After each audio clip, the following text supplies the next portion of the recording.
When you suddenly pick up the heirloom jade seal, what will happen to your life? You look at the Kwan brother treasure appreciation. Even my people come up with very open door antiques. You are very envious, thinking that you can have a piece of it would be good. You can say goodbye to the poor. Directly salted fish turn over. Just at this time, the brain beeps ringing. The lost jade seal of the state was found by the system. Now give the jade seal to the host. In addition to open the treasure for treasure function, the host can use modern things with the ancient characters to exchange. The host to get the shock value. You can exchange all kinds of modern items in the system store. You are very happy. This system catalog, and the jade seal of the state has appeared in their hands. Written on it 8 big words, by the order of heaven. Both life eternal prosperity. You think to yourself that getting shock value is all about shocking others. Just then, your girlfriend, Ruyan Lu, called. Break up. You were confused. Why do you suddenly want to break up? You and I are not in the same world.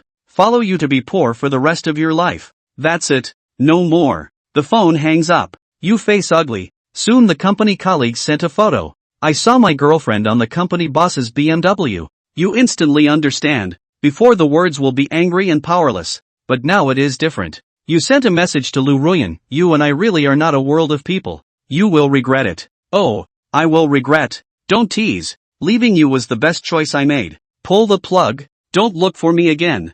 Never see you again. You didn't say anything else and directly linked up with Kwan. Shortly after Brother Kwan picked up, you took the jade seal of transmission and inquired. Brother Kwan, do you see if this one of mine opens the door? Brother Kwan came close to take a look. The original smiling expression immediately disappeared, only to see a delicate jade seal appear in the right screen of the live broadcast. The pop-ups immediately continued. Ha ha ha, this is definitely fake. This dude is here to mess with the effects of the program, right? This is real. I've seen it on Poundland. $9.09 packages. Kwan also couldn't help but laugh a little. 2 conspicuous incisors showing. Then thinking that this was a live broadcast room, he covered his mouth with his hand and laughed again. Brother, do you know what's in your hand? No, this is the jade seal of transmission. Do you know which dynasty it was passed down to? Passed down to modern times. In my hand. Bro, I'll tell you this, there's no way it's real. Brother Kwan didn't even bother to take a serious look at it, because this jade seal was indeed lost, and the jade seal of transmission hadn't even been found in modern times. At that time during the development of a large construction, Xuanwu building near the 100 miles are turned over, also failed to find it. The industry even said, it is likely to be some of the people who did not know at the time picked up, and finally for the share of wealth to smash into several long lost. The live broadcast room began to talk again. If this is true, I eat 10 pounds. Yes, the jade seal of transmission has been lost for 1,000 years. How many emperors sent people to dig under the Xuanwu building back then? All returned empty-handed. Brother Kwan, I got this from the old generation. They say it's real. Seeing that you were so obsessed, Brother Kwan was speechless but still had a resolute tone. I'll tell you, brother. I also hope that this jade seal of yours is real, because if it can appear in my live broadcast room, tomorrow I can be on the first of the hot searches. The title I've thought of. It's called Transmission Jade Seal surprisingly appears in Brother Kwan's live broadcast room. Izumi, just take a closer look. Okay. After taking a closer look for a while, Brother Kwan suddenly frowned and subconsciously touched his chin. The thing is old. Look at the bottom. You reveal the chassis again. And Kwan touches his chin again, his eyes blinking. That's weird. Kwan grabbed his cell phone from one side of the table and turned on his camera to click it. This scene was a bit suspicious in many people's minds. It couldn't be true, could it? Impossible, absolutely impossible. It must be an imitation. Kwan secretly said in his heart, it can't be real. But this baby looks at the color as well as the texture. It is indeed an old thing. Show me the sides again, as well as the chi dragon on it. What is a chi dragon? It's the divine beast carved on this piece of jade. Okay, open the door, Kwan, or I'll just get off. No time to waste. Don't.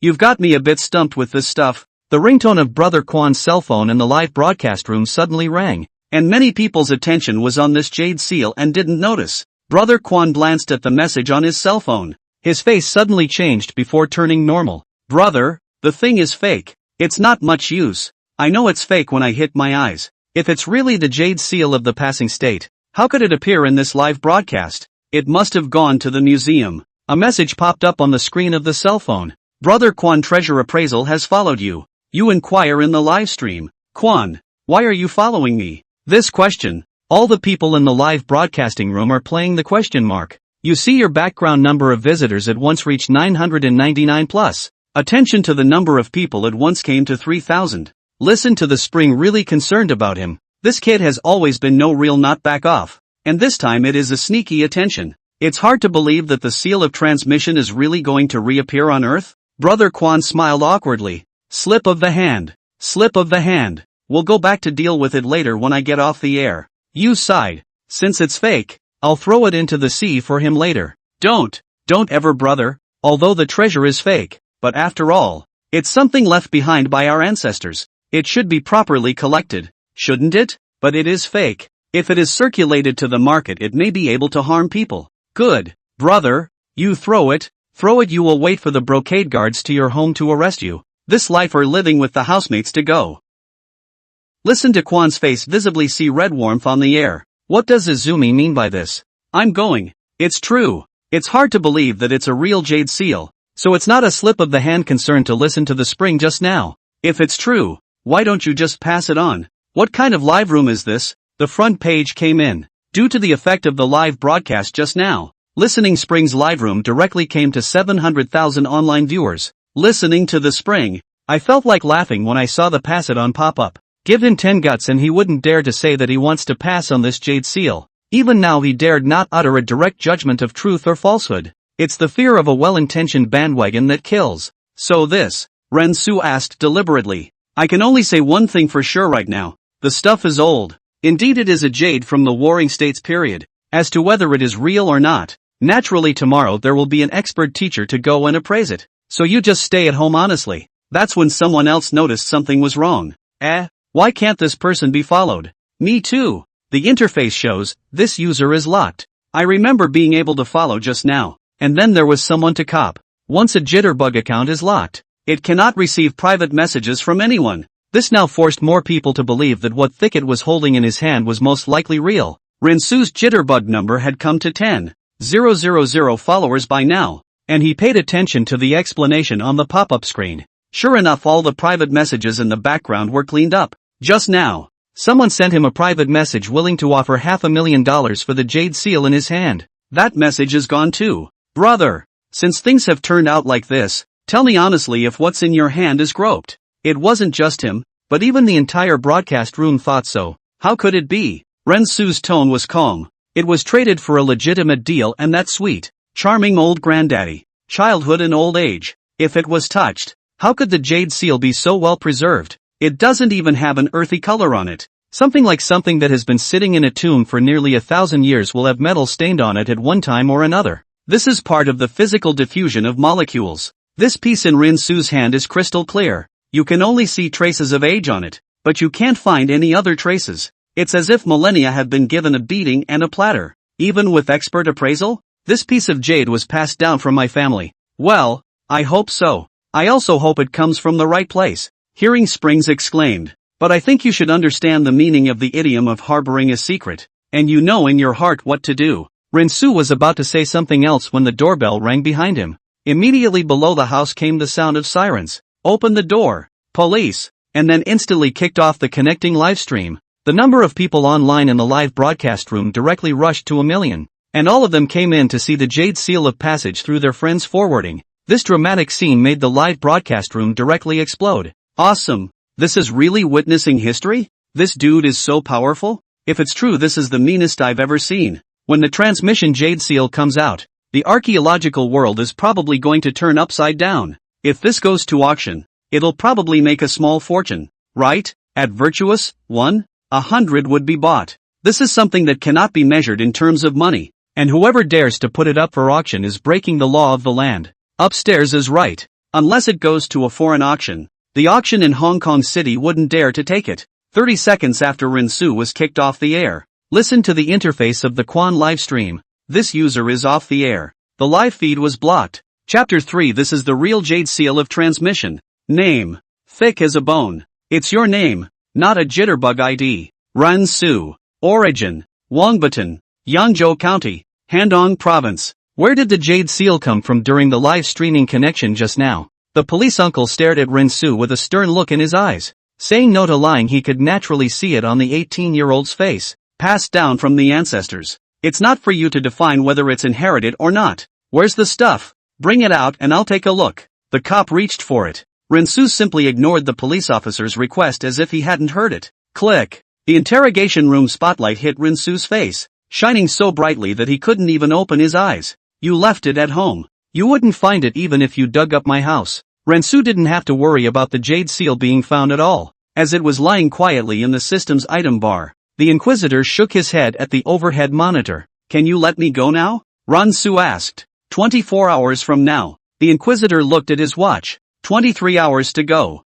In the meantime, listen to the Shake Shack fan base of Springs Forensics. What just happened? Why did you turn it off? Yeah, it's not even 12 o'clock yet. It's not off the air. It's blocked by the back end. I don't see a violation anywhere. It should be a violation of the treasure in the hands of the treasure holder of the Lianmai. What? Wasn't that a live effect just now? One look at you and you're a new fan. If it was a fake, listen to Quan's tone and expression wouldn't be like that. A lot of people have been asking him to come out and explain it in the group at Listening Spring Appreciation. In the end, it was just a customer service that came out and talked back. Let's all disperse and go to the hot list tomorrow. And that's when a lot of Shake Shack marketing and news outlets just smelled something different. Immediately, the video of Listening Spring and Rensu's back-to-back mic was edited and sent out overnight. Hundreds of edited videos were thus sent out from different IP addresses and forwarded by many more. 1 to 10, 10 to 100. But the title of these videos are all written in the same way. The Jade Seal of the State of China appeared in the live broadcasting room of the Listening Spring, #Listening Spring Treasure Appraisal, #National Treasure.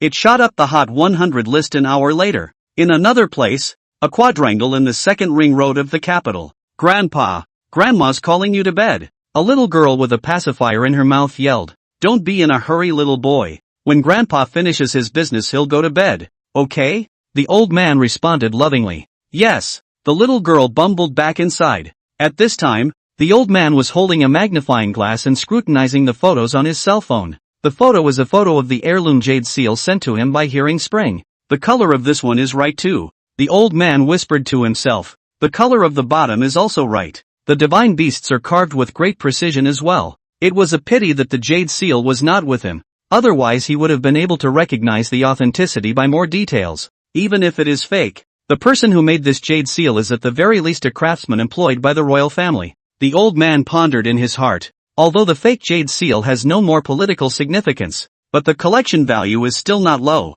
Resale auction can sell a large tens of millions of dollars should not be a problem. Ding ding ding ding. The old man's landline phone suddenly rang. Elder Hu, can you tell if it's real or fake? An inquiring voice came from the other end of the phone. After a moment's silence, the old man replied, it's best to see it on the spot, and I won't be able to be completely sure until I actually get my hands on it. The person on the other end of the line sniffed. I'll call down there later then. Hulau's qualifications, he is clear. Earlier in the historical research as an expert, and now it is sitting in the Capitol Museum Treasure Master. Huol Treasure Appraisal has never had a failure rate. His fiery eyes have long been famous. If it were false, he would have just dismissed it. Public Security Bureau, Yangzhou County, Handong Province. Ding ding ding. The clerk immediately answered a landline phone on the side. Hello? The clerk greeted respectfully. This is an internal phone number. Anyone who can call this landline number is a big shot. Where's your chief? The chief is on the case.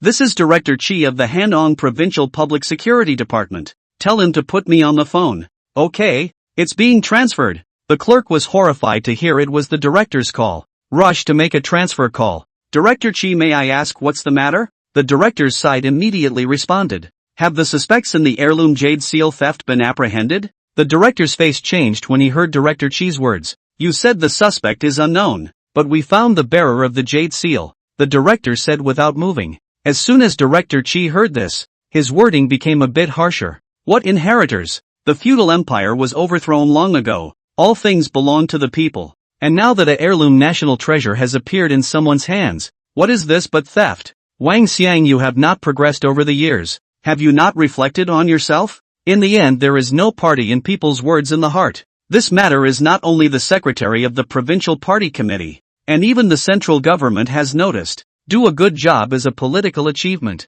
Do not do a good job, you should know what will be the consequences. Then he hung up. Director Wang held the phone in his mind. He also wanted Rin-Su to be a grave robber, but he sent people to rummage through his house without finding the shadow of the Jade Seal. If the Jade Seal is not found in 24 hours, Rin-Su must be released. That's when his cell phone rang. Chief, he opened his mouth. Where did you put the stuff? I don't know, but he said he had to find awesome experts as well. As well as what? Director Wang's heart tightened. As well as Jitterbug for all. Chapter 4, The Hotel. No way. Director Wang immediately refused. The higher-ups would never allow that to happen. The junior police officer also kept his mouth shut when he saw that the chief was angry. Has his family been searched? Yes. We even took down the toilet in the restroom. But we still haven't found anything. It's like it's evaporated. Check again. But, check. Yes. The night went by. When the early sun rises the next day, Rin-Su also wakes up in the interrogation room. You can come out. Instead of the officer who interrogated him yesterday, a new face came. Can I go home now? Going home? He skimmed darkly. When you go out later, don't say anything. Rin-Su was just curious when he saw an individual surrounded outside. Cameras and microphones in hand, or frantically surrounding a large-bellied, rather intimidating-looking man. May I ask Director Wang? Yesterday some people claimed that you coerced the inheritor of the Jade Seal of transmission? There is no such thing. Please don't believe such rumors. Yesterday, a person with knowledge of the matter said that you got the Jade Seal of transmission and were going to fly to England to auction it off today? This is a rumor. Director Wang, someone leaked to us that you got the Jade Seal of transmission and are preparing to make your ascension to the throne on the 3rd of next month? What a load of crap. These reporters listen to the wind and ask questions that make Secretary Wang blow his top. Rin-Su then realized why he didn't want him to talk nonsense. The corners of his mouth couldn't help but smile slightly as the Shake Shack netizens finally got their act together. Although he didn't have a cell phone at the moment, the reporters in front of him had made their case. Then there were sharp-eyed people who saw 2 or 3 police officers and Rin-Su come out. The reporters immediately shifted the battlefield. May I ask if you are the Mr. Ren who took out the heirloom Jade Seal in the live broadcast of Listening Spring Treasure Appraisal yesterday? It's me. Rin-Su faced the reporter's camera and even said hello. I'm a reporter from Qinglong TV. So may I ask Mr. Ren how you obtained this piece of heirloom Jade Seal? Qinglong TV is considered one of the more famous TV stations in Hanong. Runchuan cleared his throat. Ahem. It's a family heirloom. A family heirloom? But isn't this the first emperor's? May I ask if you and the first emperor are related in any way? The reporters squeezed me and me, squeezing the eyes of the female reporter from Qinglong TV. But it is still impossible to miss this question time. At the mention of the first emperor, Rin-Su's face immediately became serious. I've heard my grandfather say before that our original family name is actually Zhao. Only that we later changed our name to Rin because we were fleeing the war. Then it waited until the next reporter asked a question. I'm a reporter from Hanong Youth Network. May I ask if this Jade Seal is proven to be real? Will you donate him to the country? It's a tricky question. If you don't donate, you'll be a grave robber tomorrow. If you donate, you could be a grave robber too. Rin-Su glanced at him, a man with square glasses and a big back hair. Looks a bit like a small day in the life. Rin-Su replied almost off the cuff. I will donate it to the state without compensation and attach a certificate that I am the inheritor. But it was a matter of passing. And when he crossed over to the Qin dynasty, he purposely asked Li Si to write a certificate of ancestry for himself. It is also placed in the system's item bar. I want the experts in this field to broadcast live on Shakeology for all, in front of the whole country before I take out the Jade Seal, Rin-Su said to the camera. Some reporters still wanted to ask questions, but Rin-Su just stopped talking. He knew that words were not enough. He was then escorted by officers to board a police car. Although he didn't know where he was going, there was certainly no danger at the moment. The treatment this time was much better than before my last visit. There were only 3 people in the car and he sat in the back. Where are we going with this? We'll see when we get to the place. You're a big celebrity now. A police officer spoke offhandedly. Rin-Su thought he was talking about the incident with the reporter earlier. Won't I get my cell phone now? No. It needs to wait 2 or 3 days. Your phone has been taken to the authorities to be analyzed. The police officer explained to Rin-Su. Relevant departments? There's nothing inside the phone anyway. Nope. It seems he still has stuff on his netbook that he can't see. Hey, forget it. Anyway, it's quit and gone good. 10 minutes later, the police car pulled up right in front of a large, grand hotel. You'll stay here for the last few days. The police officer took Rin-Su on an elevator to a luxurious room. After a while, there was a knock on the door. Just 5 old men came in accompanied by a lot of security. Elder who is here. Many thanks to Director Chi. This time you have a share of the credit for being able to protect the Jade Seal of the passing state in time. Chi Hall Director heard a slight smile, or I should do. Protect cultural relics is also a responsibility of my hall. Hu Lao patted Director Chi's shoulder and laughed twice. Let's stop here. Don't scare the kids while you're standing here. I'll go back and write to the central government to absolutely praise you. No, no, no, no. That's what I'm supposed to be doing. I wouldn't dare exaggerate. Ha ha ha, Lao Su. Look at this comrade Xiao Qi. This is the kind of cadre the country needs. Old Su was the provincial party secretary of Handong province. Hearing that, he also gave Director Chi an approving look. Then I'll have my humble servant prepare 2 home-cooked meals at home and feast you all at noon. Then he closed the door and walked out. His purpose had been accomplished. Inside the house, Ren Su was still a bit uncomfortable seeing so many people come. Being called elder who then spoke. Child, can you show me the jade seal in your hand? We old men are experts in this field. Ren Su roughly scanned the 5 old men. One is the provincial party secretary of Handong province,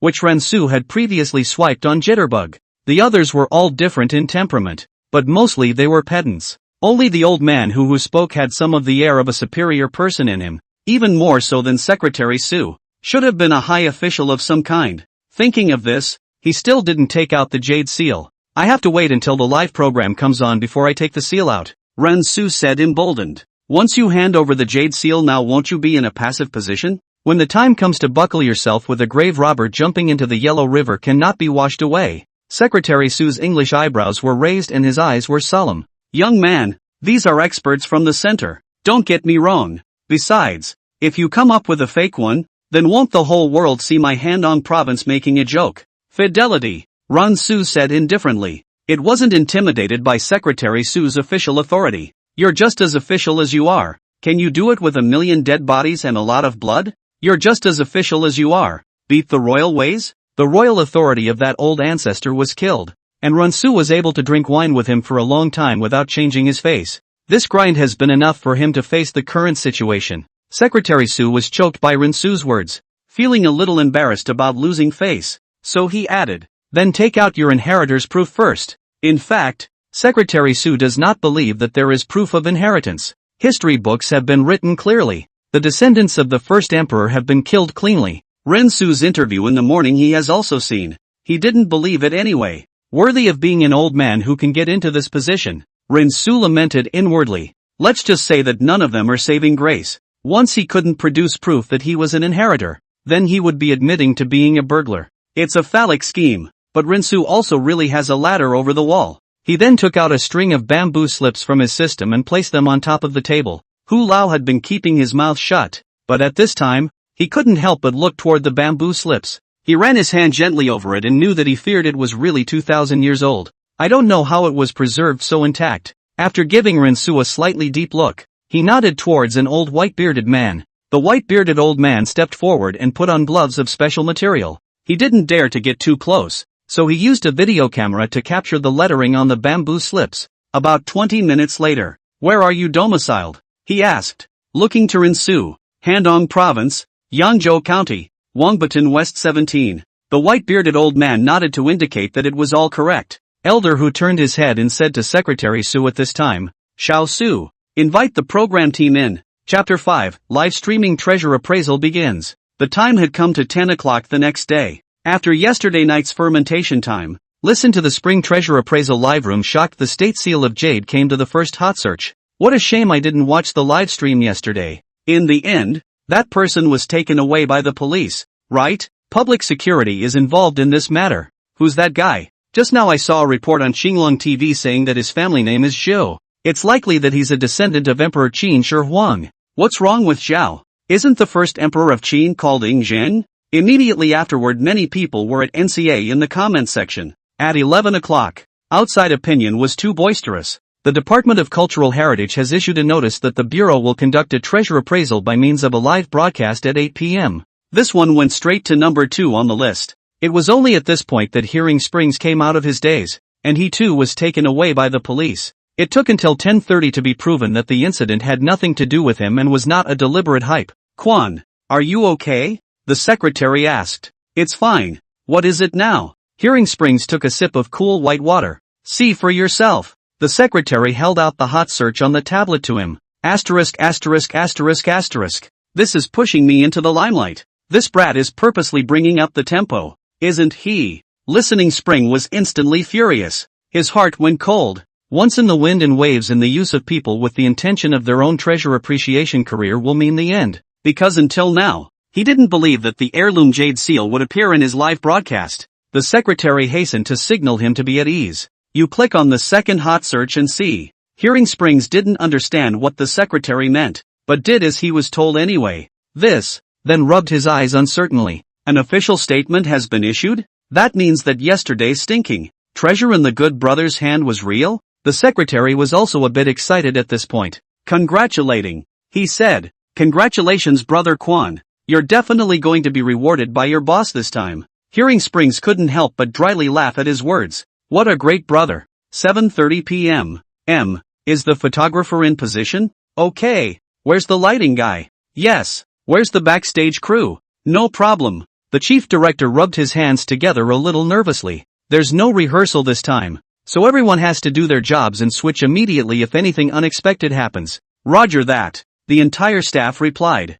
Secretary Su stood hesitantly at this point. When he saw Hu Lao come out from Rin Su's room, he immediately asked after him, "How is Hu Lao?" Elder Hu shook his head. Rin Su still didn't take out the jade seal to show him. Can you give a sure word? Secretary Su asked. I've just been telephoned by my superiors. An outside opinion is all over this. Hu Lao froze. I'm afraid that Secretary Su's superior is only that one. No wonder he had a bit of a rush on his face. In my experience, it's true. Secretary Su couldn't see anything, but the tension in his heart lowered a lot with these words from Hu Lao. If Rin Su was a grave robber, this would all be fine. Just capturing it would be a great honor. Instead of going to a museum, you're going to go to Shakeology to identify the treasure. Now that things have come to such a pass, it is not to one's advantage to do well, but it must be to one's detriment to do badly. Okay, take your places. The director's loud voice rang out. Ren Su also came out of the room. Secretary Su cut him off viciously.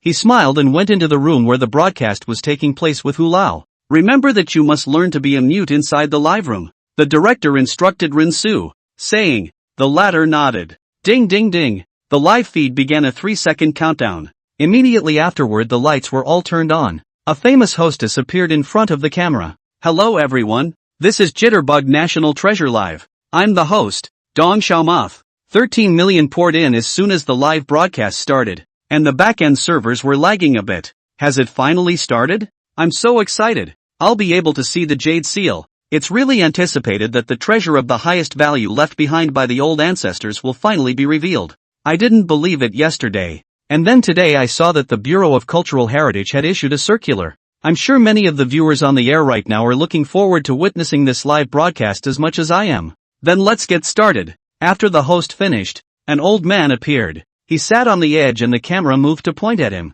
He first popularized the establishment of the Qin dynasty and the experiences of Qin Shi Huang before proceeding to the interpretation of the Jade Seal of transmission. It was about a 20-minute talk. Am I here to listen to your pussyfooting around?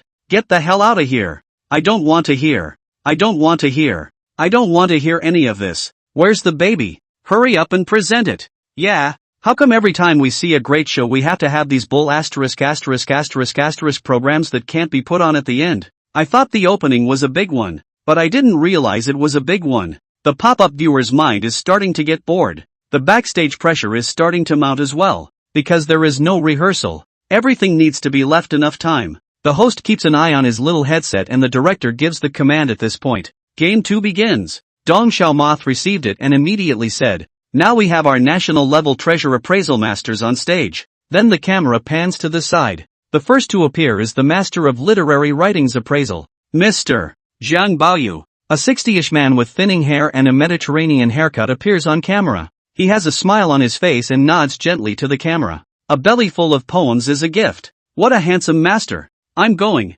I've met a familiar face. Isn't this my Chinese language and literature teacher from college? At Ikenzai buddy. What school are you from? I'm from Han River University. Hanjiang University, one of the top university schools in China. Second only to Huaqing and Capital University. This teacher of mine is still the one the school took great pains to hire, and is now a professor of Chinese language and literature. I didn't expect the first one out to be so great. In the midst of the discussion on the air, the next guru came out, the second master to appear. You may not have heard of him, but you must know of his accomplishments. Leader of the Samsungdui Archaeological Research Group of this century and advisor on the historical antiquities of Samsungdui. The live stream was once again in an uproar. This is more of a heavyweight. The leaders of the Samsung pile are coming over? I saw the Samsungdui Ruins Museum some time ago, and the artifacts were just spooky. More like something left by aliens. I didn't think I'd even invite such a character. Chapter 6. The third master is. The moderator carries on to begin the third and fourth master appraiser. The pop-ups on the live feed also began to discuss it passionately. The director is nervously directing this backstage. Seeing that the audience in the broadcast room has almost come to 50 million people, and now Sheikh has directly pushed the live broadcast to the first place on the hot search list. If there's any mistake, it could go terribly wrong. Though he is a seasoned director and has weathered big storms, this one was undoubtedly the most stressful time of his life. The fifth master is Professor Pingon Hu from the National Museum. Hu Pingon? I don't think I've heard of him. It's supposed to be a big deal. I can't even search Baidu. The National Museum? Isn't that the top museum in China? This must be a big shot. Look at the people who just sat down next to him. They immediately got up when they saw Prof. Hu. The characters are all here, aren't they? Let's get started. Yeah, I can't wait. The director who was directing in the background slapped his thigh at this time. I forgot to give Rinsu a chance to play. No rehearsal and script is really a bit difficult. One's own light thinking of these five big brothers, resulting in ignoring the small character of Rinsu. According to normal procedure, Rinsu should have appeared in the first game. It's the second show that brings out these big guns, and the third show is when the treasure hunting begins. The fourth scene is the ending. It's about an hour long, but now having Rinsu, a minor character, scheduled to appear in the second match definitely disrupts the rhythm. But the higher-ups demanded that Rinsu was the one who had to be there, which meant that he was also the main character of the night.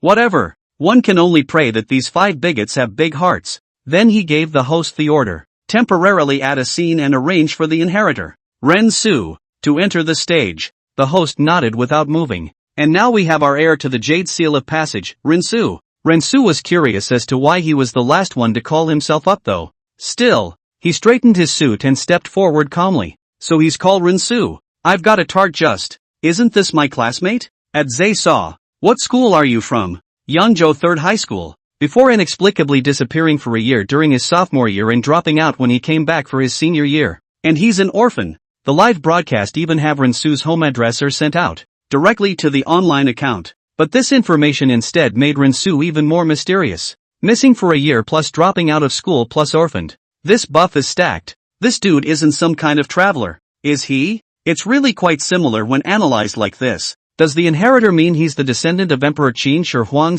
/ shot, dangling? Don't get all nihilistic upstairs. Ren Chuan casually found a seat and sat down. The host, Dong Xiaomuf, came to Ren Chuan's side. A warm smile was then given to him. So, can the inheritor produce the Jade Seal to be identified? Ren Su nodded, and the eyes of several masters stared at Ren Su. He took out the Jade Seal of transmission from the system item bar. Put your hands in your pockets as if you were fumbling for something. I'm going. This is too hasty. He's putting the Jade Seal in his pocket? How is it different from what I imagined? Shouldn't it be from some multi-million-dollar sandalwood box? Duri Ming your pocket? The pop-ups on the live feed were full of questions. But the moment Ren Su slowly took it out, the pop-ups on the live feed stopped sliding. The eyes of all present were fixed on the treasure in his hand. The whole room seemed to stop breathing. Hold it lightly. At that moment Hu Pingon got up and said. His eyes then followed the movement of Rinsu's hand. Rinsu's eyes stared upwards as his hand went upwards, and followed it as his hand went downwards. Not only Elder Hu, several other people were also like this. The camera automatically focused on the Jade Seal of transmission in Ren Chuan's hand. Hu Lao put on his glasses, then had the others turn off the lights in the room. He himself was shining a special kind of flashlight. That light was deflected as soon as it hit the Jade Seal. It was like a rainbow overflowing in all directions. Very nice. So peculiar. So beautiful. What an amazing scene. It's worthy of being the Jade Seal of Passage. Then there was an old man among the five, wearing white gloves. Touch the bottom of the Jade Seal, then put it in your mouth and taste it. A little salty mouth. It's the smell of the salty side. This can be tasted with your mouth. Ha! What do you know? This old man is known as the Golden Toad Mouth. Unintelligible, but greatly shocked. at listening to the springs to identify the treasure. Would you? Evil laugh. Listening to the spring will be a dur. You let him taste the stockings of the anchor woman. Maybe he can know the real face value.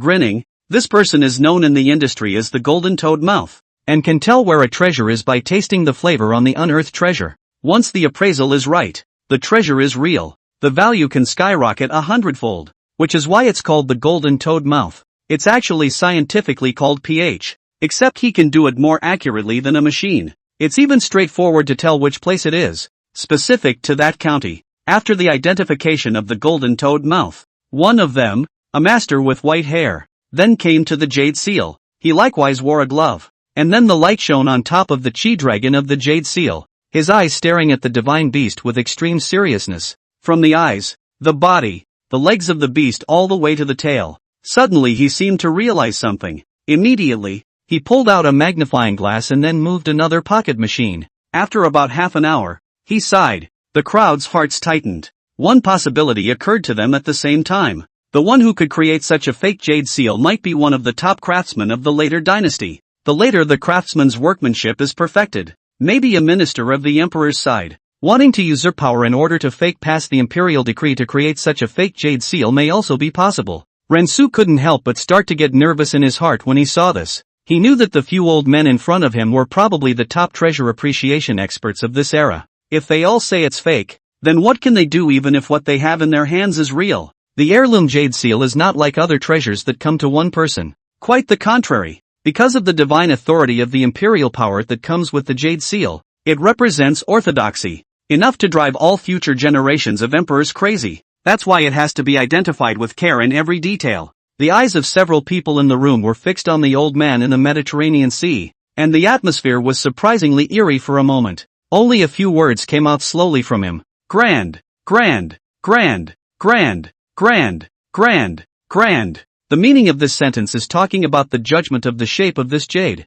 When the Mediterranean old man slowly said this, several old men did not interrupt him, knowing that he was afraid that he still had something to say. Right, the west with white amber, and the north with genuine. This quote is from a poem about jade from the Warring States period. The meaning of the second sentence is about carving the Jade Seal to look like two kinds of divine beasts. Some people can't stand it. Don't sell yourself short. The old Mediterranean man hemmed and hawed. This thing is not fake. Then how dare you say so many useless things? I just didn't realize it was a male tiger. He had previously guessed that the chi-dragon on the Jade Seal should be a female, because the more ferocious of the tigers were all females. If you don't say tigress. Scared to death. I thought it was a fake. This big gasp is really nerve-wracking. This is a state seal. If it's appraised, it'll be the world's top treasure. The people present were relieved at the same time. When I first heard Elder who say that a lost treasure had appeared, I was wondering which one it was. Zhang Baoping, the master of literary works appraisal, saw that the camera was not pointed at them. Then he said in a whispered discussion, the first thing that comes to mind is Wang Shiji's Lanting preface. When Hu Pingon called him, he thought it was the Lanting preface that was coming out. But it is a more important treasure than the Lanting preface. Only to see the white-haired old man walk off the stage and gesture to Zhang Baoping. Now it's finally time for me, an old man, to appraise it. He also did the same as the previous two. In fact, treasure appreciation can be done as long as you know how to do the same thing, because what is formulated by the treasures of a dynasty remains the same. If you can look at the color, then you can tell the real thing just by looking at it. And color is tied to age, because the imitators wouldn't be omnipotent, or what is manufactured would be real. Chapter 7 shocking the entire internet. Zhang Baoyu took the Jade Seal into his hands, and then he turned it over,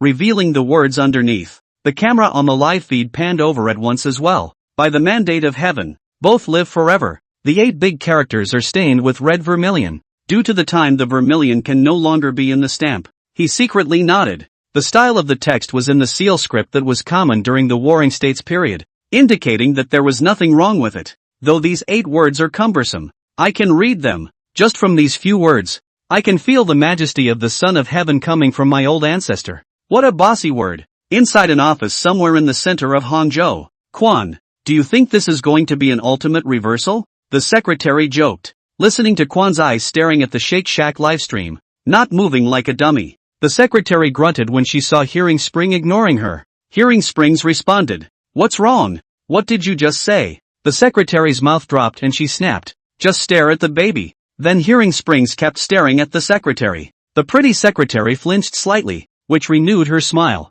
"I say, could this jade seal be a fake?" Listening Spring pursed her lips. "TCH. What's fake can't be true. What's real can't be fake." The female secretary didn't understand what Hearing Springs meant and instead asked about something else. "When you first appraised it, was your first impression real or fake?" "I went into the appraisal with a fake in mind, but I ended up realizing that this jade seal had a point." Listening to Kwon pause for a moment, he said, "It's a bit old age-wise, and it's made of the finest Hatian jade." He gave a dry chuckle. "So that makes me think it's an old one. And the period is pretty much right around the Warring States." The secretary's eyes lit up as she watched and listened to Kwon speak. She just loved the way her boss was so articulate. Back on the air. Now only Hu Pingon was left without identification. The latter took a deep breath and left his seat to come to the jade seal. He didn't wear gloves. Instead he just held it in his hand. His appraisal is very simple. Just need to put it in your hand and feel the touch to feel the authenticity of this treasure. Then Hu Pingon closed his eyes and carefully felt this treasure that had traveled through thousands of years. For about 5 minutes, everyone held their breath, waiting quietly for the final results to be announced. "I hope it's true / crying, we've lost so many artifacts, and if the transitional jade seal is real, it will boost our confidence in finding other lost artifacts." Hu Pingon opened his eyes, and then looked at the jade seal in his hand for a moment with staring. The cameras in the live broadcast room were all focused on this old man with a somewhat vicified face at this time. He slowly spat out 2 words. "Really?" The hostess also said at the right time, "There is no way out of the mountain, but there is a village in the dark. After 1,000 years of change, 1,000 years of circulation, 1,000 years of relentless searching, finally, the jade seal of the passing state has been brought back to the light of day at this moment under the 50 million viewers of the live broadcast, and it's all thanks to the one who silently guards and passes it on." After the director heard the host's words, the camera immediately switched to where Rinsu was. Dong Xiaomoth walked over and said in an emotional tone, "Mr. Run, may I ask what you have to say at this moment?" Ransu wriggled his throat twice and said slightly nervously, "I'm just following the practice of my ancestors' training to return this jade seal to its owner. I think it's owned by the people, and I'm thankful for Shakeology as a platform to be able to carry out the testimony of the jade seal." "Well said." / applause, applause. 3 views are very positive. This is the youth of today. Decided to follow. Does anyone know this little brother's jitterbug number? Some of the people who had seen Rinsu's live streak with Listening Spring linking up with him at this time, gave Rinsu's account at below. Jitterbug backstage personnel immediately unblocked Rinsu's account, and then also certified it heir to the state jade seal. Almost instantly, Rinsu had hundreds of thousands of extra followers. Chapter 8. Isn't this selling? The Heritage Board went live for 1 hour and 5 minutes and then closed the booth. But the heat remains. Jitterbug Hotlist number 1. It has been confirmed that the jade seal of the passing state is now available. Hotlist number 2. Is Rinsu a descendant of Emperor Qin Shi Huang? Experts disprove rumors. Hotlist number 3. Surprise heirloom artifacts in the Listening Springs livestream. Hotlist number 4. What does it mean that the heirloom jade seal has been found? Hotlist number 5. Yangzhou County Public Safety Director to be enthroned? Rumor debunked. Plus the push from various marketing numbers and the official intentional recommendation. Weibo, Shutterbugs, Jitterbugs. The major mainstream platforms have reached the first place on the hot search list one after another. After the incident, the state seal was put into a sandalwood box by the Bureau of Cultural Relics and was urgently transported to the capital. Hu Pingon goes to the hotel to look for Rinsu to ask him something, but it wasn't found. Asked the people in the director's office and the front desk of the hotel, all said they hadn't seen Rinsu leave. It can't be missing, can it? He had no choice but to let the director of Qi help to find. Using a group of police force to check the monitoring still did not find. It's as if they've disappeared off the face of the earth. Immediately following 3 days later, the news of the strange disappearance of Rinsu, the inheritor of the jade seal of the state, hit the hot search, but it disappeared from the list within an hour. It must have been discovered that his identity was a descendant of Emperor Qin Shi Huang, who was snowed under because of his special status. Shouldn't it have been victimized? Did you offend someone important? Many people asked under the video posted by Hearing Springs, but still got no answer. As for the private messages of Rinsu's Jitterbug number, they are already flying all over the place, and all kinds of advertisers and antique enthusiasts have been sending him messages. You have completed this Inheritance of National Treasures mission. The reward will be issued to the mailbox later, please check in time. Ding! The reward has been sent. Reward, the heart of the world. The heart of all worlds. Under special circumstances, the host can perform any world to travel through. Any world? You can travel to as many worlds as you know. Fairy tales, novels, movies, historical worlds. The prerequisite must be in conjunction with its special occupation before it can be traversed.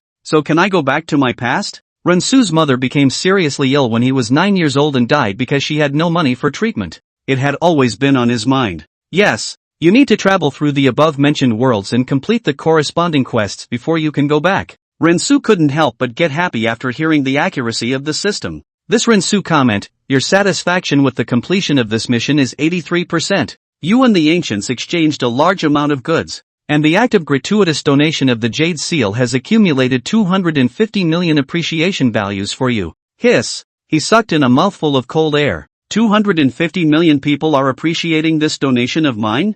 Rensu didn't expect the heat to be so great this time, but on second thought, heirloom Jade Seal, this is a unique emotion that belongs to the Chinese alone. He avoided the hotel surveillance and returned home to lie in bed, swiping at a random video all edited out by marketing numbers. My goodness, why don't you wait to die before telling me that the original heirloom Jade Seal has been silently protected by this teenager in front of you? Pay attention. This person in front of you is called Xiao Shuai, and he is the inheritor of the Jade Seal of transmission. The more Rensu brushes, the more shocked he is. The comment section has spread to the fact that he is the reincarnation of Su Fu, saying that not only to send the Jade Seal, not long before the small days will return to the country of Huaxia at his command. The point is that there are still some uncles and moms who really believe it, right? I'm an inheritor, not an ascender. How could he be so great as to conquer the little life completely? It took a few days for the heat to sort of go down from number 1 on the Hot 100 list. Rensu's jitterbug number has a lot of merchants in the background who want to invite Rensu to live stream with goods,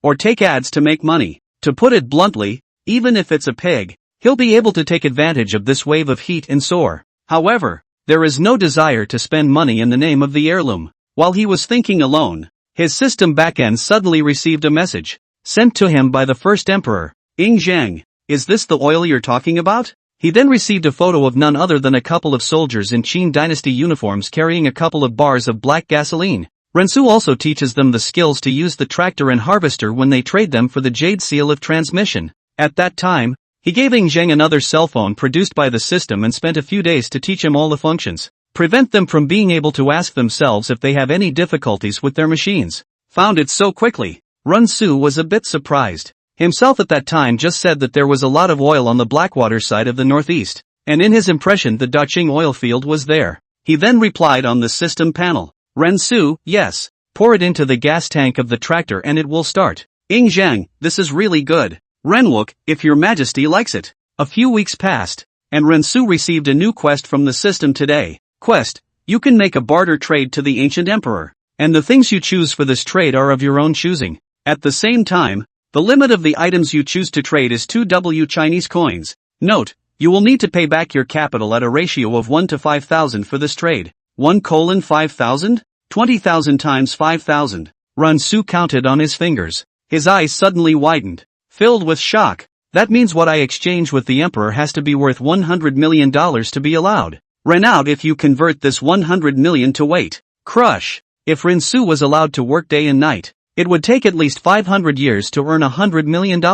He had never seen such a huge amount of wealth in his life. The bottom line was that he didn't know anything about antiques in the first place, so how could he know how much anything was worth? In case any emperor exchanges scrap metal with him for something, at that time, even if he was screwed, he would have to obediently count the money for the emperor. At the thought of this, Rensu felt a wave of anxiety. Please ask the host to make a selection of items. The system activated itself to open the mall, and there was a wide array of things inside the mall. Household goods area, makeup area, toiletries area, clothing area, furniture area. Rensu could even see the military supply section inside, like tanks, automatic rifles. These things were expensive beyond the system's established quota, so they were all in a locked state. Rensu fell into contemplation. The variety of things actually let him momentarily do not know what to purchase as good. After all, he did not know which emperor will be linked to the microphone. If he bought things the other party do not like, a treasure cannot be exchanged.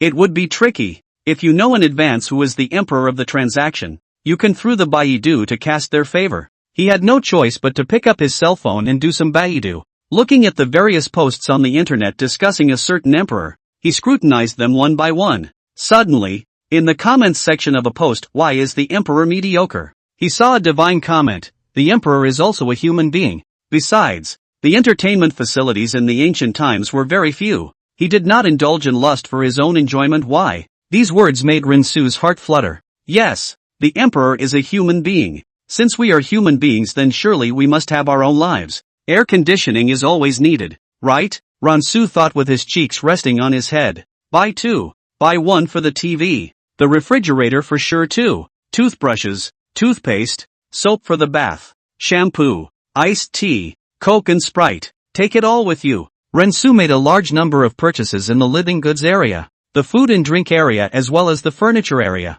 spending $13,700 in half an hour. The remaining $6,000 Ren Chuan really did not know what to buy. Ren Chuan bought another system-exclusive cell phone. Please proceed with the drawing of the emperor. The system mall closes down to turn into a twister. Begin extraction. With Rinsu's command, the twister began to rotate. This extraction is over. Your interlocutor this time is Tang Tai's only Shimen. Li Er? Rinsu sniffed. What is the biggest fear of trading with others? Deception. Li Shimen is an emperor of the ages. An emperor of virtue and martial arts. This sentence Rinsu had heard since he was a child. Not to mention that this great one is completely full of character-wise. Not so much that he would cheat Rinsu. He was confident that his goods would interest His Majesty Li Er. Or, very interested. Great Tang, Taiji Palace. Li Shimen, who just turned 30 this year, walks like a dragon. The eunuchs around him were busy following in small steps, wondering in their hearts why their master was so angry. This Wei Zheng, I will sooner or later have to dig out his heart one day to see what he is thinking all day long, always against me. He had just said in the court today that he wanted to expand his bedchamber, and he was disliked as a twist. The point is that the other side has a point and they are speechless. Your Majesty, rest your anger. Don't hurt the dragon's body. The little eunuch lowered his voice and said, Tonight, the Empress sent a slave to ask if your Majesty still goes to her place to rest? Li Er waved his hand and said, Tell the Empress that I'm not going today. The little eunuch hurriedly saluted and said, Servant obeys the decree. Li Er sat on the bed for the morning thing more and more angry. See the table in Wei Zhang's folding. Was about to yin and yang as a royal endorsement. Suddenly, a large screen appeared in front of him. Chapter 9 Shocking Li Er. Li Er was filled with doubt as he stared intently at the screen in front of him. Immediately afterward, the screen in front of him began to change. Rinsu's human face suddenly appeared in front of him. Li Er's complexion suddenly changed, thinking that it was an assassin attack, and he was about to shout for his guards to come to his rescue.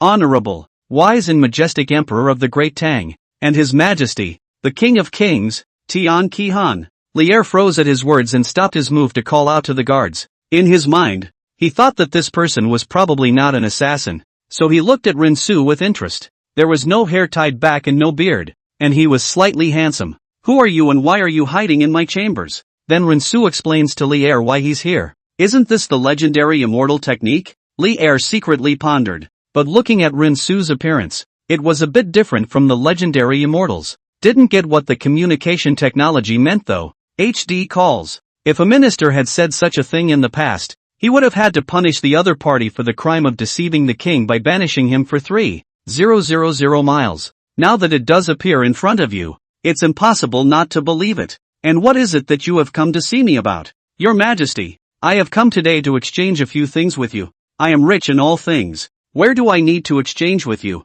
Li Er said inwardly with a bit of disdain. In ancient times, the emperor was the son of heaven. If you want something, it's not just a matter of words. I hold in my hand something your Majesty has surely never seen before. Li Er heard Rinsu's crazy talk, not angry but interested. Your Majesty, look. Rinsu took out his first cargo. Only the large lens of the screen was focused on a flat object. The camera followed Rinsu's finger frame by frame to show the details appearing in front of His Majesty Li Er. At first he didn't understand what it was, but after the camera rolled he seemed to get a feel for it. This is a map? Li Er asked. It's just a map. I thought it was some kind of treasure. He was a general himself before he became the emperor, and naturally he was extremely sensitive to maps when he was constantly fighting outside. After he said this, he would have thought that Rinsu would be ashamed at being exposed, but instead, the other party had a smile on his lips. Look again. Li Er frowned. not understanding what kind of gourd the other party was up to,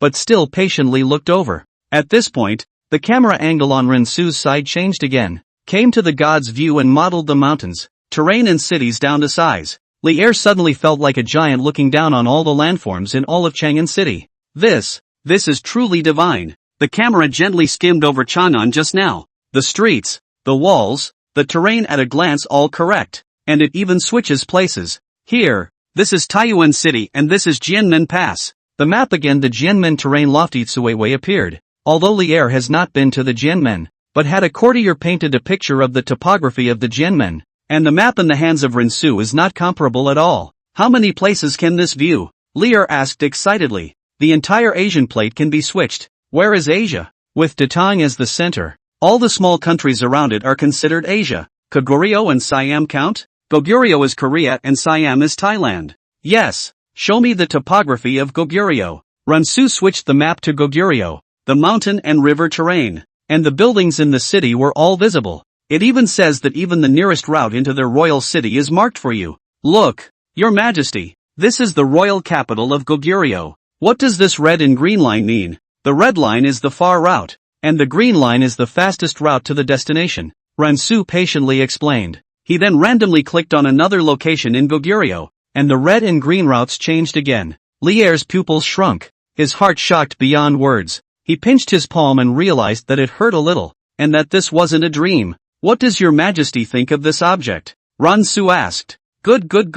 Very good, Li'er heartily praised. He couldn't even resist clapping his hands. This is a godsend. In this day and age there is an extreme lack of information, and many people have never even been out to their townships, let alone a regional map of the country. If he gets this map and starts a rebellion, he will be able to take Chang'an within a month. It has to be in your hands, Your Majesty, and see. It also shows the local weather in time. Like today's Chang'an City is sunny now it's Z hour. 2 days later it shows there will be rain for 3 days. It shows in real time the weather changes for the next 14 days and the direction of the wind. Li'er's face turned flushed and he couldn't help but pull out his ears. What does it do again? Showing the weather for the next 14 days. Rensu repeated. Honestly, isn't that a normal thing? Li'er sniffed and sucked in a cold breath. It was indeed sunny today, which might have been a random guess, but the fact that there would be rain 2 days later, as well as the fact that the rain would last for about 2 or 3 days, was something that Li Chunfeng, the head of the Qintian Supervisory Bureau,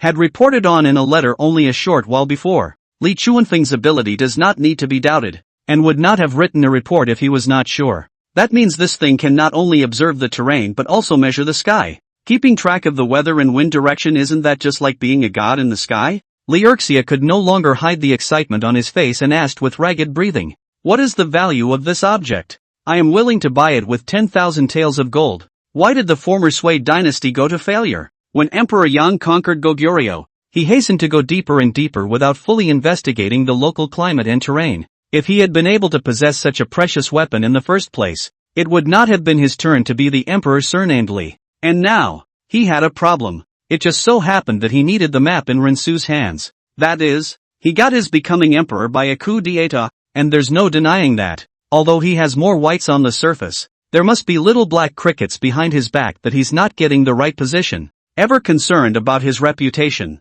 he was troubled by the matter. Unless one can incorporate Goguryeo into the territory and become an emperor of the ages like Qin Huang and Han Wu, otherwise there's no way to cover up the black spots on your body. Chapter 10. The deal is done. Try the air conditioner? What is the full name of this object called? Higher than the map. Li'er pondered for a moment and said, I am willing to exchange 10,000 taels of gold with you in exchange for the Gouda map. 10,000 taels of gold? Rensu's eyelids jumped after hearing this amount. The value of 10,000 taels of gold in ancient times was about 100 million Chinese coins. It's just that the projection has a god map installed in it that could be worth $100 million straight away. Honestly, it didn't cost more than 3 grand. System, can this gold be exchanged? If this can be redeemed successfully, then the mission is considered to be accomplished straight away. Gold, as something that is both ancient and modern, does not fulfill the condition of having a history and culture, and what you can redeem must be something made in the Tang dynasty, because anything from the Tang dynasty satisfies the history and culture. If it is a copper plate or paper money produced in the Tang dynasty, you can exchange it. Rensu now understand. Gold is every dynasty have. From Qin to Tang, it is the circulation of money you can go in the middle of any one of these dynasties to spend. But if you are the Tang dynasty, copper plate cannot be consumed in the Qin dynasty. Li Er saw Rensu hesitation, thought it is not satisfied, and increased the code. I add another 5,000 silk. He would have been extremely well educated as a military man and a general. On the battlefield, if you can use a topographical map to surmise the location of ambushes and duels, you can win almost all the way. 10,000 taels of gold can't raise an army, but it can make an army and a dynasty. Li Er stared at Rensu with burning eyes, but the other shook his head and refused to exchange. Why? Li Er queried. This was the limit of his exchange, and if it didn't work again there would be no more. Is it hard to believe that the other party doesn't love money, but wants a government title? This makes him a little difficult. Gold is not enough, big deal can go on credit, but this official title cannot be given indiscriminately. If Wei Zhang is given an official position, with Wei Zhang's character, I don't think even the emperor will take part in it, but they want the Scout a map, and when the country is strong is sure to conquer Goguryeo. Just as he was caught in a dilemma, Rensu opened his mouth. I'm not interested in money. If you want an official position I can't give it to you. Rensu couldn't help but feel happy in his heart after hearing Li Er's words. What fun is there in being an official? Being an idle prince is more like it. Officialdom interests me even less. So what do you want? Li Er queried. Like Rensu, this money and power are not loved by people. Li Er really cannot pinpoint. Is it hard to be horny? I want something His Majesty can easily fulfill. But there's no harm in saying it. Rensu pointed his finger at Li Er. This behavior is a great disrespect. If the official pointed at the emperor in this way, directly removed from the official and raised the tribe of 3,000 miles. At the moment, Li Er did not care. Instead, he looked back in the direction of Rensu's finger. Two porcelain vessels half a man's height stood silently, the light of the lamps reflecting on them, gleaming and emanating a sheen even at night. Even if Rensu didn't know how to read goods, he could tell that these two porcelains must be worth a lot of money. I only want the two porcelain pieces behind His Majesty, and the diamond in the rough at his waist, and the dragon chair behind him. The diamond in the rough dangling from Li Er's waist was carved with a reclining divine beast in a lifelike manner. Rensu's request surprised Li Er quite a bit. That porcelain is the Ministry of Public Works sent to decorate the items of the Hall of Taiji, but the pattern is better just. Li Er weekdays in this corrections. Sometimes forget to drink tea. Tea cooled into this porcelain. The dragon chair in Rensu's mouth is just recently made, and it is just a little bit more comfortable than the one in the court, and it is not worth a few dollars at all. Among these things, only the jade pendant at the waist was more important. That was the token to mobilize the guards in the palace. But when Rensu initially explains it to him, he makes it clear that the two are not in the same world, neither rebellion nor promotion. This talisman even to him, and then recreate a few hours. Okay, these are for you, Li Er was quick to say. Then it's a deal. Your Majesty, please press the deal OK button at the screen. Rensu then initiated a trade on Li Er backstage. Initiator, Rensu. Dealer, Li Shimen. Trading commodities 3D Gata panorama map and dragon chair. Letter jade pendant. Tang Dynasty official kiln. Transaction successful. The product is being sent. Sent successfully. Please merchant Rensu informed the customer Li Shimen in time to sign. The system was extremely fast, and immediately after Li Er pressed the OK button, the commodity trade swap was completed. Then, a few more items appeared in Rensu's system storage bar, and a model map appeared on the table in front of Li Er. As soon as the model map appeared, it immediately attracted Li Er's gaze, and he completely failed to notice that the jade pendant at his waist and the dragon chair behind him had already disappeared. He first looked at the topographical map of Goguryeo. No wonder, Yang Guang's army of over 100,000 would be defeated in this place. He had studied the war long before and had never understood how a small country as weak as Goguryeo could withstand the then powerful Sui dynasty. Now that he combined it with the map, he finally understood the reason for it. Rensu saw Li Er looking at the model map and froze, so he called out softly twice, Your Majesty? Li Er looked back at Rensu, then laughed out loud. I like this thing of yours very much. Rensu also breathed a sigh of relief. Just now he thought that the other party was not satisfied. In this way, the next lot of exchanges with the other side are much simpler. I have something else. Is Your Majesty interested? And, Li Er's curiosity was immediately aroused. Present them all. Rensu then showed his second item on the big screen. Only a thick-looking, white rectangle with a body size of 9 feet tall appeared in front of Li Er's eyes. Your Majesty, this object is called an air conditioner and can regulate the temperature of the room. If you want it to be hot, It will be hot. If you want it to be cold, it will be cold. If it is hot in summer, the ministers at court are bound to sweat profusely from the heat, and even if they want to listen to His Majesty's sacred chants, they will feel that they have the heart to do so. If such a device is installed, the temple will be warm in winter and cool in summer. No more worrying about ministers wandering off during court. Rensu had just finished his introduction, and Lier was a bit impressed. It is true that some courtiers almost fainted on the spot because of the weather and the thickness of their court dress. Not to mention the courtiers, even he, the emperor, sometimes couldn't stand the heat, secretly took off the clothes inside, and then let the little eunuchs put ice cubes on the side to fan themselves. Is it really as amazing as you say it is? With the cooling effect? Your Majesty could have tried it first. Chapter 11, Lier's Dark Moment. Your Majesty can try it out, Rensu said. Lier waved his hand and said, no need. I'll trust you just once. Rensu's 3D map had already given him a great surprise, and the strange things he had brought out seemed to open the door to a whole new world for him. The key is that as an emperor, he himself harbors a few points of curiosity, and Rensu happens to satisfy this point. What do you want from me this time? Lier asked as he studied the map intently. Does your Majesty have any calligraphy and painting collections? Rensu rubbed his palms and licked his lips, his eyes full of desire. That collection of calligraphy and paintings was the treasure of his dreams. Don't think about it. I won't give it to you. Lier refused outright without hesitation. Rensu was also stunned when he heard Lier reject so decisively. Then he figured it out. Since it is a collection, that can is his favorite things. The emperor likes things and how can easily give others. He actually regretted after exchanging just now. He should have first taken the map to Lier to exchange for some treasured zither, chess, calligraphy and paintings. That is the real valuable thing. Then the calligraphy and paintings that His Majesty can't see eye to eye are fine too. Rensu asked undeterred. Lier sniffed and pondered for a moment. Recently, a minister had really sent him a painting of the people living in peace and prosperity, but Lier has his own eyes everywhere, and the situation they report is the complete opposite of this picture. Plus the words of horse above the petition folding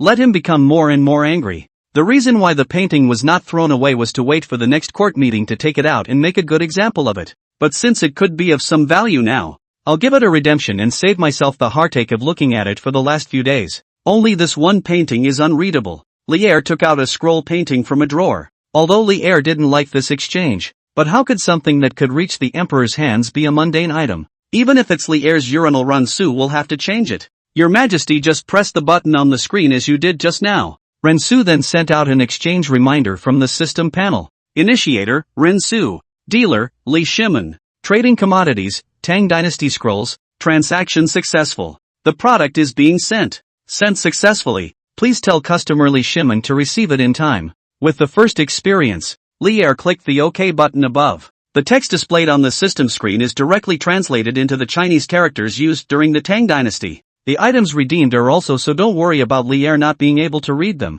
You just need to tell him how to do it. Rensu spent roughly 20 minutes explaining it all to him. Lier stood in the air conditioning vent and felt the cool, cold air. The air conditioning vents, electricity and everything is taken care of by the system. It's true what Renqing said. Being able to control cold and warmth at any time. He lifted his hands above his head to let the cold breeze pass through his sleeves, his expression looking past a rare comfort. Rensu took another air conditioner and replaced it with 2 wash basins and Imperial bowls for meals. Took 3 bars of soap and replaced them with a pair of shoes and underwear. The freezer was replaced with 2 large stone statues from the palace. Your Majesty can always contact me with this thing if there is anything you don't understand in its use. Rensu gave him a free cell phone produced by the system. Although it is a cell phone, but the size is about the same size as a tablet. Your Majesty, as long as you use this special quill above and write down your questions on top of this board, I can reply to you immediately. Immediately reply to me? Is this not the legendary 1,000 Miles Ear?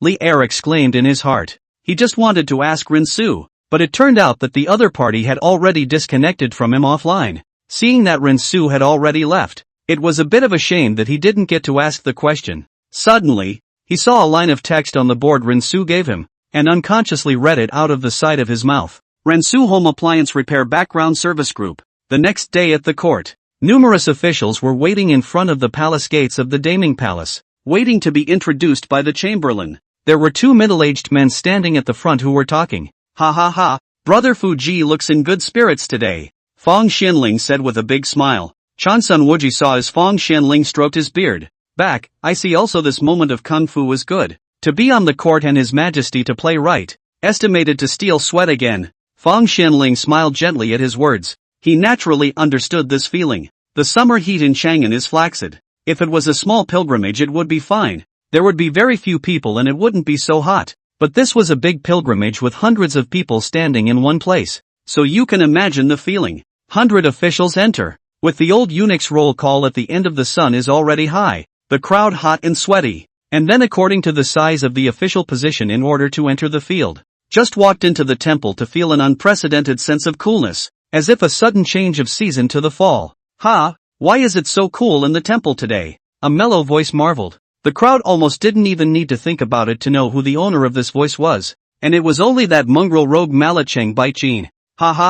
Did Baijin find it too? Li Er's cheerful voice came. See that big lump? Li pointed second hand in one direction. The crowd looked in the direction of his finger, only to see that the place where the stone sculpture should have been placed. At this time, there were actually two big white lumps of Zhanghai placed there. Silky cold air was coming out from there. Li Er looked smug and said, "This is the dream I had last night," and mentioned with the old gods that it was too hot when we had a court meeting, and the gods specially sympathized with us, the rulers and ministers, and so they handed me a magic weapon called an air conditioner. What his old man meant was for us kings and ministers to work together to create a great Tang dynasty out of it. The ministers standing at the bottom of the steps looked different. Some were excited, some were disbelieving, all of which were seen by Li Er's eyes. He only ascended to the throne for only 2 years. All kinds of questions will come. He knows that many people are not convinced in their hearts, thinking that he is not the right person, and even thinking that the whole Tang dynasty is taken from Yang Wang's hands. He grunted at the thought. Then, there were several eunuchs straining to carry in 2 more things. Dear ministers, take a look at these artifacts. They were all given to me by the old gods in my dreams. Li Er introduced them one by one. Some even exaggerate, like the freezer, which he had to rename the 10,000-year immortality cabinet. Seeing that the crowd all looked shocked, Li Er's heart was secretly pleased. I'll see who dares to deny being the son of heaven this time? Chapter 12 Linking Up. Appraisal. This transaction has been completed. Please take it to Hearing Springs Live in time to rate it. If the amount exceeds 100 million, 10% of the extra amount will be taken as a commission bonus, and you will also receive a mystery gift box. The system's prompt rang out in Ren Su's mind. Looking at these things in front of him, he couldn't help but mutter in his heart, can these add up to be worth $100 million? 2 porcelains, a dragon chair, 2 wash basins, a pair of shoes, the diamond in the rough as well as a painting of unknown origin. With a total of 8 items, it would take an average of $12 million apiece to reach the goal given by the system. Although I feel that the treasures around Li Er must be of great value, but the aspect of antiques that is said to be inaccurate. It's even more outrageous than a stock price crash. Maybe last month's ticker was $100,000 and this month it's only $30,000. He looked at the time. It was only 5 in the afternoon. Not quite the point in time to listen to the Springs Live. He started by cleaning the house and then freed up the room he had been keeping groceries in to house the antiques. As long as these antiques are placed in the system item bar, it has the color and look of 1,000 years of age. Runshu is like playing a simulation building game. Just drag items out of the system bar with a long press. Then it will have a size scale, and it will alert you with a red alert if you place it in the wrong orientation. It's like this scroll. It can only hang on the wall. After Rin Su pressed the OK button, the painting was placed on the wall at the same time. It would automatically be framed with a glass frame on the outside. Kinda smart. When everything was set up, he went back to his bedroom and drifted off to sleep. Waking up with a start, Ren Su glanced at the time. It was already 11 o'clock at night. He hurriedly opened the shake to check, and sure enough, he was in the middle of a live streak. Hello? Hello brother Quan, help me see if a yuan datu is real or fake. The stuff is old, but it's not much use. About half an hour or so Ren Su finally connected. Guys, nothing real today. I don't think I've seen anything that surprised me since the last big one. Thinking about the last connection, Listening Spring couldn't help but feel emotional again. I really didn't expect that I would be able to see a real heirloom jade seal in my life. And it's still appearing in my live broadcasting room. You guys know that my name might even be written in the historical records of future artifacts. It's just dog luck. The heirloom is also well on its way to being able to eat my Quan's flow. Let's get you loaded again. I don't believe there's such an amazing treasure that will appear in your live room. We have the next treasure holder. Listening Spring accepted Ren Su's connectivity. Bro, double tap and flip it. Here, Springs said as he sipped. Rensu hears this and opens the camera, which now creates a new Jitterbug account. Bro, your mic isn't on. Can you hear me? Microphone on. It was then that Rensu noticed that his microphone was still on. Quan, can you hear me now? It's audible. Seeing that there was only one table in the picture across the room, Listening Spring asked curiously, what are we appraising today? Is the treasure in hand? On it. Rensu replied. So can you bring it out so I can take a look at it? Yes. Just a moment please. Baby is upstairs in her room. Oh, that's fine. Brother, I hear your voice seems a bit familiar. Have you linked up before? Listening to Quan asked with a tilt of his head and raised his glasses. He had a better memory for a man. But the other account also had no follow or connect prompts, so he wasn't sure. It does look familiar. I think I've heard it somewhere too. Kind of sounds like the voice of that last heir to the Jade Seal of Passage. No way. This account doesn't have an official certification. You're stupid. You could have gotten a smaller number. Yeah, it's the first time I've even you Quan. Rensu said with a bit of a sweat when he saw the skepticism of the pop-ups. I should have known the whole voice changer. In case he was recognized as the same person who had come to appraise the heirloom Jade Seal last time, it would be impossible to say at that time. After all, who wouldn't be suspicious of you when you pull out the baby again and again? Rensu's pace under his feet was a little faster again, fearing that some netizens would actually compare it to the last sound source. This is it, he said in a rush to change the subject. He is seen turning on the lights to enter the room and then moving the camera over a pair of shoes. Quan, do you think my pair of shoes are real or fake? What's this? Shoes. Camera closer. This is not a shoe. This is called a bird's head track. The track head is high up, get it? Do these shoes cover your feet? The shoes look good. I'd buy them if they had a Nikki label on them. How is it that there are still appraisal shoes should go better on the virtues? This kind of fulfillment can only be found in two places, one of which is a museum and the other is inside a tomb. Where did that come from? Listening Springs asked in a tone of voice with a raised eyebrow. Rensu casually made up a reason and said, I found it at a street stall. Listening to Quan said in a rude manner, a mast? How come I don't have this kind of luck? You think it's like shopping in a food market. Turn it over and look at it. Rensu turned the bottom of his shoes over to show Listening Spring. These are shoes from the Tang Dynasty period, and it looks like they should have been worn by the feet of one of the emperors. Listening to Quan said with a frown, because the color of the shoe does not look like it was dug out of the grave. It is mainly judged by the yellowing of the bottom of the shoe. This is due to oxidization from prolonged exposure, and if the soles were brought out of the grave they would definitely be white. Since it's not a grave robber, the shoe is of regular origin. Rensu didn't know that the system had erased all traces of it for him. Quan, shall I open this door? The stuff is old, with a big open door at a glance. Characteristically well protected too. Listening to Quan spread his face and laughed. These shoes must have been worn by someone else, right? They're used, right? No one's ever clicked I want them on the bricks and mortar, have they?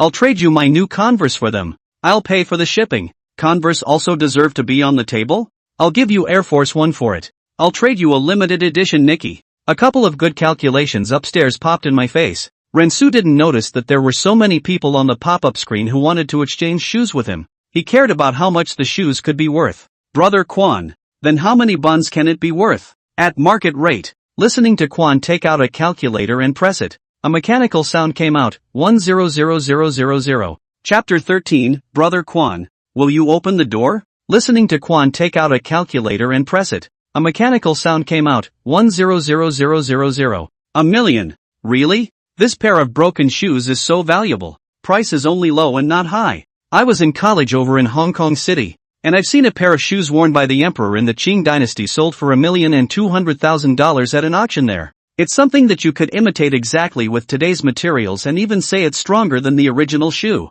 But he's just an antique and there's nothing you can do about it. There is also the point that whatever is around the emperor is there to suppress evil spirits and preserve incense. I'm so angry. I remember my grandmother had a pair, but my father threw them away as junk. At Lu Haiju, venerable master, what are you thinking about? Even if there is a pair of shoes, even if it is traced back to the Han dynasty, the top day is only 300,000 or 400,000. Expensive is not this pair of shoes but were the shoe people. After all, in ancient times, the emperor was the son of heaven, the most virile man under the sky. Of course, for a true antique collector $1 million is complete pocket change. Not enough to matter. Rensu was slightly disappointed after hearing that the offer was $1 million.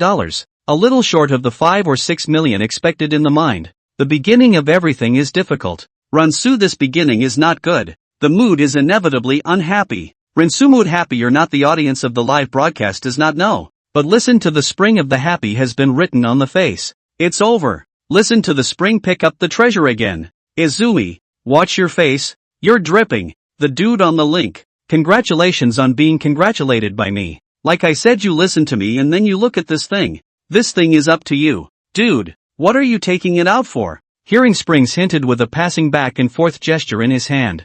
Have you had any cars in mind lately? Don't worry, Quan. I have other treasures I haven't seen yet. Hearing Springs sniffed and said in surprise. Oh, there's a baby. Rather seems like I'm in a bit of a hurry. Sorry bro. Ransu, it's fine. The Emperor is not in a hurry. Look, you're in a hurry. Looks like it needs to settle down a bit / crying and laughing. Ransu took a few steps inside the room before arriving at a wooden table, on which was sitting a basin with colorful patterns. Brother Quan, help me see if this basin opens the door? Ransu asked. Kind of like the foot wash at my house. Yako, who doesn't look like she's opening the door. I bet a packet of wazi that this pot is definitely not real, because I have the exact same one at home. Last time my dad took it for appraisal, it was a fake, and it cost him $200,000 for nothing. At button 1 Resurrection Kirby, 200,000 are fake? It's being set up, isn't it? Hearing Springs took a sip of water just in time to see the pop-up, and he laughed a little and said, guys, you don't understand what's going on here. 200,000 is at most called being cheated. What kind of situation is called as a bureau? The amount of at least hundreds of millions of dollars to deserve to be called as a bureau. This kind of bureau is usually a place to sell things. Much more I will not say. Anyway, brothers, remember a word called wealth is not exposed. Listening to the spring to hold back the words wanted to say in time to change their mouths. Some things they know is good. Absolutely cannot say out. Don't keep me in suspense. Is there anyone out there who can explain? Born. I'll allow you to make a sound this time. Hurry up and finish. The anchor said the place to sell things generally refers to the auction. Do not have the real strength of the bureau which dares to do it? If you fall into this kind of game, the whole auction, except for you, everyone else is a trust. The do-gooder can get the money from you. Then you'll never get it back in your life. You don't open for 10 years. You open and eat for 10 years. The stuff is old. This is kind of like late Sui and early Tang dynasty craftsmanship. Rinsu couldn't help but marvel in his heart after hearing Listening Spring's words. It was all so obvious. Sometimes he really wondered how they could tell which period they were from when they clearly seemed to be about the same size thing. Perhaps it can only be explained by the fact that from this time period onwards, the craftsmen were elevated in their production techniques. Turn it over and look at the bottom. Zoom in a little closer. Hearing Spring's eyes narrowed a bit. Ransu leaned his cell phone a little closer when he heard him. No need to get so close. It says, the year of Zhongwan. Show me the rim of the basin. It's all fine. 4 claws for a python. 5 claws for a dragon. Since it's a dragon, that's only for the emperor. Zhongwan. Isn't that Tang Taizong's used wash basin? I'll go. That's a mean one. Looks real? On the spot. The last one was a shoe worn by the emperor. This time it's a used wash basin. Did he pout the emperor's tomb? The viewers of the live stream began to speculate, listening to Quan at this time with skepticism in his eyes. Brother, what does your family do? Where are you now? It can't be such a coincidence, can it, that both pieces are exclusive to the emperor? Ding! It has been detected that you have been suspected, and has now been changed to an overseas IP for you. Your account work has been modified. Please provide a reasonable explanation in a timely manner, or this mission will be judged a failure. The system's voice sounded in Rensu's mind at this time. He sniffed in shock and began to panic in his mind. Yeah, this is all too much of a coincidence. Take out the things of the Tang dynasty or also all the emperor's imperial products. It is inevitable that people will not be suspicious. He then stabilized his mind and said flatly, Brother Quan, all of these things were passed down from my family, and I'm currently studying in England. Listening to Quan open Rensu's homepage above the IP address is indeed in the United Kingdom. There are 3 other works shot in the United Kingdom inside the movie city and luxury apartments. This time Listening Spring was relieved. He smiled. Everything is fine. This basin, I think it's better to take it and send it to the auction. So it's Mr. Ing.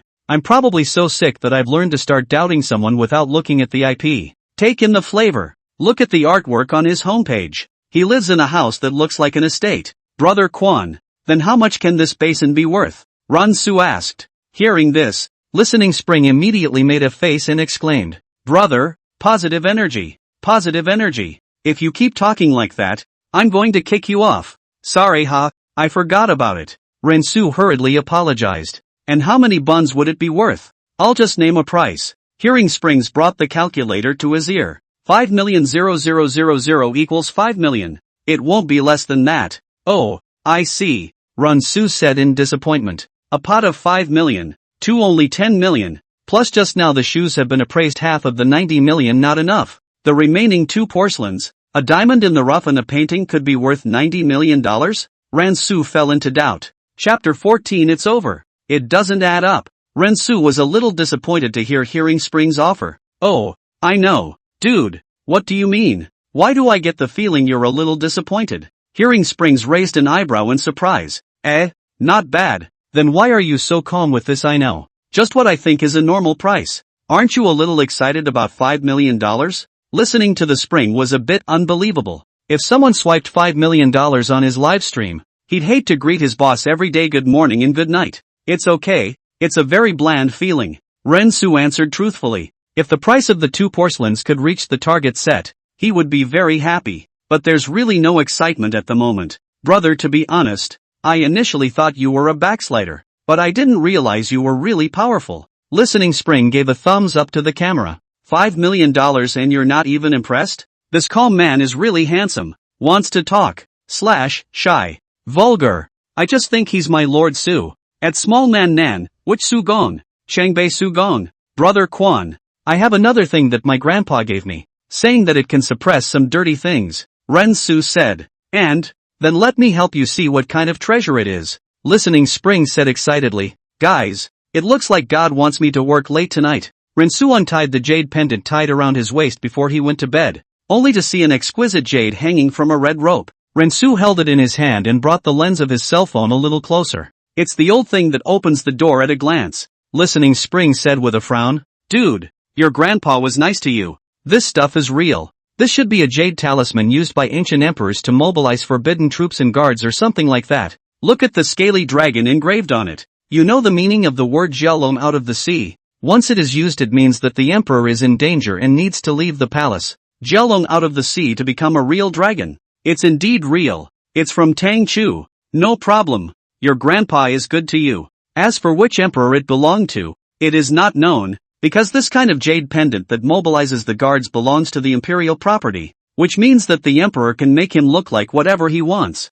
How many steamed buns can this be worth? Ransu asked. He watched as the value on the system panel had changed from 0 to 100100000, and listened to the offer Quan uttered as the standard determined by the system. So this jade pendant he still had great expectations. After hearing Rinsu's words, Listening Spring instead shook his head and said, Brother, this thing it can't be measured by money. The love given by family members I think is priceless. No matter whether this jade pendant on your hand today is worth steamed buns or not. Well said. Brother Quan is positive. Hear the applause. This is the power of an idol / worship. My husband. Rinsu was also a bit touched after hearing these words, but then reacted. This is all made up. Where do you have family? Thank you Mr. Liu for the private jet. Mr. Liu is free to sit in my live room today. Listening Spring said with a smile on his face. The boss is confused. This is a public service broadcasting room. People please do not reward. I'm red in the eyes. No more swipes.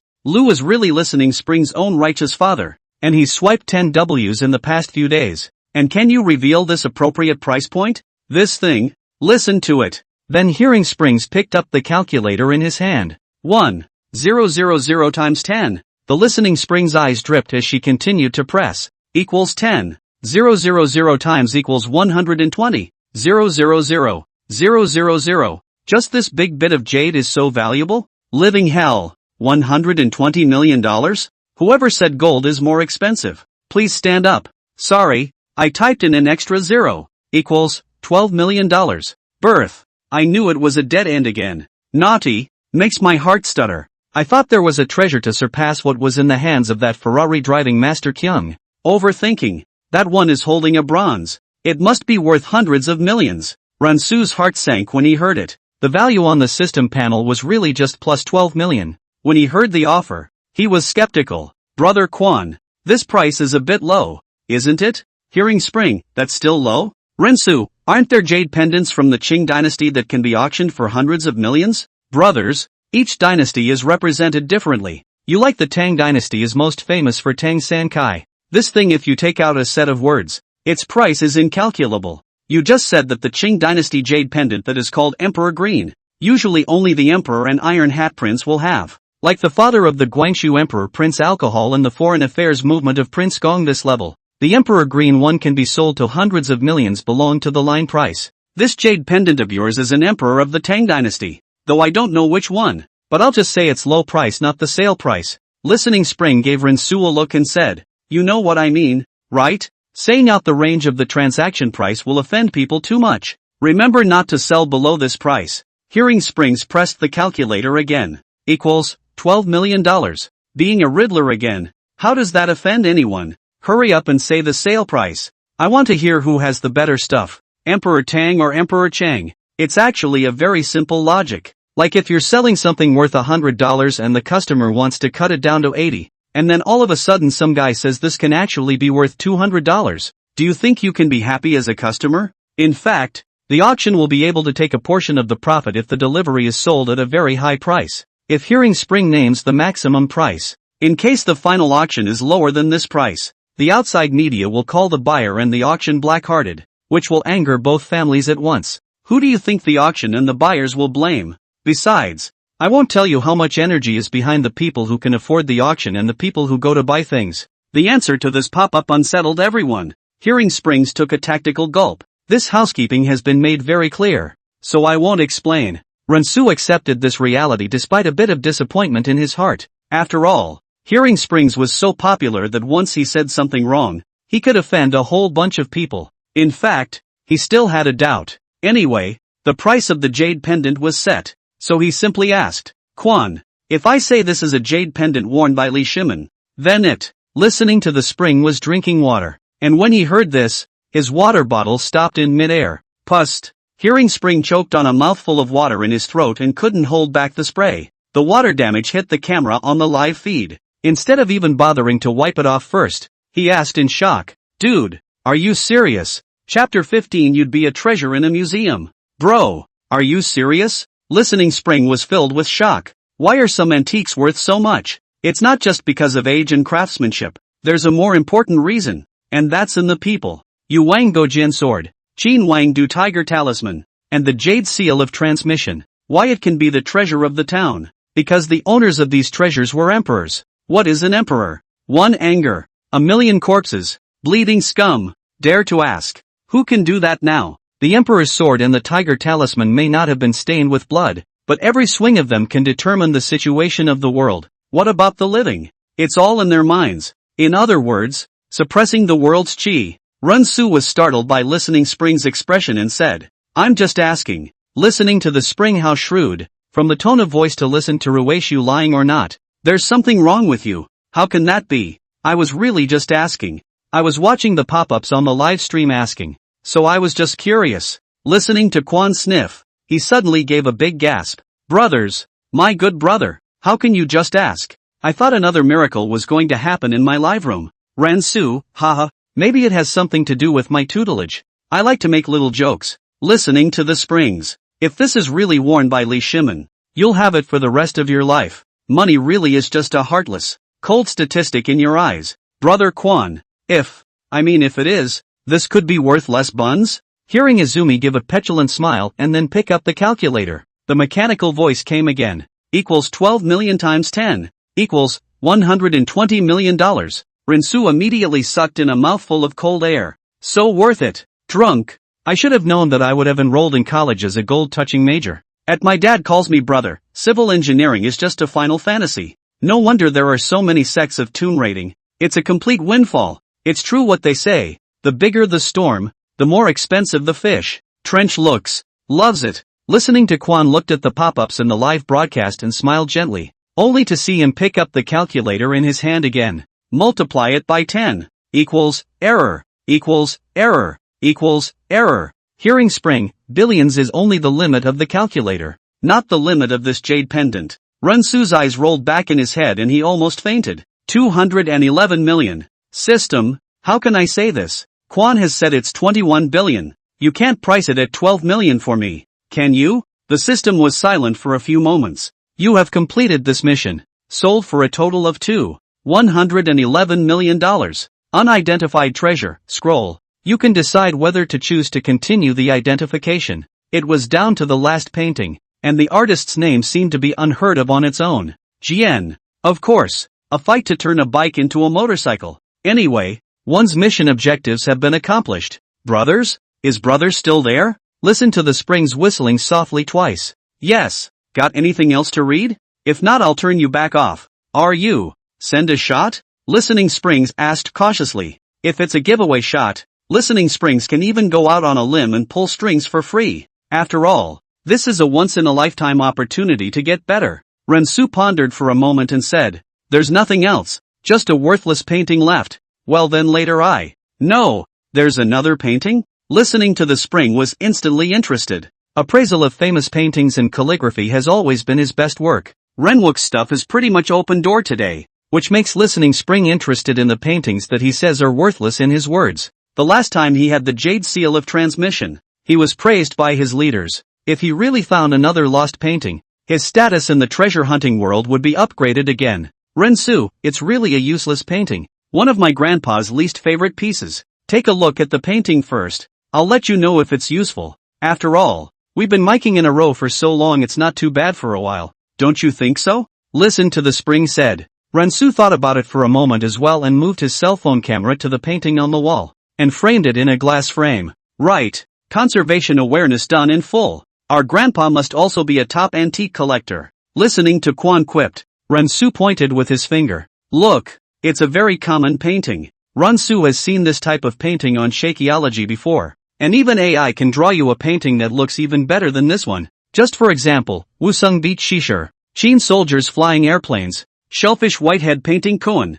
Rensu think all quite open door. When Rensu took the painting out, Listening Spring's eyes were drawn to it. He compared a shushing silence signaling him to keep quiet and lifted the frames of his glasses with his index finger. After a while, and the expression on his face began to grow serious as he said, can you get a little closer? Rensu hears this and leans the camera in closer. Up a little, go on, slow down, go on, okay, stop. Hearing Springs suddenly shouted. His head leaned closer. What does it say? Yen Li, you're a little closer, I'll see what the last word is? He slapped his thigh and called out. Yen Liben. What is written on this? A map of the lower canals of Wu County in the second year of the reign of Jingwan. Yen. Bai Lipen. Yen Liben listened to Quan read the name again in his mind. He felt so familiar with the name. Yen Liben. Hearing Springs suddenly exclaimed. What are you doing all of a sudden? My husband isn't home, and my mother-in-law just came in to see what I thought was hiding a man.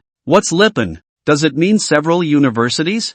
I don't think I've heard of this person. Who is this? Is there a brother who understands to help explain? The live broadcast has been asked in the comment section. If it is Chi Baisher may have heard of it, but the name Yen Liben is really not heard once. Brothers, did our grandmaster say where this painting came from? Listening Spring asked as he looked at it. It seems like it was given to him by someone else when he was doing business with the Yankees. Rensu made up a random reason. Now he lies without any psychological burden at all. Egu. Then we've really picked up a great bargain. No, it's that they returned what was rightfully ours. The thing is old and in perfect condition. Now we are studying whether this is the real work of the old man or not. Okay.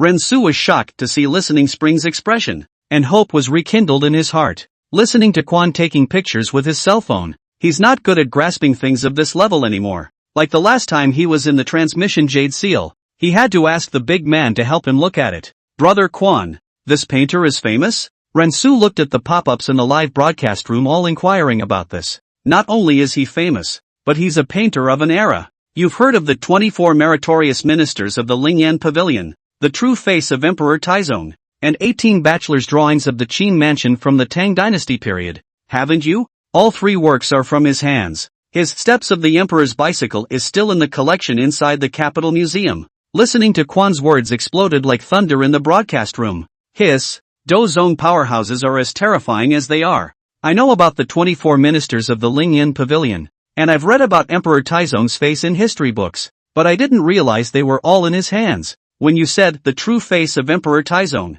I remembered. It seems that the name Yen Liben did appear in the history books. Yeah, I remember that too. It's in the science fiction corner of the book. Can you take the painting down? I need to see the back paper of the painting. Be careful, Hearing Springs commanded. Ransu took the painting down slowly, and because he was too nervous he forgot to put his cell phone down to get the painting, holding the phone in one hand and going to the painting with the other. But, what you fear it comes to, the painting slipped out of Ransu's hand, only to hear a snap sound. The glass frame falls to the ground and shatters. Listening to the spring directly froze. His mouth was so open that he couldn't close it. The pop-ups in the live stream stopped scrolling at this moment as well. Chapter 16, You're going to turn me into an anchor? Hearing Springs froze at the sight of the flax. He couldn't help but do up from his chair and yell, "Holy, man, what the hell are you doing? If this kind of treasure is scratched by the glass, it will be an irreparable loss." Ransu also did not expect the hand slipped. The heart anxious, put down the phone, rushed over to check. Viewers of the live stream also condemned it. It's over. This painting probably can't be saved. The sound of the glass shattering just now is as crisp as the painting will be tattered. The painting can't even be held steady. This dude is also too weak. I'll feed your kidneys treasure tablets directly from 360 degrees. I estimated this painting to be a few $100 million, but now it's broken and will probably shrink 100 times. A brief black screen tugged at the crowd's emotions. 10 seconds passed. Ransu surprised, the painting was not cut by the glass. There is a layer of glass liner inside. Ransu then lifted his cell phone to give the camera to the painting, only to see the glass shards outside the frame of the table all framed. Listening Spring was in a relieved mood after seeing that the painting was fine. Luckily there are 2 layers of protection. I'll be honest, you're the first person to make me feel like I'm on a roller coaster today in all the time I've been appraising treasures. Hearing Springs glanced at the message on his cell phone at this point, then snapped another picture of the back. It was only a few moments later that he dared to make a judgment call when he saw the message on his cell phone. No problem with the painting. One big open door. But this painting of yours? You still need to go and get it appraised by the Capitol Museum. Listening to Kwan's ability to identify treasures is also very strong, but his fame is mostly in the private sector. It can only be authentic if the gang of experts standing at the pyramid say it's real. Without doubt. Sure, if he could even tell at a glance that it was a fake, then there was absolutely no way it could be real. Listening to Kwan with slight excitement on his expression, he said, "I think there should be music at this moment." Ransu hemmed and hawed. "Brother Kwan, I understand." As soon as his words left his mouth, music began to play on the air. The pear blossoms in the garden had been in bloom for another year, and the moonlight sprinkles the empty steps on a clear night. In my dreams, the pianos play old music. In my dreams, I wake up with tears on my cheeks. Kojiyama recites it over and over again. Snow in the spring court never plays a low-end game. At this point, Ransu was more concerned about the value of the painting. "Brother Kwan, I think this painting can be." "Brother, stop it. I can't accept this thing of yours." Listening Spring flatly refused. He waved his hand repeatedly and said, "I don't have that much energy to be able to collect the painting in your hand. If you want to pass it on, I can go contact the auction." At this time, Ransu's jitterbug background suddenly received a lot of attention, and someone wrote to him privately, "I can collect the price plus VXXXXXXXXXX." Ransu ignored these people. The water here is too deep. Ransu is self-aware. He cannot grasp. "Can you give a reference price?" Hearing Springs rubbed his brow, then picked up the calculator in his hand. "I'm just giving a reference. It's still based on the results of the auction. 100,000 equals 100 million. That's just a conservative price. If it's in an auction, it could multiply that." Hearing Springs held out 5 more fingers. "Ah, Raider. Raider?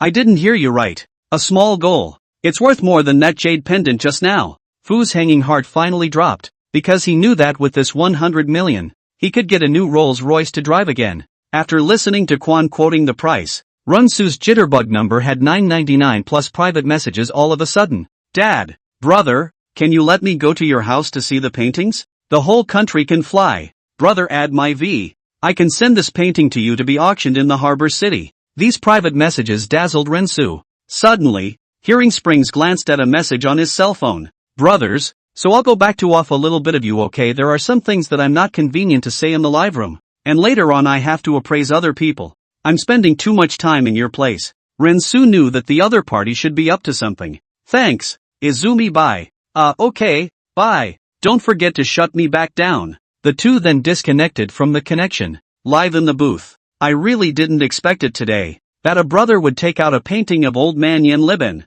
but it really opened my eyes. Look at how lovely the people are on this painting. And look at the bustle of this Tang Dynasty morning market. Hearing Springs pulled out the picture he had just taken with his cell phone. It's 12:30 a.m. It really is true what they say. The early bird gets the worm. Ren Su ended the streak. His mood first went down and up as if he were dreaming. Good thing the mission was accomplished. Then, he heard a prompt from the system. Your current treasure exchange amount number is 22,110 million. There will be 221,110 million commission. Ding! The ringtone on Ren Su's cell phone rang, and he opened it to see. Qinglong Bank reminds that there is a remittance of 200 million yuan in your account. Please check it in time. Immediately afterward his phone rang following him. My little sister sent me this. Yoyo, it was sent to D'Amato. Hello? Hello sir. I'm the general manager of Green Dragon Bank's Forefront County branch. Have you received a cross-country remittance over here? Yes.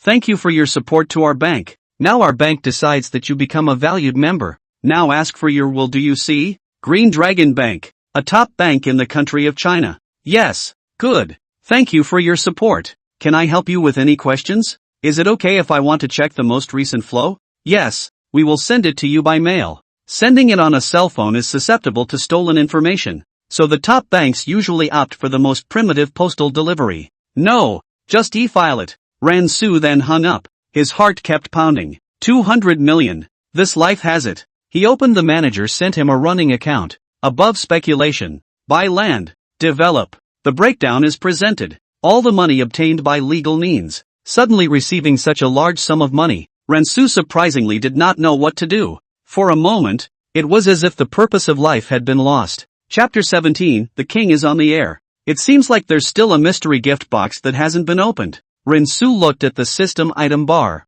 Mystery occupation gift box. This gift box will provide you with random occupation training. Career cultivation? Ren Su thought it was a bit interesting. Will there be a career lottery? Ren Su said without hesitation. Yes, as the saying goes, there's no such thing as too much skill. Your occupation, anchor. Ren Su, anchor? This still needs to be cultivated? New hidden mission, increase fans by 30,000 and reach 40,000 gifts. Live broadcast location, Chang'an City, Tang Dynasty. You still have one outstanding renwook for this month. And today is the end of the month, so it will be executed on you immediately now. Ren Su hadn't reacted yet. The next second, it disappeared into thin air. Chang'an City. The streets are lined with staggered buildings, mostly wooden, with stores lined up and signboard fronts flapping in the wind. The streets and alleys are filled with the aroma of food. The restaurants are full of guests. People are talking, savoring the wine and tea and enjoying the musicians' performances. This flourishing scene caused Ren Su to be amazed. Although it can't be compared to those modern high-rise buildings, it's full of life and unusually lively. High-rise buildings, modern people which have not been tired of seeing. Many people are yearning for the landscape folk life. The scene in front of me is even more real than the highly rated ancient costumes. Live here. That's not a proper traffic mecca. System, turn on the live broadcast. Equipment installation underway. Immediately after that, Ren Su felt two more lenses on his shoulders, but he could only see them by himself. A style of live room appears on the system panel. Please ask the host to fill in the title. Newcomers live suck not suck. Traffic mainly depends on the title. The more exaggerated, the more hunting, the more attractive people click in to see. Rebirth of me as a prince in the Great Tang. The cameras on Ren Su's shoulders are capable of projecting what he sees in real time, and the viewpoint is third person. The high-definition images of the city of Datong in the live broadcast room were instantly intriguing. The streets are bustling with pedestrians, dignitaries traveling in horse-drawn carriages,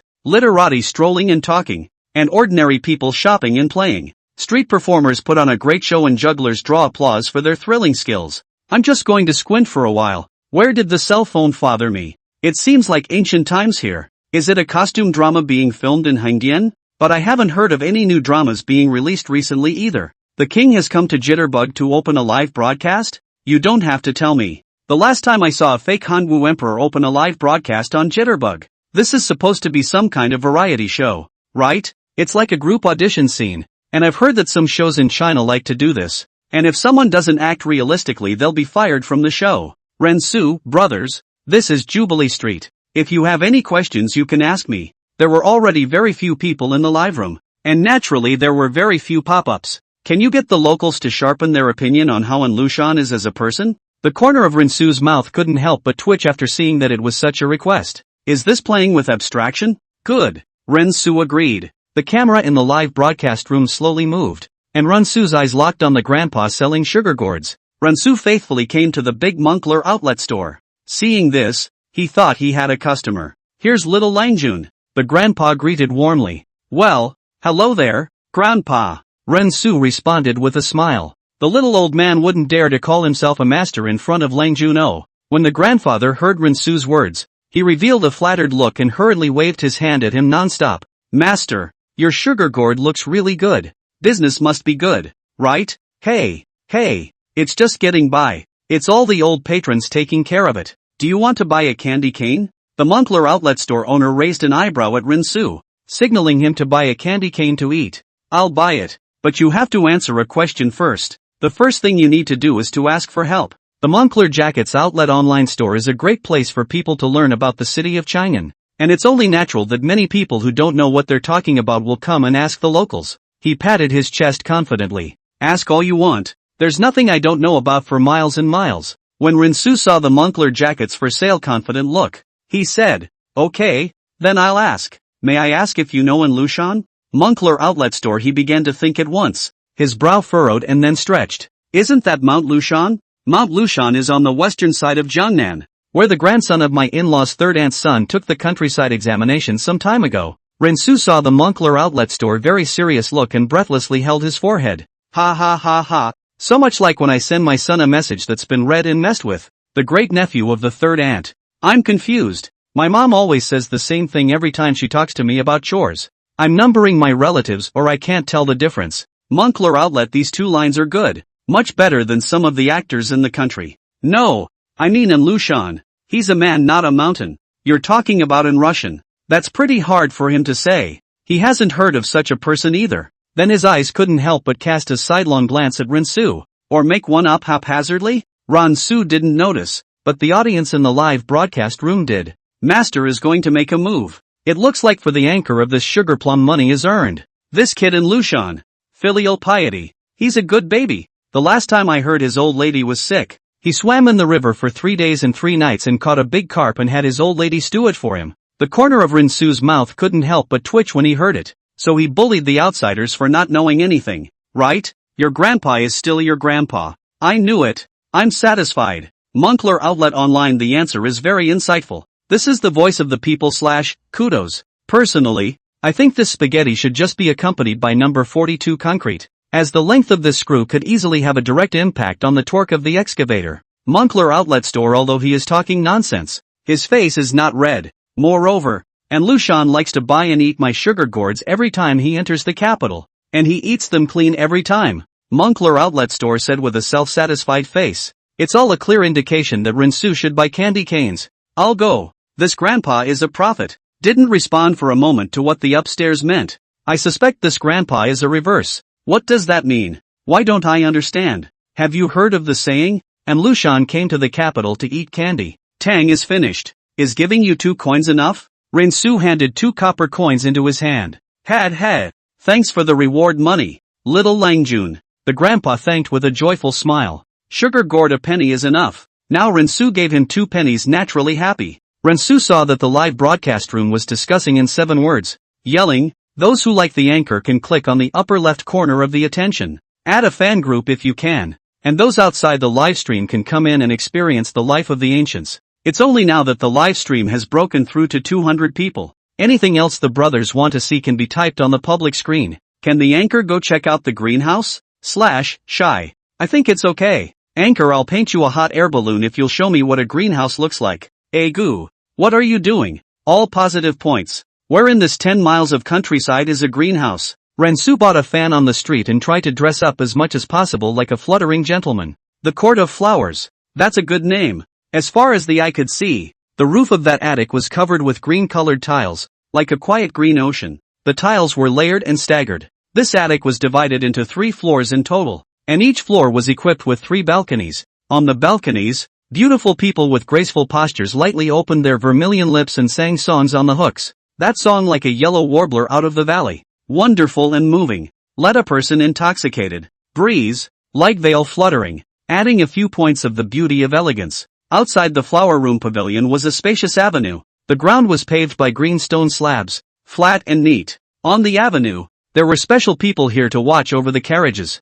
A beautifully decorated carriage was neatly arranged, and the horsemen either sat or stood, patiently waiting for their master's call. Are you sure this is a greenhouse? So poetic? Why does the decoration look so much like a library? This is put on our side, high and low enough to become a tourist attraction. Anchor, don't dawdle. Hurry up and get in there and let me get a rise out of it. Rensu walked in faithfully with the expectations of the hundreds of viewers in the live broadcast room. Then there was a thickly made-up woman pimp walked to Rensu. The pimp slightly swept a glance at the brocade silk and jade clothes on Rensu's body, and in his heart, he guessed which family's noble son. The anchor's clothes and hairstyle were all arranged by the system in advance. May I ask if you have an appointment today, young master? Yes, Technician 28. The bod froze at his words, and the name did not come to mind even after thinking about it for a while. She then pinched her orchid fingers and half an A4-sized scented handkerchief swayed back and forth in her hand. She pressed her voice and whispered slowly, Junior Langjun is afraid that this is the first time he has come to our flower pavilion.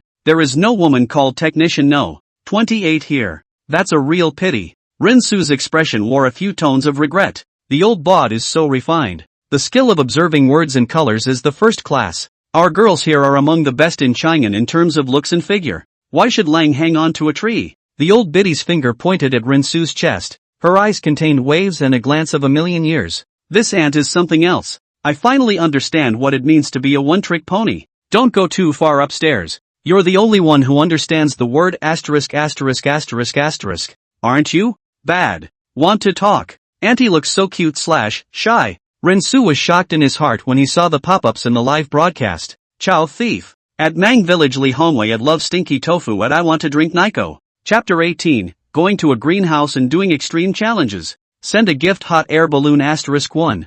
Rensu immediately said, thanks to the boss for swiping the hot air balloon. I wish the boss all the best. 8 in a litter. And never die. Brothers, click some likes. Can you help the anchor get to 10,000 likes? Rensu shouts internally can be conveyed to the live room through the system. At Quad Wholesale Construction Rebar, boss hurry up and let the anchor in the whole live. Yeah, going to a greenhouse is always a good idea, right? Damn it, let the anchor find the real greenhouse. The pop-ups in Rensu's live room began to rise up, arching fire at the boss who swiped the gifts. Wholesale Construction Steel, give you 2 whole program of work. The first, you do not look for other girls, just look for the old ant. Wait until you have to do the right thing to say that you have the good of the dragon and the sun. Ha ha ha, this is bad. If that's true, Auntie may have to report to the police and charge the anchor with fraud. And then the great old man of green heaven will gate Ertie's head in public. Look at the anchor's green face. What about the second one? The crowd in the live broadcast room began to ask the boss what the second one was. Looking at the enthusiastic scrolling pop-ups, Rensu's mouth couldn't help but twitch. As for the second one, that's the one where the anchor pretends to be real, but then at the end of the checkout says he forgot his money at home. If you can do it, I'll give you a sports car. The boss is so mean. Boss, just spoil him. How can you spend money to reward an anchor? This puts the anchor in a difficult position. White whoring is fun for a while, but always white whoring is fun for a long time. Oi, kiddo, I'm starting to look forward to it a little bit. Just the second one. Seconded. +1 +1 +1. Rensu sighed. I really didn't expect the brothers to have such great wisdom. What do you mean? Sure I didn't mishear and not call us big smarts? No, you are people of real intellectual substance. I think there's an idea that comes out of this, love both. Not attack. Not kin ai fei bao? 6666. The sleeping beast in your body has awakened to control your brain? Break it up and listen to the anchor's explanation. Rip, skin. The so-called part-time love is up to a middle-aged woman who doesn't let go. Both want her to experience what it's like to be in love. Non-kung fu, as I understand it, means to cultivate righteousness without using violent means. Brief silence on the air. Listening to you is better than reading 10 years of books. The anchor's understanding surprisingly makes me feel like I went to college for nothing. I told you there's always a great righteousness in your heart every time you go to read romance. Sympathy, a gambling father, a sick mother, a school-going brother, a well-behaved girl. Who will help her if I don't? The anchor is so right on the money. Must follow. So brothers, I choose the first one. Then the pop-ups were full of question marks again. I thought I was going to hold it in, but I didn't think I'd poop. Don't you know what the brothers want to see? I'm going to watch the paid content. I urge you to West Objector Wei Junjie. I've got the tissues ready and you chose one? Brothers, I also want to but this live room will immediately be blocked. Ransu said with a helpless face. Think about it guys, it's not like it's a 91 short video. It's a Shake Shack short video. So, Ransu felt that this had been made obvious enough, and he was sure that the good brothers in the broadcast room would understand. So you send a download link for 91 and have a live stream there and we'll go over and spectate. At Dado di Juan Maru, when the one popping up above tried to send another message, he realized he was banned for 30 minutes. Then be the first. The crowd had to agree to Rinsu doing this challenge. The pimp saw Rinsu standing there in a daze without saying anything and thought he was thinking about what she said. Moreover, looking at Rinsu's age is not too old. There is no flower farm veteran's temperament. The most crucial thing is that Rinsu is very handsome. Her heart gradually secretly happy. Looks like a chick. What kind of person earns the best money in a greenhouse is naturally a man like Rinsu who has just entered the love world. He won't haggle. He won't treat you like a pervert. And they're young and virile and won't fall off the wagon when it counts. Anyway, she liked this kind of thing when she was younger. But unfortunately she was older now. There wouldn't be any customers to fancy her either. And she'd like to go crazy again if she could. The pimp then shouted towards a compartment upstairs. Daughter, come down. There's an honored guest here who needs you to wait on him. Mom, which suave lord is this again? The woman's delicate voice came from behind a light veil, and she came slinking along in a gown with long, flawless, slender legs, cloud sideburns, high pull, beads and emerald swaying. With her pace issued a crisp sound. Curved willow eyebrow like a crescent moon moving. Eyebrow under a pair of eyes seemed to contain thousands of feelings, and sometimes the flow of autumn waves. Looking at the light, vermilion lips without pointing, when slightly open, seemingly shallow smile. This time it's not the Grandmaster. Mom, I've found you a handsome young man. The pimp's handkerchief lightly covered her mouth and laughed. The voluptuous woman slowly walked down from the upper floor. She gently waved the silk handkerchief in her hand, and it was as if water could drip out of her soft, boneless wrist. Her waist was slender, like a weak willow, and every movement carried endless elegance and charm, so that once one's eyes landed on her, they would never be able to move away. The most crucial thing is that the spring light of the two front convex peaks happens to be covered with hair, and the hazy feeling is born. Ransu's eyes went straight. The live stream also blew up. Phantom, I love it. Which star is across the street? It's really pretty. Aren't the three kingdoms all dead? How come there's still Diaochan? Can the anchor send an address? I'm in a hurry at school. Phew. It's a good thing the anchor's challenge was that ante, or else he really would have gotten a taste of fine chaff. When the pimp saw Ransu's eyes, he laughed softly again. Little ingrate. Our girls here didn't let you down,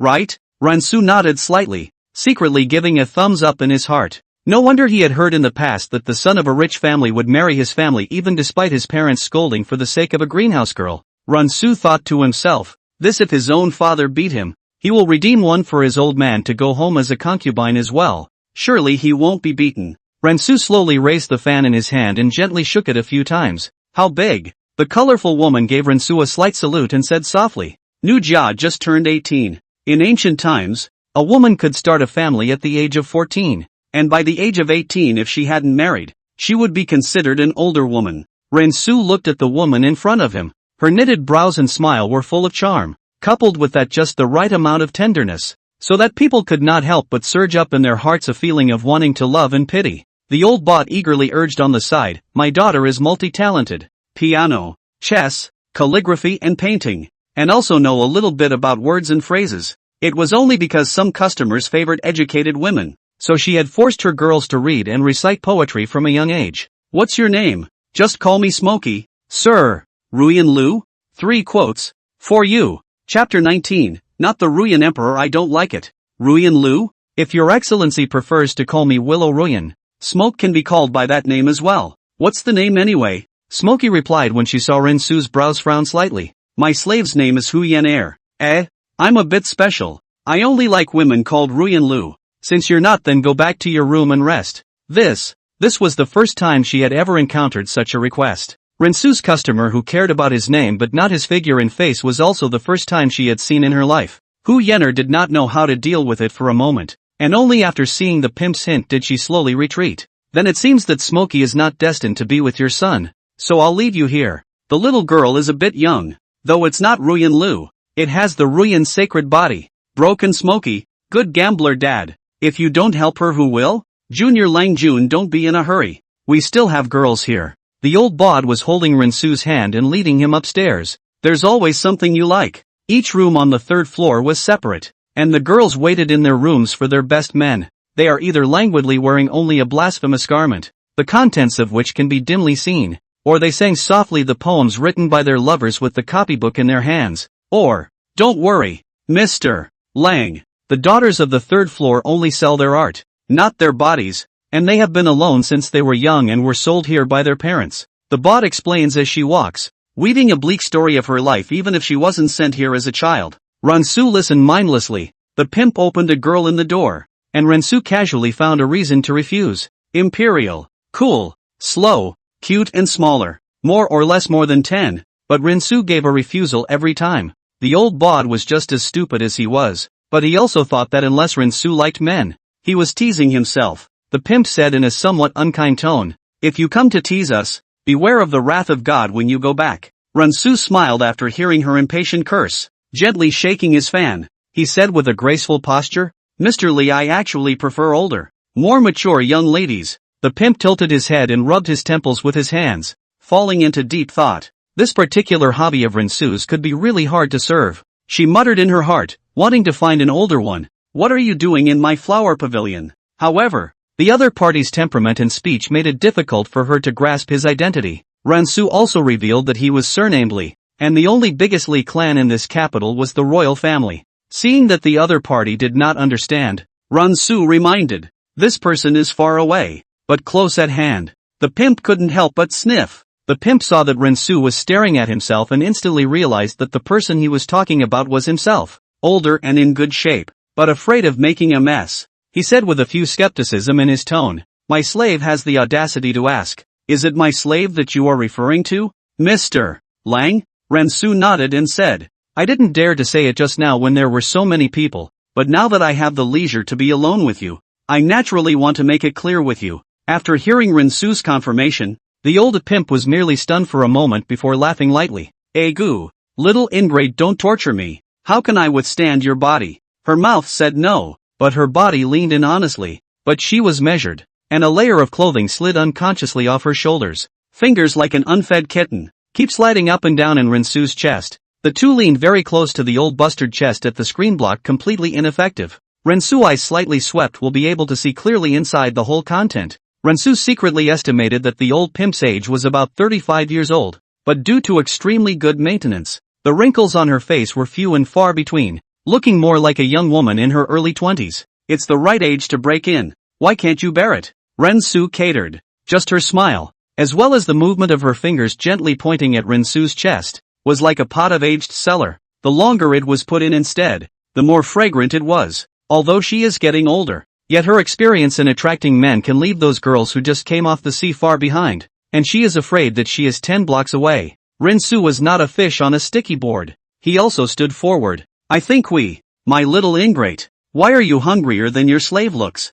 She pinched her orchid fingers and gently stroked Rinsu's stoic face. Tisk, how handsome. Rinsu was provoked by his itchy heart, quickly stabilized his mind and said, men handsome cannot be eaten. The real ability is their own dry out. Well, I see you really want to asterisk. Don't hold back, anchor. I give you permission to reward yourself. Ho ho ho ho. Auntie is so good at that. Just those two looks and movements are enough to be a headliner in our foot washing town here. Young people don't know what a young woman is like, and mistake young girls for treasures. Grind it out and step into the non-attack part quickly. Give away the popularity meter asterisk 66. Give away lollipop asterisk 5. Give away big beer asterisk 13. This small amount of gifts Rinchuan had already received more than 300. Yes? I hope you'll see it later, slave. Then, Auntie Pimp walked towards the room at the end of the second floor with Rinsu's arm. Along the way the daughters see the old pimp are respectfully called a mother, and with some strange look at Rinsu. The Johns on the side couldn't help but laugh out loud when they saw it. Great Aunt Lee, this dry well of yours hasn't produced any water for some years. Right. So how did you trick this handsome gentleman? It's always going to be like we paid to get it. 2. Quench. You old thing is so insensitive. The old pimp's eyes glared, but he couldn't intimidate the other party. Love starts with the clock and stops with the clock. In the more plainly decorated room, Rensu and the pimp were sitting across from each other. Sister, don't we need a little drink? Rensu asked. Because he saw that the old pimp was in the process of undressing, he preferred to do a good job of foreplay. The mouth of the little ingrate is really sweet. The slave is so old that she can still be made an elder sister. If this were to spread out, it would be laughed at. Not if you're drinking. I've been hungry for a while now. Sister. She then sat on the edge of the bed, the hazy beauty of her body fading. If you want to drink, slave will drink with you today. There were prepared drinks on the sandalwood table, and the old bought himself filled them. Sister won't push it. She took a bite. Rensu was secretly surprised in his heart. This cup had 2 tails. He also picked up a glass of wine. Gently sip. Feel this wine is a bit like rice wine. The degree is almost similar to beer. After 3 rounds of wine, Auntie has a few drunkenness. She half-open clothes, spring light hidden. The blush on her face with its unique makeup is as delicate as a peach about to fall out of season from the inside out. The expression on his face seemed to tell. Motionless, at your disposal. Chapter 20 Type of code first. Junior Lang Jun. It's time for us to get down to business. After saying that, she sat on Rensu's lap with her ass. Moreover, she was still sitting with her back turned. Around the time she was drunk, she slightly bent over and bunched up her skirt. Her active proximity made Rensu smell an osmanthus aroma, which was tranquil and charming. At the same time, it brought an indelible flame burning at his throat, making his heart flutter. Sure enough, Ginger is still hot. Look at the anchor's cowering look. Not manly at all. If it were me, I'd have killed the old pimp without leaving a single piece of armor. This is a test of Taoism. I see the anchor is difficult to resist. This set of combinations down. Who is not confused? I see that he's already going to be indulging in tenderness. And it's going to be hard to fulfill this challenge. The evil dragon that visits the store is finally stuck in the mud. I'll go. You guys look at what the anchor's hands are doing. Stop it. Rensu's hands are constantly rolling balls. After the pimp had cocooned himself, and the layer of cocoon clothing on his body was about to be removed, he immediately disconnected the live feed. The screen is temporarily interrupted. What's going on here? Where's the picture I want? There's only sound.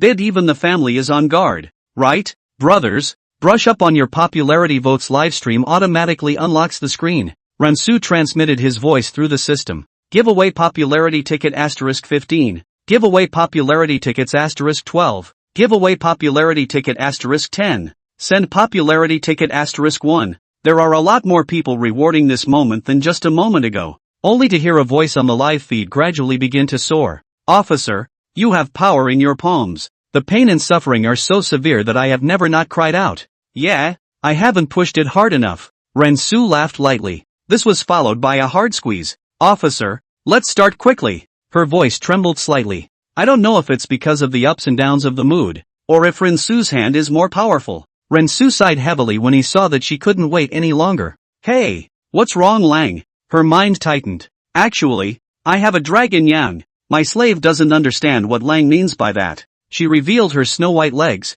cocked wide at the head of the bed, her eyes looking at Rensu, seemingly smiling all the time. Rensu's approach of raising the bar before lowering it made her come to some interest. You put your clothes on first. The old bod's eyebrows went up at the words and rebuked. You let the old lady wear it and take it off. Who do you think you are? How many years had she been in the world of affairs? And the dress did not convey the same meaning with or without it. No wonder the pimp was so angry. Rensu's words more or less looked down on her. Then you seduced me like that before because you wanted me to make a fool of myself, right? The pimp got angrier and angrier. The wrinkles that the makeup on her face had originally covered were now fully revealed, and her eyes had turned fierce from the seductive look she had just seen. My old lady slept with more handsome lords than you back then. Thinking how good looking you are. Rensu didn't even have a gap to explain. He only felt that the other party's saliva kept spraying on his face. The pimp puts on a shirt, then pushes the door open and shouts towards the outside. Come on, man, blast this dog out of here. Within moments, a couple of brawny men busted through the door. Rensu had already opened the system's camera by this time, and the scene could already appear in the live broadcast. It's over. Is the anchor so fast? What's going on here? So many people in one room. Heavy? Group P? The situation seems to be a bit off. A few people on the opposite side seem to be in a group. So outrageous that they want to rearrange the anchors together? Reasonable. Discharge. One of the big men said fiercely. What's wrong, boss lady? Which ungrateful man is whoring out our little lady again? The pimp got dressed and then came to the one called Tiger. One hand crossed at his waist and the other pointed at Rinsu. That's him. Tiger break his legs, so he can't even think about entering this place for the rest of his life. Tiger was the leader of the group of thugs, and he was unusually lanky but shrewd. Boss lady, are you sure he can whore the little lady for nothing? Or else we won't be able to account for it when his family sues the officials later. He's just a hired thug, not someone's bred manservant. The pimp's face was grim as he grunted and said, "It's me." Tiger glanced at the pimp, and then at Rinsu. Rinsu's looks are of the clean-cut kind, giving the first impression of a weak scholar. When the pimp saw Tiger's face looking oddly at himself, he snapped, "What do you mean? Would I still lie to you? I naturally believe the boss's wife, but this was unbelievable." He couldn't believe that Rinsu, this handsome young man, would even look at a pimp. My old lady is also a bit of a poser. How is it impossible for him to be horny? The bod jiggled her front boobs in self-satisfaction. Tiger frowned, which was somewhat reasonable. It was true that you could see some rather strange and eccentric people in places like greenhouses. He had also heard that there were customers who specialized in particularly liking the feet of young ladies. "Whenever I come here I don't do anything. I just like to dish it out." Rinsu saw that Tiger had begun to waver. He didn't want to make a trip here and still break his legs. He quickly said, "Humph, this king just came to have some interest. Obviously you covet my beauty." He also flung the cuffs on his call when he finished speaking, rather like a kingly bully. The king? The other few people were shocked in their hearts after hearing Rinsu's words. The fluttering gentleman in front of you is the king? Both of them were people who lived in the capital, and the last thing the capital lacked was power and nobility. And they hadn't heard of any princes entering the capital recently. These guys were bluffed by the anchor. The anchor is really born. If you can't beat it, you join the king's registry, right? Send flowers *3. So what? Go out and give your identity to yourself. Rinsu retorted to the pop-ups in the live broadcast. Tiger, however, was not taken by Rinsu's aura, but instead stepped forward with burning eyes and said, "I have the audacity to ask your majesty if I can produce the self-evident object of the king's order?" This makes Rinsu difficult. He was pretending where there are any self-evident objects, but the big man in front of him seemed to refuse to let him go without seeing the object. The few men around him looked at each other and consciously retreated to the door in case Rinsu ran away. For a while it was surprisingly caught in a dilemma. Rinsu had no way to think about asking the good thick meters in the live broadcast. "Families, is there any good solution to the current situation? Failed to pretend to be 13. You know you're in a hurry? What have you been doing? Now that you know to call your family, why didn't you turn the camera on when you were stealing food yourself just now? You can't just give him a random thing to fool around with." 6666. Rinsu saw that the pop-ups were all scolding himself, but someone still reminded him of that. "Don't you have a jade pendant given by Lier? Maybe use it to try it out." When Tiger saw Rinsu hesitating, he became even more certain of what he had in mind. Rinsu's princely status must have been faked, because he wouldn't have heard of any feudal king who was so young, and by the sound of his accent, he wasn't from Guangzhou. Pretending to be a royal clansman is a major offense. The key thing is that he pretended to be a clansman to cheat the bubble. It's even more of a crime. If we hand over the capture to the Kyoto prefect, there might even be a reward. Thinking about this, Tiger's eyes went a little wild when he saw Rinsu. "System, help me make a code," Rinsu commanded. Because this jade pendant had been appraised in the Listening Spring live broadcast before, he was afraid that someone would pick it up for him. Received from. Coding success. A dead horse is a dead horse. What's the anchor doing? Hands are a bit unruly, kind of like a deer in the headlights? Only Rinsu's hand was pulling out something at his waist. Tiger coldly looked at Rinsu and coldly grunted in his heart. "I'll see how much longer you're going to pretend." Rinsu took out the jade pendant from the system item bar and showed the jade pendant in his hand to Tiger. "This is my self-evidence." Tiger originally held the attitude of watching the joke, but when he saw the jade pendant in Rinsu's hand he was immediately dumbfounded. "What's going on? Why are you coding? Look at the shape of this yard." The pop-ups were immediately pointed out that the shape of the code in Rinsu's hand was strange. "I'll go. I didn't realize you said that. I just exited the software to make sure again. And this is indeed shakeology." Just then, Tiger in the live broadcast room with a solemn face suddenly half-kneeled on the ground. The pop-ups on the live feed got even more boisterous. This is the root of the king? The shape of the code projected by the live feed is exactly an eggplant shape. Chapter 21, Yuan Tiangong's live fortune telling to netizens. Tiger's face changed instantly when he saw the jade pendant in Rinsu's hand. With a serious face, he half-kneeled on the ground, his head lowered respectfully and said, Li Jingmen Vermilion Bird Street Squad Leader Han Hu, see your majesty. Han Hu's sudden kneeling down stunned the crowd present, but the ensuing epithet that came out of his mouth shocked them even more. Your majesty? The man in front of me was the current emperor. When Han Hu saw several people behind him not moving, he scolded, Why don't you kneel when you see his majesty? The others sniffed as if they were waking up from a dream, slowing down from their shock and hurriedly bowing down in obeisance. I am guilty. I didn't know that his majesty was making a private visit in private, and I still don't know what to do in the face of heaven. Han Hu loudly pleaded guilty. He inwardly regretted that the jade pendant that Rinsu had just shown was the tiger talisman of the Li Jie sect, which was something that only the emperor would possess. He had just dared to question the king's order, which was a first-class offense enough to execute 9 clans. Silky cold sweat broke out on him in just those 10 seconds or so, and his body trembled unceasingly as he fell to his knees. As for the old bod, she was now kneeling on the ground maintained by her hands, otherwise she would have long been paralyzed with fear. The mind goes blank and the ears begin to ring. Did you just scold the emperor? The many people present were in fear in their hearts, afraid that the emperor would be furious in the next second, but also Rinsu was a little nervous in his heart. He didn't expect this jade pendant given by Li Er to be so powerful, but the situation at hand could only continue to pretend. Humph, do you know your offense? Han Hu? Han Hu sniffed his feet, and his heart was filled with all kinds of thoughts. He said breathlessly, I am aware of the offense. I hadn't wanted to show my identity.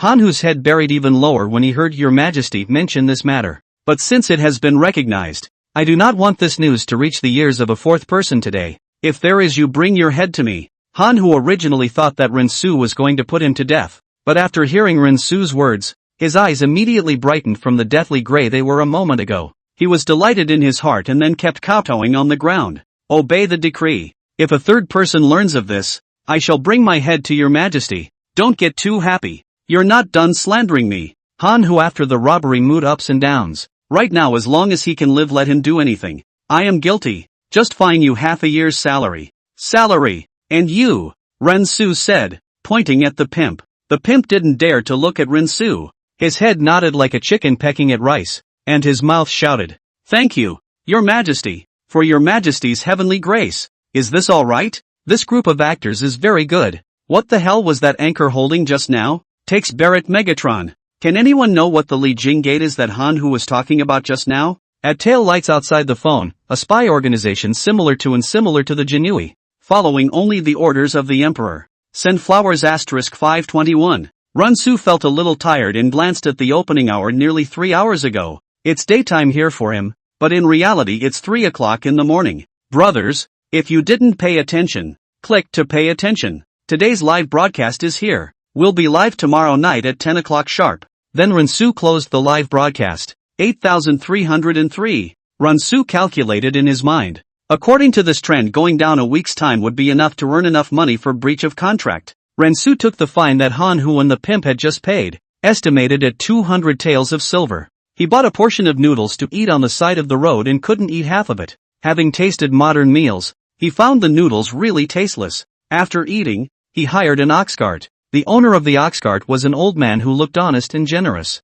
Go to the final mountain, Rinsu commanded. The next live broadcast will be up in the mountains. The ox cart drove out of Chang'an City, and the scenery along the way was great. Rinsu lay on the ox cart, listening to the cicadas chirping in the distance, and fell asleep. Without realizing it, 3 hours passed silently. Arung, the location you mentioned is here, the old man shouted. Rinsu woke up in a daze at the sound of his words and asked, Old man, can there be people living on this mountain? Junior Langjun is here to visit the heavenly master, isn't he? The old man laughed. Celestial master? Rinsu sniffed. He came to Terminal Mountain just to wait until the next day to live fish for game. Yes, there is an old celestial master with great powers living on the mountain, and many people have been coming here to look for him lately. How divine? Rinsu asked. The old man replied, knowing astronomy from above and geography from below, the past and the future can be revealed in a single word. So amazing. Is it fortune-telling?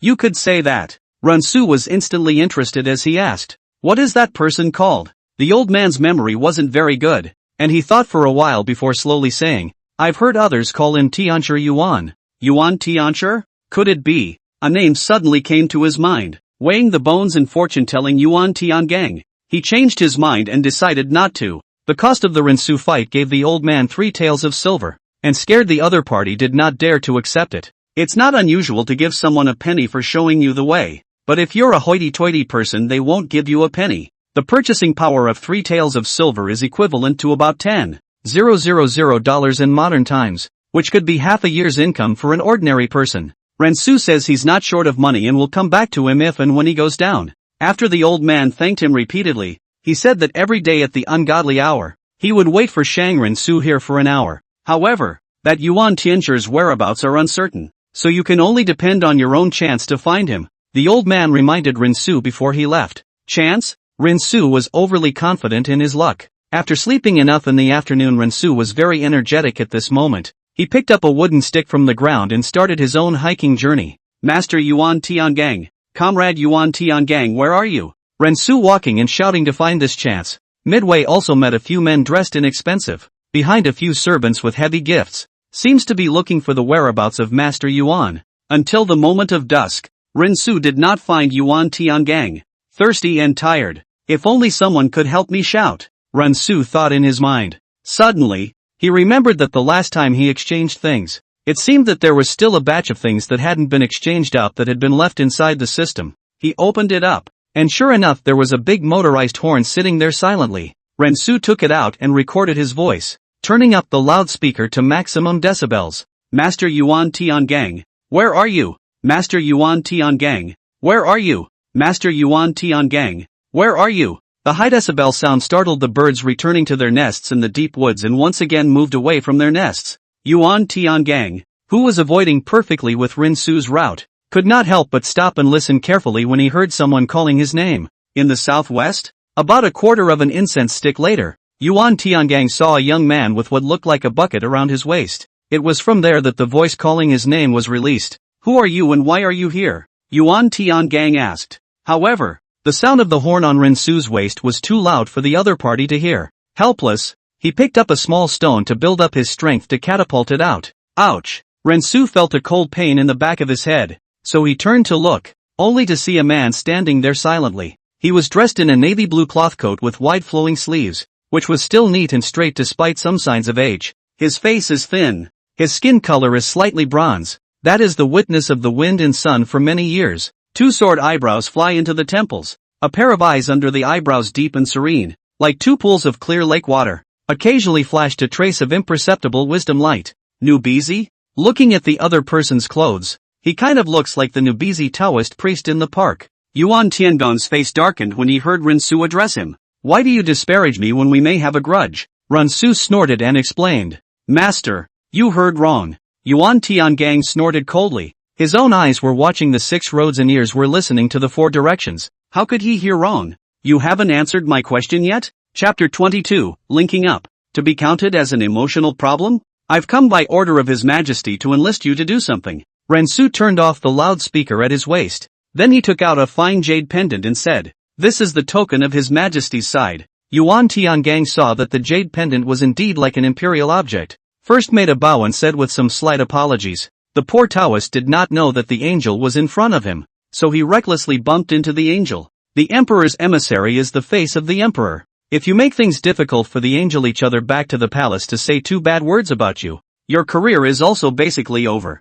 Rinsu smiled and waved his hand in an easygoing manner. Master doesn't have to be like this. I don't care about these details. Yuan Tiangang told his fortune the year before that his purple chi was in Chang'an, the capital. So he set off from his hometown of Izhou to travel to Chang'an in the clouds, and now he stays in the vicinity of Zhongnan Mountain to live a life of idleness. Doctors cannot heal themselves. The same is true of physiognomy. You can count but cannot be accurate to a certain point in time, otherwise it will be broken life and bad luck. He was surprised that this day had come so early in advance, having thought that it would take another 5 years or so for it to arrive. I wonder how the angel is addressed. Rinsu. At that moment a few rather mournful wolf howls came from the mountains. Knowing that this was not a place to talk, Yuan Tiangang said, Now that it is getting late, the angel might as well stay at the poor man's house tonight? Okay. Rinsu agreed. He was worried that he had no place to stay at night, and now Yuan Tiangong's invitation was naturally readily accepted.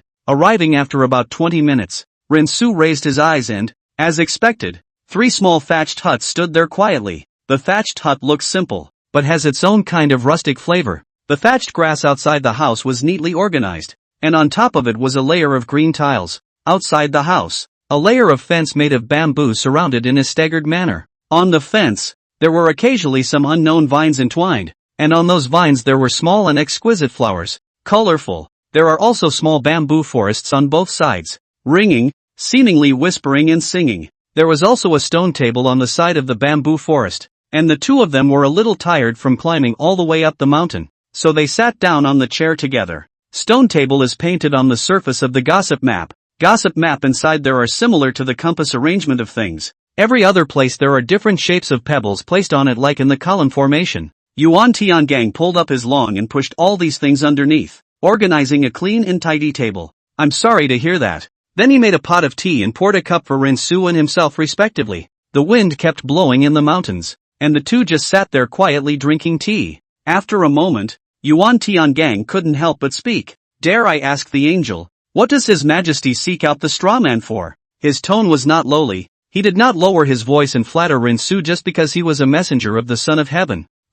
It's just divining some people's fortune, Rinsu said. Some people? Yuan Tiangang thought to himself that it was probably some of the ministers in the court. Rinsu took a sip of tea and tried to act as decently as possible. He said slowly, if you are able to accomplish this time, His Majesty says he will break the rules and enlist you when the time comes. There has always been a deep-rooted idea in the reader's philosophy that it is better to be learned. At the top, he can rule the country, and at the bottom, he can lead the army with his horse. Yuan Tiangang was in his prime, and this thought never disappeared with time. Instead, it got deeper and deeper. Hearing Rinsu's promise, he was overjoyed in his heart. Breaking the rules of the draft also means that the official position will definitely not be low. The reason why he portrayed himself as a hermit guru was to wait for this day to come. Nowadays it's just a matter of getting the emperor's business done. Divination and fortune-telling is what I am best at. The angel only needs to give me the birthdates and 8 characters of these people, and I can tell you everything about life and death as well as the future past.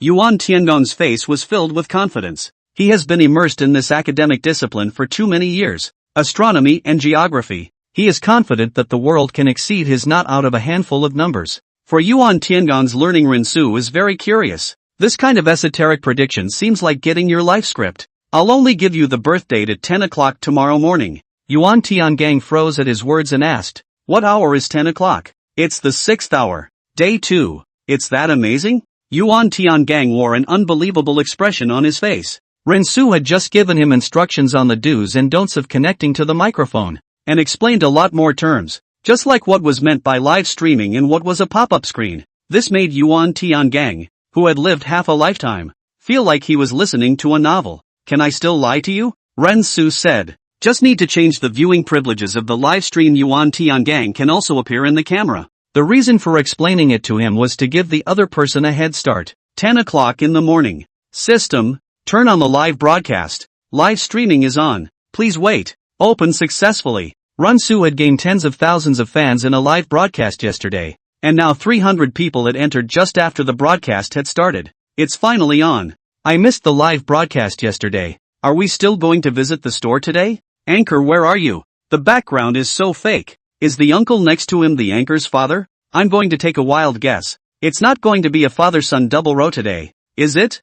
/ wicked smile. Send out the sound you shine *3. Give away sunglasses *1. Send a small heart *21. Today we don't do anything else with the anchors can be fortune-telling. Inaccurate to scold me. Brothers, the one standing beside me is the famous physiognomist Yuan Tiangang. Rinsu reached out to introduce him. Yuan Tiangang, who was at the side, followed Rinsu's instructions and said to the camera, hello brothers in the live broadcast room. The expression on his face was a bit raw. In fact, until now he still didn't believe what Rinsu said. What kind of curiosity is Yuan Tiangang? It's also good to get on surprisingly enough to be in the same frame as the anchor. At Jitterbug I even got to meet the late Jailda, Edison who was fixing the electric light, Einstein who was doing a physics problem, and Yuan Tiangang who is in front of me right now and is about to tell my fortune. Shake it off, record the good life of the underworld. Where is the Marshal getting rich without animation these days? At Anthony's dumpling skin, you wouldn't come even if I told you.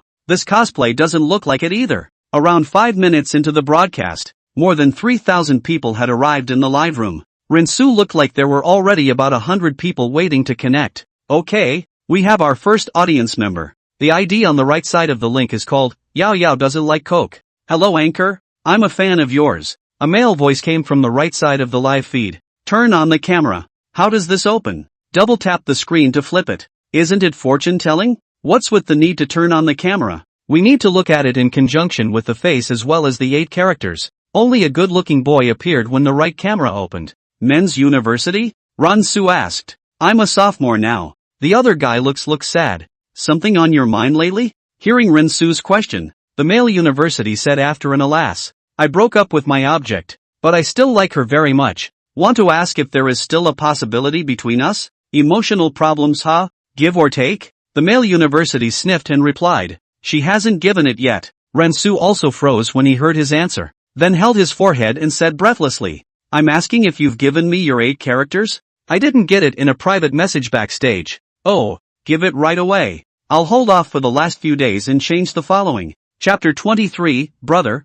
Forget her. Yuan Tiangong's head buzzed when he saw that he could actually chat face-to-face through a screen. It's so shocking. I told you there was fairy magic in this world. The scene in front of him was nothing less than flying through the sky in front of him on the spot. It is even said that only immortals can do this. And Rinsu was sent down by the emperor. So that means His Majesty has had this artifact for a long time. Your Majesty is truly destined by heaven. Yuan Tiangang lamented in his heart. Rinsu saw that he was fidgeting, so he nudged him. What's wrong? Fortune telling. The poor Taoist almost forgot. Yuan Tiangang looked at the 8 characters sent on the backstage. First transported his breath, and then his hand began to pinch ceaselessly. Suddenly, he frowned and said, You're a strange 8. Male Da's heart tightened when he saw Yuan Tiangong's expression, and he hurriedly asked, Master, what's wrong? Rotten peach, does your date have long hair, a round face, and a mole under the corner of her eyebrow? Yes.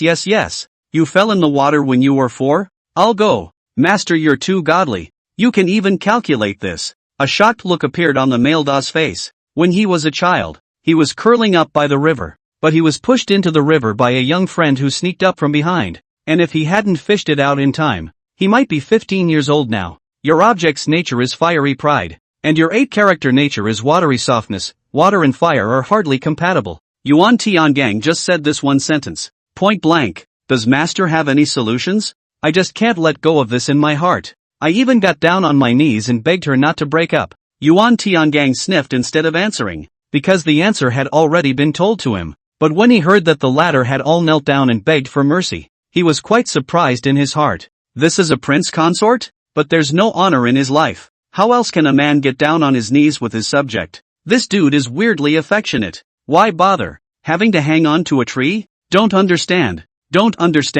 There's gold in a man's knees. Rinsu saw that he was persistent, so he asked, Did she ever buy you a gift? Bought a few candies. What's your mood when you receive candy? Rinsu took a sip of tea. Happy. You can tell from the linked shots that the male university is snickering at this point. What kind of gifts did you get her? Apple 18 Pro Max. Put. Rinsu couldn't help but spray out a mouthful of water. No bro. She thinks you're an ATM machine? I've got a candy for a cell phone. Brother, do you see a shortage of lovers? I don't care about gender. Silly Dachuan.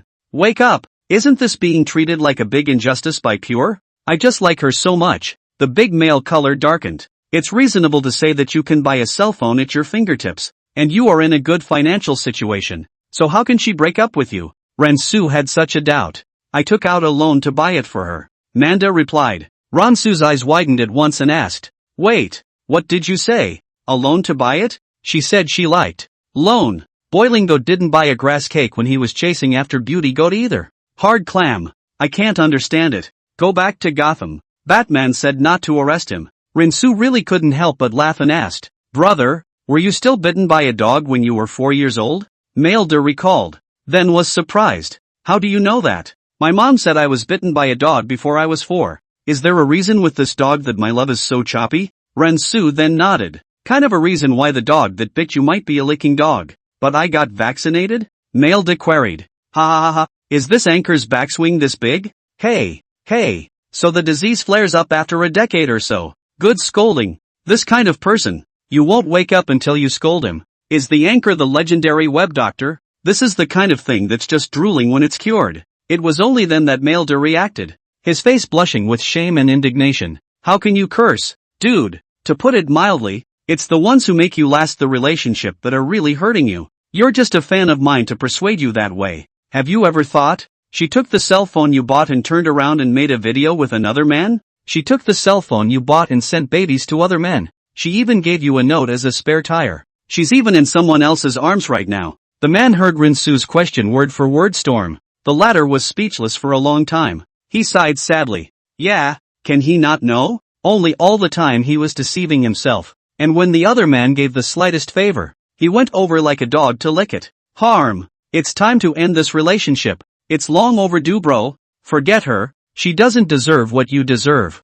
Moreover, just now Master Yuan and I said that in the future you will meet a girl who cherishes you very much. Really? The male university's mood was no longer as low as it had been a moment ago. Yes, Chinese people don't lie to Chinese people, Rinsu said. Anyway, Yuan Tiangang is from the Tang dynasty. Yuan Tiangang on the side looked at Rinsu with dry eyes. How did he manage to open his mouth without blushing? Okay, Anchor, I'll swipe you a small gift as a thank you this time. Rinsu hastily refused, but the other party had already brushed it out. Thanks to Yodo doesn't love Coke for the little sports car. Thanks, big brother.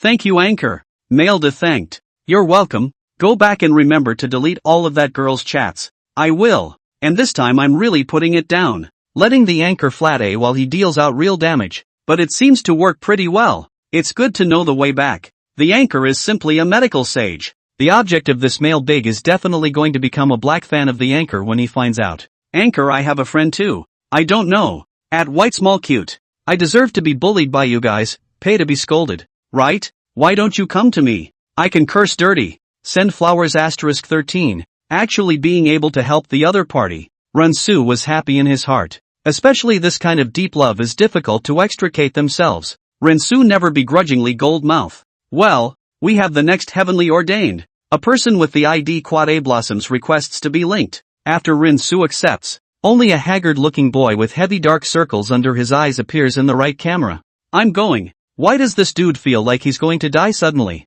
He looks so weak? Scared me. Why does it look like a zombie? Hello, Anchor. Hello, have you sent the 8s yet? Sent. Check it out. Chapter 24, You're Under a Spell. No wonder the pop-up said that the other party looked like a zombie. Even Rinsu's feeling at the first sight of him wanted to sacrifice his black donkey hooves. Dude, are you in a theater? The face is painted with makeup, right? Rinsu asked with an odd expression. That's what my face looks like. Is it sick? Rinsu asked curiously. It was reasonable that a normal person's face should not be so white. Moreover, his cheekbones were prominent, his eyes were deep-set, and his eyes were lifeless. Ahem. It's something that happened recently that caused me to not rest well, the man said in a weak tone. It was only then that Rinsu noticed the pitch-black blackness behind him, with only the light from his cell phone shining on his face. Dude, are you out here? Suddenly, the camera in the booth began to shake, and a click was heard. The other person's cell phone fell to the ground. It was a shocking sight. I think a figure appeared in the shot he just took. I call you Feng Fu. Don't scare me at night. I think I saw it too. I've lost all my sleepiness. Back off. Dude, don't put it in my phone. Shouldn't be messing with the winner's script, right? Legend has it that dogs can see things that people can't. Dude, are you okay? Rinsu asked softly. After a dozen seconds or so, there was finally a sound and a light came on in the middle of the room. Sorry, just tripped while walking around the house. No injuries, right? Rinsu asked with concern. It's okay now. So what are you trying to count? At this time, Rinsu suddenly felt someone pulling on his clothes. He turned around and saw that Yuan Tiangang was gently shaking his head at him. This made Rinsu a bit puzzled, and without waiting for him to ask, he only heard Yuan Tiangang slowly say, he should be trying to calculate how long he has left to live. Yes, I just wanted to ask how much longer I can live. The man said with 2 more coughs. You have no light on your face, no oil in your hair, your left and right heavenly courts are collapsing, you have no time left, and you will die within 15 days. Yuan Tiangang said in a flat tone. Then does Master have any solution? I'm willing to swipe your gift. Hope finally appeared in the man's eyes. His body now looks like this. Has long been looking for all kinds of experts have seen, and even the capital of those big hospitals have gone to check, but cannot check out the problem. His health is also deteriorating. It also looks like the dude does feel like he's going to pass away. This cosplayer says it like it's something. Why don't you go to the hospital? Do you have to come here to believe in some superstition? What is the date 2 months ahead of today? Yuan Tiangang asked. The man thought for a moment and replied, it's August 18th. Have you been to the cemetery? And burned some paper money there? Yuan Tiangang pursued. Yes, there was some paper money burned. Who gave you all that paper money? A co-worker of mine gave it to me and said he had leftovers at his house.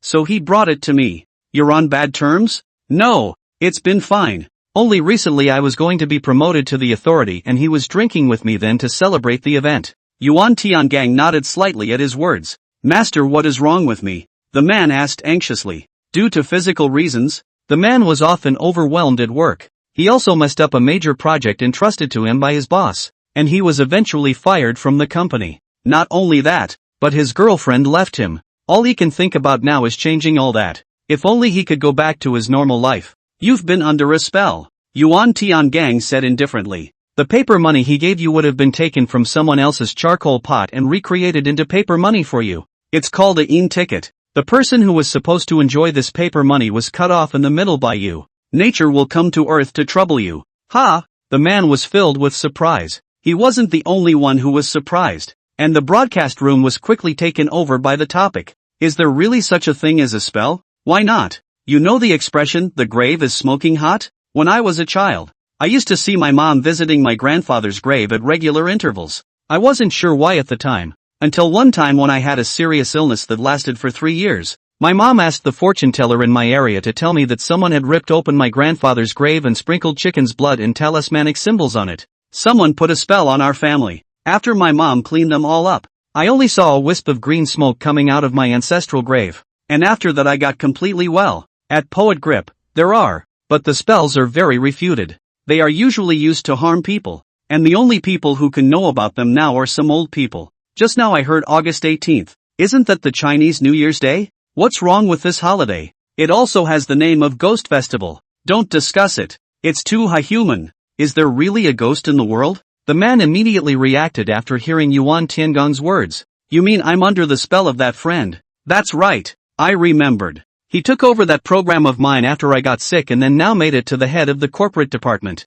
I didn't expect to be backstabbed by a brother. The white clean man's face was filled with anger, but that emotion of his was hardly reflected at all in his weak, ghastly face. Immediately, as if grasping for a lifesaver, he asked, what should I do, master, to get rid of it? Unring the bell, Yuan Tiangang said. He didn't want to get his hands on this kind of karma. It wouldn't be beneficial to his cultivation. I know. Airplane effects then appear on the live stream. Seeing this, Ransu hurriedly thanked. Thank you for the private jet sent by the boss. Followed by another carnival special effect. Before Ransu could react, a rocket special effect went straight into the live broadcast room. Jitterbug 1. This fancy special effects Yuan Tiangang naturally noticed. Of course, he couldn't see what it meant. Master, do you think this bit of sincerity will do? The boss is so powerful. Doesn't look like the script, and it's driving the boss up the wall. You can tell by looking at the other person's eyes. It's the people in despair that have eyes. Yuan Tiangang remained unmoved. The white, clean man sent out 3 more shaky ones in a row. Private jets thrown out as if they didn't need the money. That's tens of thousands of swipes in just a moment. Master, do you think this will work? He asked again expectantly. Chapter 25, A Small Task. Completed. Yuan Tiangang was about to refuse when Rinsu hastily interjected. Yes, it would be hard to refuse again without getting chills. After all, he did open the live broadcast for the sake of the gift, and if he could not solve the difficulties of the other party instead, he would leave a criticism. Really? The white, clean man said in surprise. Yuan Tiangang saw that the angel had agreed, and he himself could not afford to brush off the other side, so a slight nod of agreement was given as well. What do I need to do? I only saw Yuan Tiangang gesture a few times on the screen and said, do you remember it clearly? No, master, you redraw it again. I'll turn on the recording. The latter had to re-gesticulate in the air a few more times before continuing. Find the pig's heart, the chicken's liver, the duck's paw, the lamb's leg, and the goose's head and put them respectively according to the formations drawn just now. Then, bow 3 times to the west every day at 3 o'clock in the ugly hour. Remembering not to open your eyes no matter what movement you hear at this time. Just do it 3 times, enough at the beginning, middle, and end of the month. Every time you do this, the strange disease in your body will get much better. And after 2 times your divine fire will be raised back and you won't be infested by these things. The man's eyes were not as dead as they were a moment ago when he heard it, and he excitedly placed the cell phone in front of himself and then knocked his head 3 times with a thud. I hope it works, but I just heard a bit of oozing. It looked like it was a human component? Confidence point removes the feeling, which is the component part of mimicking a human being, giving those things the illusion of being dead and thus no longer bothering them. I've seen this ritual practice before in ancient frescoes. Hiss, that sounds horrible. Alright, brothers, don't be discussing this. This old brother is also quite miserable. I hope to learn a lesson through this and do things with more care. Ren-su said. We have the next chosen one. After that, Ren-su started the streak. Guru, my mother-in-law told me to divorce my husband if I couldn't have another child. Don't sleep in your husband's room. Sleep next door and you'll have a baby. I meant to switch houses with your husband to sleep in. Why? Yangtakuology. Master, my dog got lost. Can you tell me where it ran off to? Yuan Tiangang? Give away a private jet *1. Ren-su, Taoist master, just help him. Yuan Tiangong, keep going southwest and you'll find it. Master, I can't find anyone. Yuan Tiangang? Give away carnival *1. Your second uncle's third uncle has an unmarried woman in his family. Got it. Thank you, master. Master, can you help me with this subject? Yuan Tiangang? Ren-su, _. He clicked on the other guy's homepage, which turned out to be a class seller, and gave him a direct kick. ******* me. Didn't I say everything counts? Why did you kick me out? Except for the first few, which were fairly normal. None of the later ones seemed like questions a normal person could ask. Ren-su looked at the real time and it was already 2 in the morning, while on his side it had just reached noon. Brothers, this is the end of our live broadcast for today. Let's wait for tomorrow. Ren-su had the system shut down the live stream. This gift of 40,000 is complete, and the increase of 10,000 fans is complete. If it weren't for Yuan Tiangong's help this time, it's estimated that it would take half a month to earn it back. I'm really thankful to Master this time. Ren-su thanked from the bottom of his heart. The angel is polite. It's also an honor for the straw man to work for His Majesty. Yuan Tiangang clasped his fists and returned the greeting. Ren-su nodded. He could see the feeling of I want to progress too much on Yuan Tiangang's expression. Then please ask the angel to speak favorably before His Majesty when he returns to the palace. I will definitely recommend more useful talents in front of His Majesty. Ren-su promised him. The sun was shining high at this time. It is now noon, so stay at my place and have your meal. Yuan Tiangang invited. Good. Ren-su agreed. But by the time it was in his mouth, Ren-su regretted it. A bowl of noodles and a clear broth. Not even as good as his school cafeteria.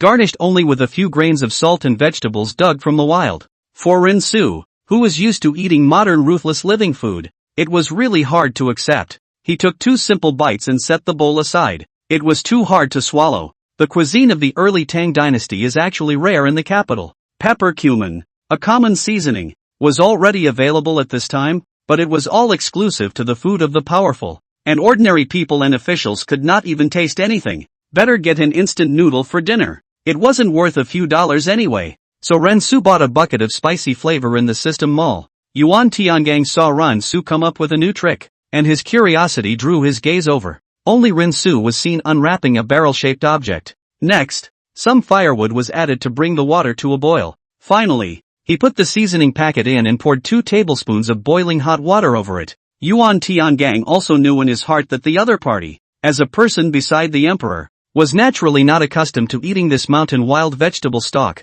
Yuan Tiangang continued to eat his noodles, but a few moments later, he realized something was wrong. A tantalizing aroma wafted out from the peculiar bowl in Ren-su's hand. Yuan Tiangang smelled the aroma of the bubbling noodles, and the saliva in his mouth involuntarily secreted. I am a man of cultivation. Even delicacies will not stir my appetite. Suck it. Ren-su took a bite of it beautifully. The scent of bubbly couldn't be dissipated around him at this point. His mouth secreted saliva again completely uncontrollably. Yuan Tiangang looked at the colorful and flavorful bubbling noodles in Ren-su's bowl and then glanced at the dry noodles in his own bowl. All of a sudden, the original flavorful noodles became so hard to swallow. He looked twice more, then couldn't help but ask, what kind of food is this? He had traveled to the north and south of the Yangtze River, and had dabbled in snack foods from all over the world, but the pasta in Ren-su's hands had never been seen before. Ren-su sniffed and accidentally choked. blushing and coughing twice before slowing down. Mentally amused,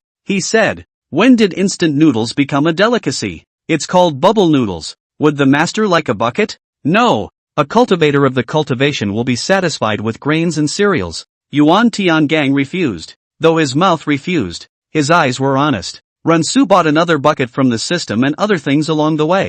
Taoist masters usually have to pay attention to their bodies even when they are cultivating. And this noodle is also a grain. Rensu fixed the instant noodles and brought them to his side. He said he wouldn't eat it, but the scent was really tickling. "Then thank you for the angel's hospitality. I'll take my hat off." He also followed Rensu's example of using a fork. "Suck it." Noodle just entrance. His eyes lit up. The first thing you feel is a rich aroma coming to your nose. The noodles are smooth and strong, gently sliding between the lips and teeth, bringing a unique flavor. As you chew, the flavor of the noodles spreads out, spicy and exciting. "Well, nice. The flavor is unique." Yuan Tiangang stroked his beard and praised. It wasn't the best pasta he'd ever had, but this spicy and savory feeling was still unique. Eating instant noodles with it is excellent. Yuan Tiangang saw Rensu take out another thing that he had never seen before. Kind of like a bottle, but not ceramic to the touch. Soft feeling. The bottle is also spiral and engraved with lifelike drawings and contains a red liquid. He saw that Rensu had already unscrewed the bottle and drank half of it in one go. "What is it?" "Tea." Yuan Tiangang unscrewed the top of the bottle and took a shallow taste. Suddenly, his pupils dilated. A sweet and sour sensation kept hitting his taste buds. Chapter 26, to live broadcast tomb rating? "This texture is marvelous." Yuan Tiangang couldn't help but marvel at it. "After drinking it, it felt all cold in my throat, like having a piece of ice in my mouth. Very refreshing." "What is the name of this tea?" "Iced tea." "Iced tea. It's a great tea." Rensu laughed. "It's good that you like it." To thank Yuan for his help, he bought air conditioners in the system mall and installed them in the other's hut, and explained to him how to use them. Seeing Rensu take out some more unseen objects, the initial curiosity turned into shock. Just as Yuan Tiangang was still fumbling with the air conditioner, a few shouts suddenly came from the bottom of the mountain not far from them. "Master Yuan! Master Yuan!" About half a dozen people were shouting at once, their voices sounding anxious. Rensu and Yuan Tiangang looked at each other. "Looks like you've been approached to tell your fortune again?" Yuan Tiangang nodded slightly and gently stroked his beard. "If you'll excuse me, I'll be right back." "Come along. I have nothing to do now anyway." "Good thing too." The two of them then met up and headed down the mountain together. Under the mountain shouting Yuan Tiangang, a few people, dressed in rough clothes and hemp scarf, authentic farmers. The look on their faces looked panicked. This made Yuan Tiangang more and more puzzled, thinking that he should not be a fortune teller. A man in the lead, tired and sweating on his head, looked up and wiped the sweat off to see an old man and a young man standing high above. With joy in his heart, he shouted to the few people behind him, "I've found Master Yuan. What do you want with me?" Yuan Tiangang asked. "Master, can you save my waifu?" The burly, dark man's eyes reddened and he knelt down in front of Yuan Tiangang and begged, "Quickly, please rise.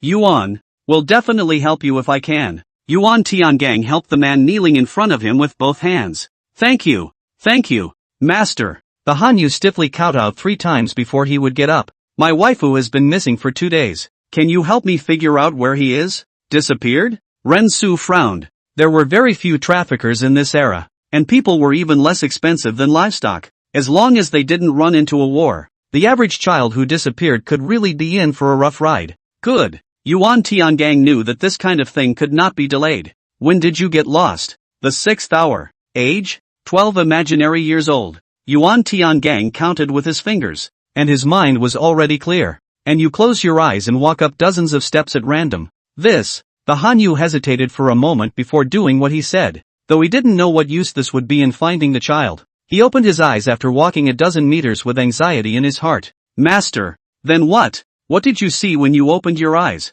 "Mountains. Isn't that mountain high over there?" Yuan Tiangang sniffed and said to himself, "The mountain is in the stone." And the man returns to the earth. "Your child should be in the dirt." The big man's little legs went limp when he heard his words and he collapsed to the ground. How can a living person be in the dirt? Only the dead stay in the dirt. My wah! At that moment, the woman on the sidelines also cried out in pain, for not only one had disappeared, but 3 in all, and the woman's child was among them.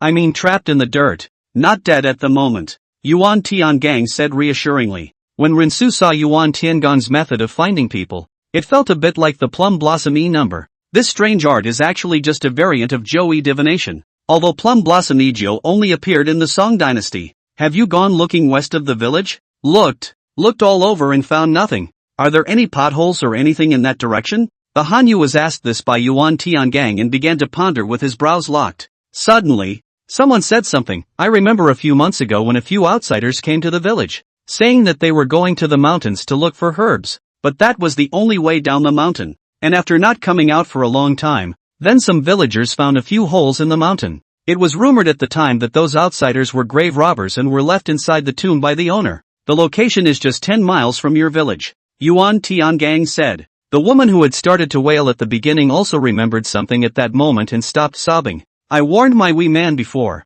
It must have been his curiosity to go to that tomb. Your own child is spoiled and unusually naughty, and the more you don't let him do something the more he'll do it. Well, that's where it is then. Yuan Tiangang was convinced. Just now he had redivined his fortune to make sure he hadn't made any mistakes. The villagers' faces were a bit ugly after hearing Yuan Tiangong's affirmation. This, digging up the graves of the dead. For this group of simple and honest townspeople, it is surely to be condemned by heaven in the future, and their old age will not be guaranteed. There was also the point that previous grave robbers had died in there, and it was likely that their group, who didn't even know any specialized skills, would die in there as well. But even if it means death, we must get the children out. So he bid farewell to Yuan Tiangang and traveled to the tomb in the mountain. Ransu sighed slightly in his heart. Let's hope it's all a safe reunion. Next, a beep suddenly sounded in his head. Ransu was happy in his heart that he was finally going back. You have a temporary assignment to complete. He opened the system panel with a slight blink of an eye. Sure enough, there's an unread message. Temporary mission, enter the ancient tomb that the villagers said to be live for 1 hour, and connect with Listening Spring to identify the treasures in the ancient tomb. This. Ransu even felt like he had misread the message, so rewatched it again. Isn't this pushing me into the Yellow River? Though it's true that the Imperial sword of future generations can't control the Tang dynasty, but if it was found out that the person who had linked up with Listening Spring several times before was himself, then he really couldn't even wash his hands of it even if he wanted to. Plus, that tomb even the professional dumpers have planted inside. Wouldn't I be giving away my head by going in? Ransu pondered with wide eyes. The system naturally wouldn't let Ransu go live in the tomb empty-handed. You'll get 16 characters of Inyan Feng Shui and Professional Feng Shui kit. The system is sweet enough to give a solution, but it forgets one thing. You wouldn't be able to use it even if you gave it to me. Ransu said breathlessly. Feng Shui even more than math to eat talent. Math also give you a logic. Feng Shui want to study thoroughly. The time, place and people should be taken into account. The system was silent for a moment. We are now performing that 16-character Feng Shui secret art deduction for you.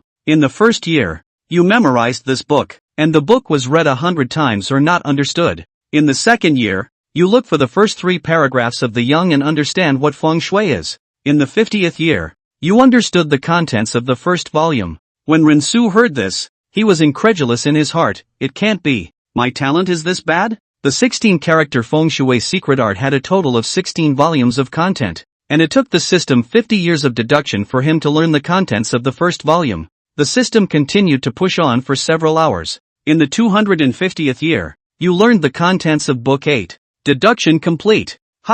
That's only half of it. The remaining 8 volumes have failed to reach the threshold of learning due to your limited talent. Okay, I'm the one who talked too much. Half a piece would be enough. A huge amount of knowledge flooded into his mind. Chapter 27, I have the little brother's stance. Open broadcast. This huge amount of knowledge was like an ocean, and Ransu almost drowned in it. Good on. It was just a few seconds of double take, followed by a return to normal. What about danger in the cave? Ransu had to bring this up again. Mainly this was his first time pouring. In case he really encountered 100 or 1,000-year-old level dumpling, it would be too late to regret then. The system gave Ransu an option that was hard to refuse. Will deduce the small brother stance for you, please accept or not? After Rinsu heard the system's answer, his heart burst with surprise, and the corners of his eyes smiled into crescent moons. Is the little brother you're talking about Zhang Qiling? Though the mind leans toward being him, preventing the system from giving a delivery boy or an Indian boy.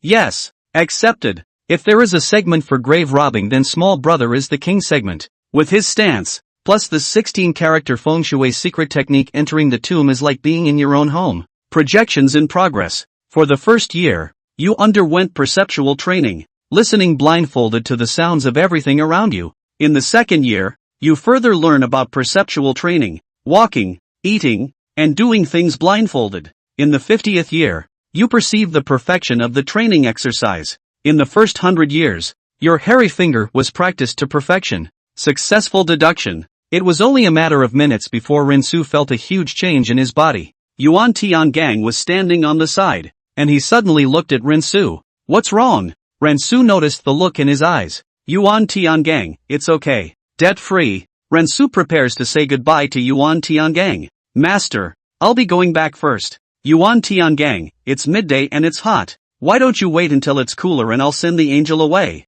Rinsu knew that this was the other party's polite intention, so he refused. No more trouble. Now if we leave just enough to get back to the palace before dark. Yuan Tiangang, good thing too. Rinsu had just taken 2 steps when he stopped where he was. He suddenly remembered something. If he left like this, he wouldn't see him again in the future if he didn't have a quest from the system. Such a figure close to a living god. Rinsu naturally wanted to make friends. He bought the same system out cell phone as Li Er in the system and gave it to Yuan Tiangang as a gift. What is this? Yuan Tiangang asked. Rinsu returned. It's something that connects. Even if you explain the cell phone, the network and so on, the other party does not understand. So just explain how to use it briefly and succinctly. I would never dare to accept such a valuable thing. According to what Rinsu had said, the plain board in front of him, as long as he wrote on it with a pen, Rinsu could receive it immediately. Keep in mind that the ancient method of communication was exclusively horse-drawn carriages plus letters.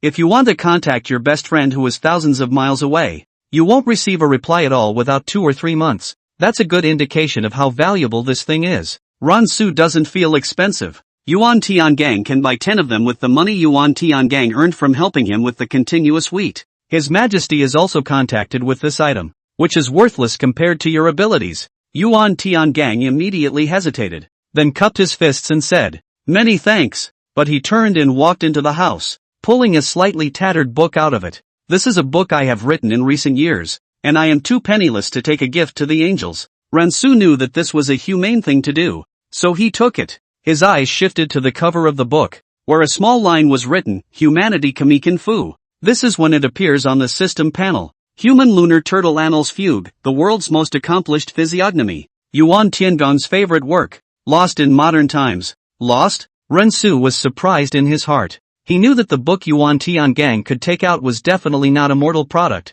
but he didn't expect that it had been lost in the original world. Moreover, what Rinsu has in his hands is the original work of the loan book. Then its value is even more difficult to estimate. At that moment, a gust of wind blew. Yuan Tiangang stood quietly, his robes fluttering in the wind, hunting and clattering. The bundled-up hair also fluttered with the wind. Unrestrained, his stance was as upright as a pine, and his extraordinary temperament was revealed, just like an immortal who descended to the earth.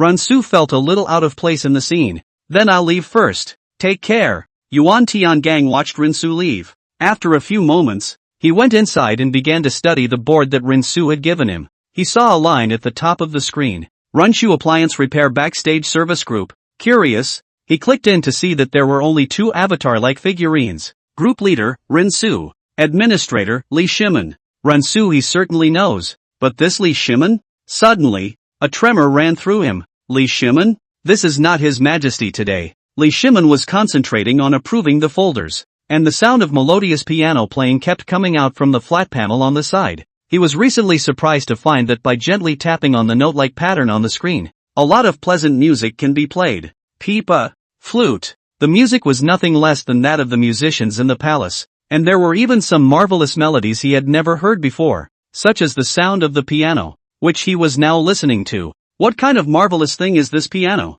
The sound that comes out from playing it sounds truly refreshing. Li Er did not mince words in his praise. The eunuch at the side carefully changed the cool tea for Li Er, and when he heard the word piano, he made a mental note. His Majesty likes to listen to the piano. Suddenly, the tablet flickered, and Li Er raised his eyes to look at it, only to see a message appear on it. Yuan Tiangang requests to add you as a friend. Early the next morning, Rinsu then checked the equipment. Luoyang shovel, gold-touching talisman, black donkey's hooves, candles, compass, all clear to go. He picked up the compass. Seek the dragon and divide the goal to see the winding mountain. A heavy rap is a heavy off. If the door is closed, there are 8 dangers. Not out of the yin-yang bagua shape. Right here. His eyes were glazed over as he stared at a certain spot in the mountains. By the time he got here of and found the robber's hole, it was 10 o'clock in the morning. System, go on air. Chapter 28, The Ghost Hits the Wall. System, go on air. As Rinsu's voice fell, the system projected everything he saw into the live broadcast. And this time, the title of the live broadcast is, Come in and learn science trivia from the open jail players. In 3 minutes, 5,000 people flooded into Rinsu's live room. Anchor not telling fortunes today? I was going to ask you to help me see if I could pass subject 3. The anchor is really handsome. Voted you 1,000 shakes plus. Not much, but bear with me. What science is there to learn? I want to see a greenhouse. I want to see you as a godly man waving in cheating. Scattered. The anchor is not alive. Changa loves pork, shared the livestream. It's just on. So give us a nod. Tonight the anchors give you the science of how to survive in the catacombs. Survival of the cops? I'm done with dinner. If you start earlier, you'll have something to eat. At Monkey King 5412, you heard wrong. The anchor is surviving in the grave, not the wilderness. /N, crying and laughing. Look at the anchor's surroundings. It seems like he's really in the catacombs. With this reminder, many people looked at Rinsu's background. It was pitch black, with only a weak light shining through to barely see. The camera in the live feed appears to be dripping with dirt. Plus Rinsu was gray like he just finished dusting from a construction site. Well, the anchor can be really penalized this time. Anchor give a prestige positioning. My nickname Wang Fatty. Battle records can be checked. You deserve to earn money. How dare you organize this job? Anchor, I'm so excited. Do not know what gift to send you. Recently over the Dragon Boat Festival to send you 1,000 years big dumplings it. If this is scripted, then I hope he's real. Anchor, it's okay to lie to your buddies. Don't give yourself to. Rinsu looked at the popularity had come to more than 10,000, so he wiped his face. As we all know, what is the first point of tomb raiding? That means eating dirt first. After saying that, Rinsu used his index finger to stick a bit of dirt and then put it in his mouth to taste it. Sour. This I know. The acidic soil indicates loose geology, and the tomb must have used support pillars. Once we find the support pillars, we can follow them down to the main chamber. I play Naruto. It's called filth. Not good. Rinsu shook his head slightly. I thought you'd explain why, but you didn't think you'd just give me a big anchor. I'll tell you where the soil tastes good. Go to my family's field, where farm fertilizer has just been applied. You came to the tomb as a food broadcast.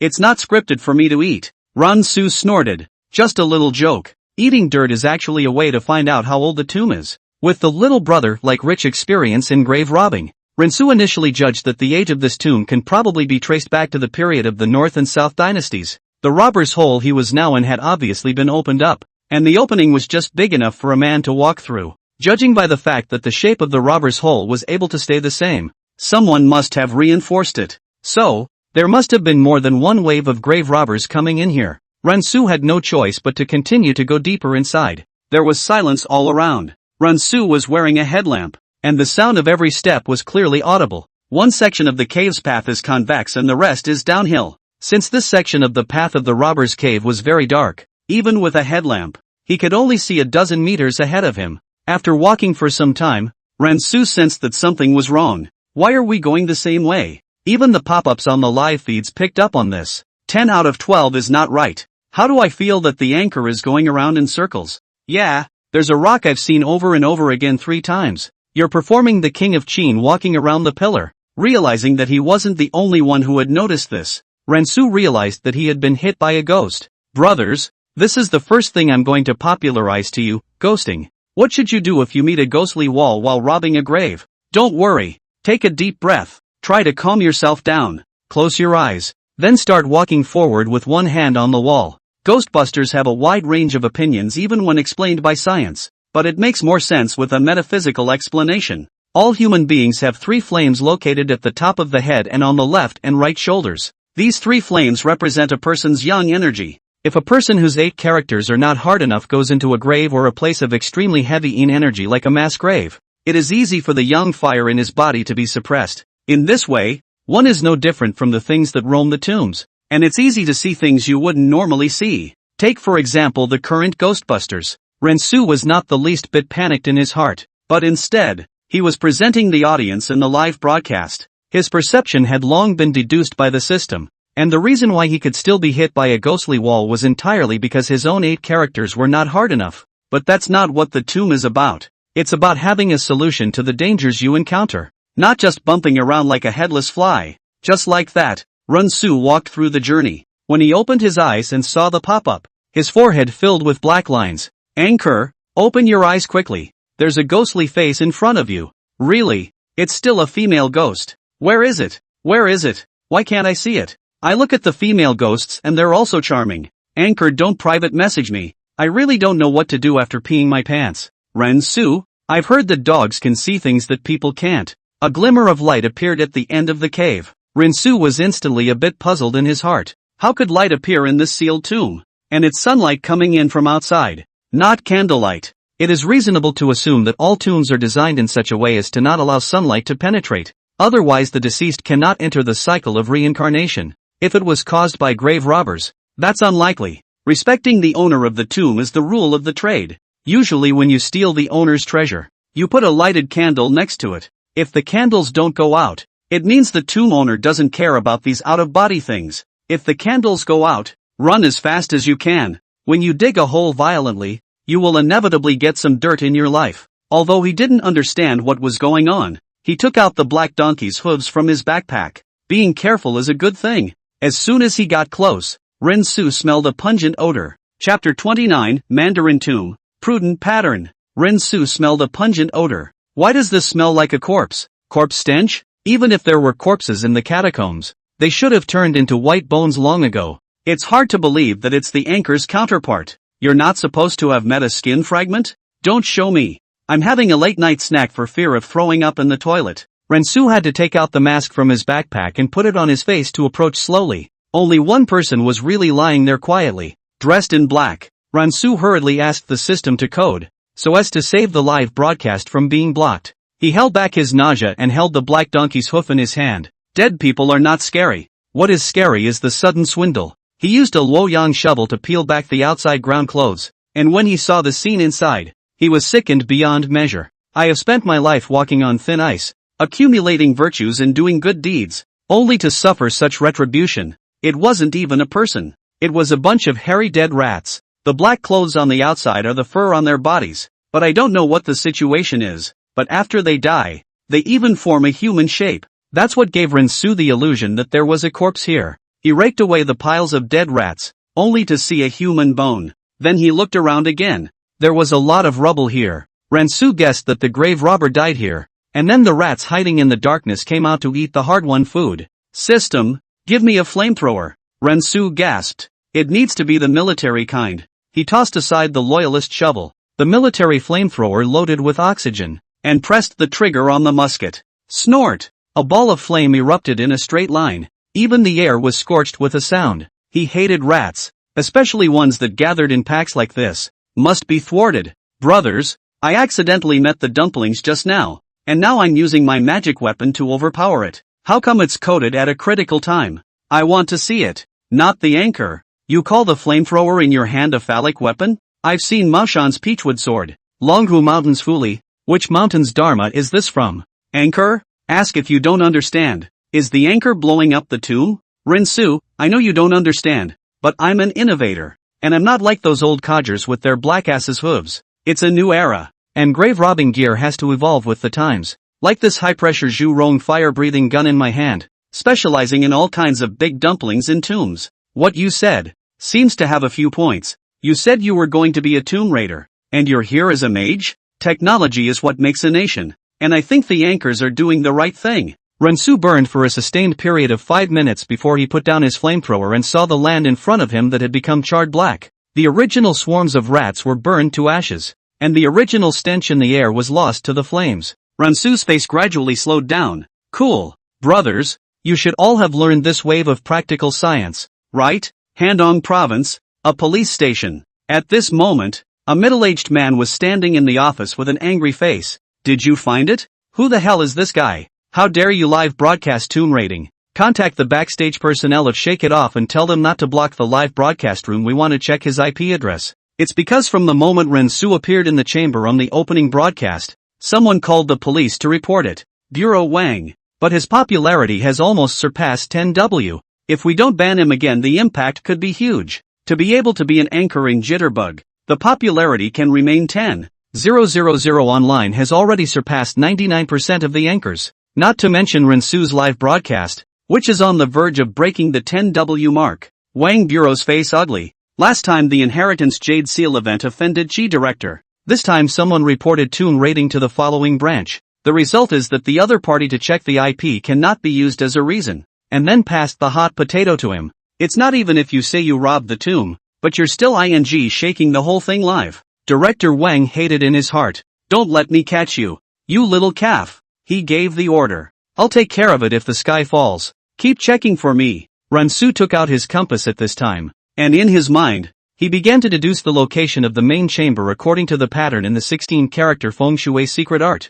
Rensu walked while popularizing. The pattern of this chamber is known as Shin in feng shui. Those who possessed such a chamber pattern as Shin were usually those who had a certain status at that time to arrange it. It's like an overturned crossbow, tight on the outside but open on the inside. The distance I just traveled, as well as the place where I eliminated the dumplings, are all part of the arrow body. In the case of an unusual main chamber, there is usually only one, but this pattern has two main chambers, usually with the male and female owners having their own chambers. Of course, it has another name, messy ducks. The anchor knows so much. It's so copious. Feel like growing a brain. What's all this with Anchor, you might as well give me a barbecue zombie show. The anchor knows so much. Since it's called the Tomb of the Mandarin Ducks, why aren't they buried together? Giving away flowers *99. Rensu roughly glanced at the pop-up, then explained, because the wife of this tomb owner is not the main wife, but a side room. This can only occur if the original spouse dies first and can only be buried first.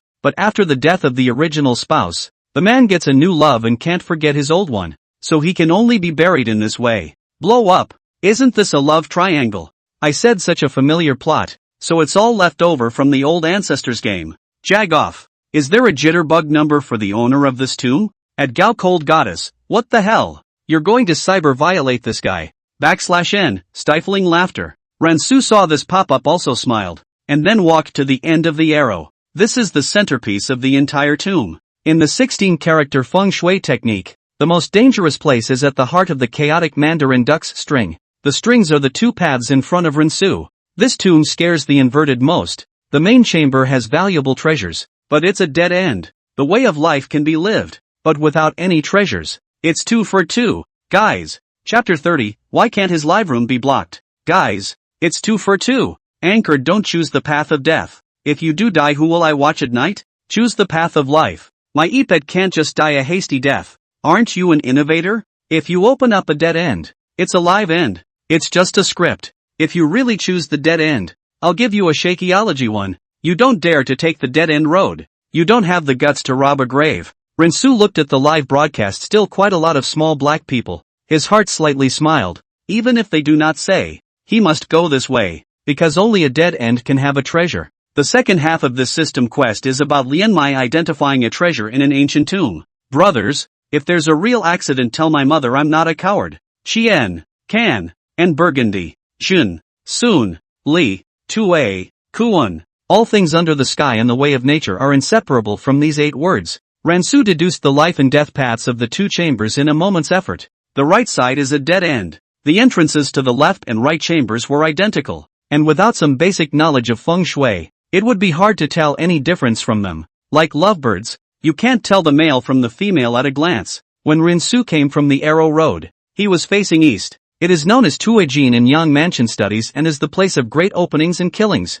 The right side of Duijin is called Kuan Tu, is the burial place of the woman. The woman is soft, pregnant road on behalf of all things is born. On the left is Qianjin, the 6 white Wu Chu, the place where men are buried. By common sense, this right side should be a living road, but according to Rensu's deduction, he favored a dead end. This is the beauty of the prudent pattern, which is a double entendre. If you are not prudent, you will become a mourner. To be able to single out one of the 16 characters of the secret art of feng shui to speak of it is proof of its ferocity. Rensu walked to the 2 high stone door. There are strange runes painted on the door. The lower right side of the door is also a white shi character made of line paint. There is also a small line on the lower left side of the door, Zhang. Married at Ohio time in the month of Een in the year Zhou. He leaned close to the stone door with his ear and tapped it with his finger. Can't hear any echoes. This stone door is pretty thick. Rensu felt around the door a little more and quickly found the key place to open this door. The stone door just looks secure.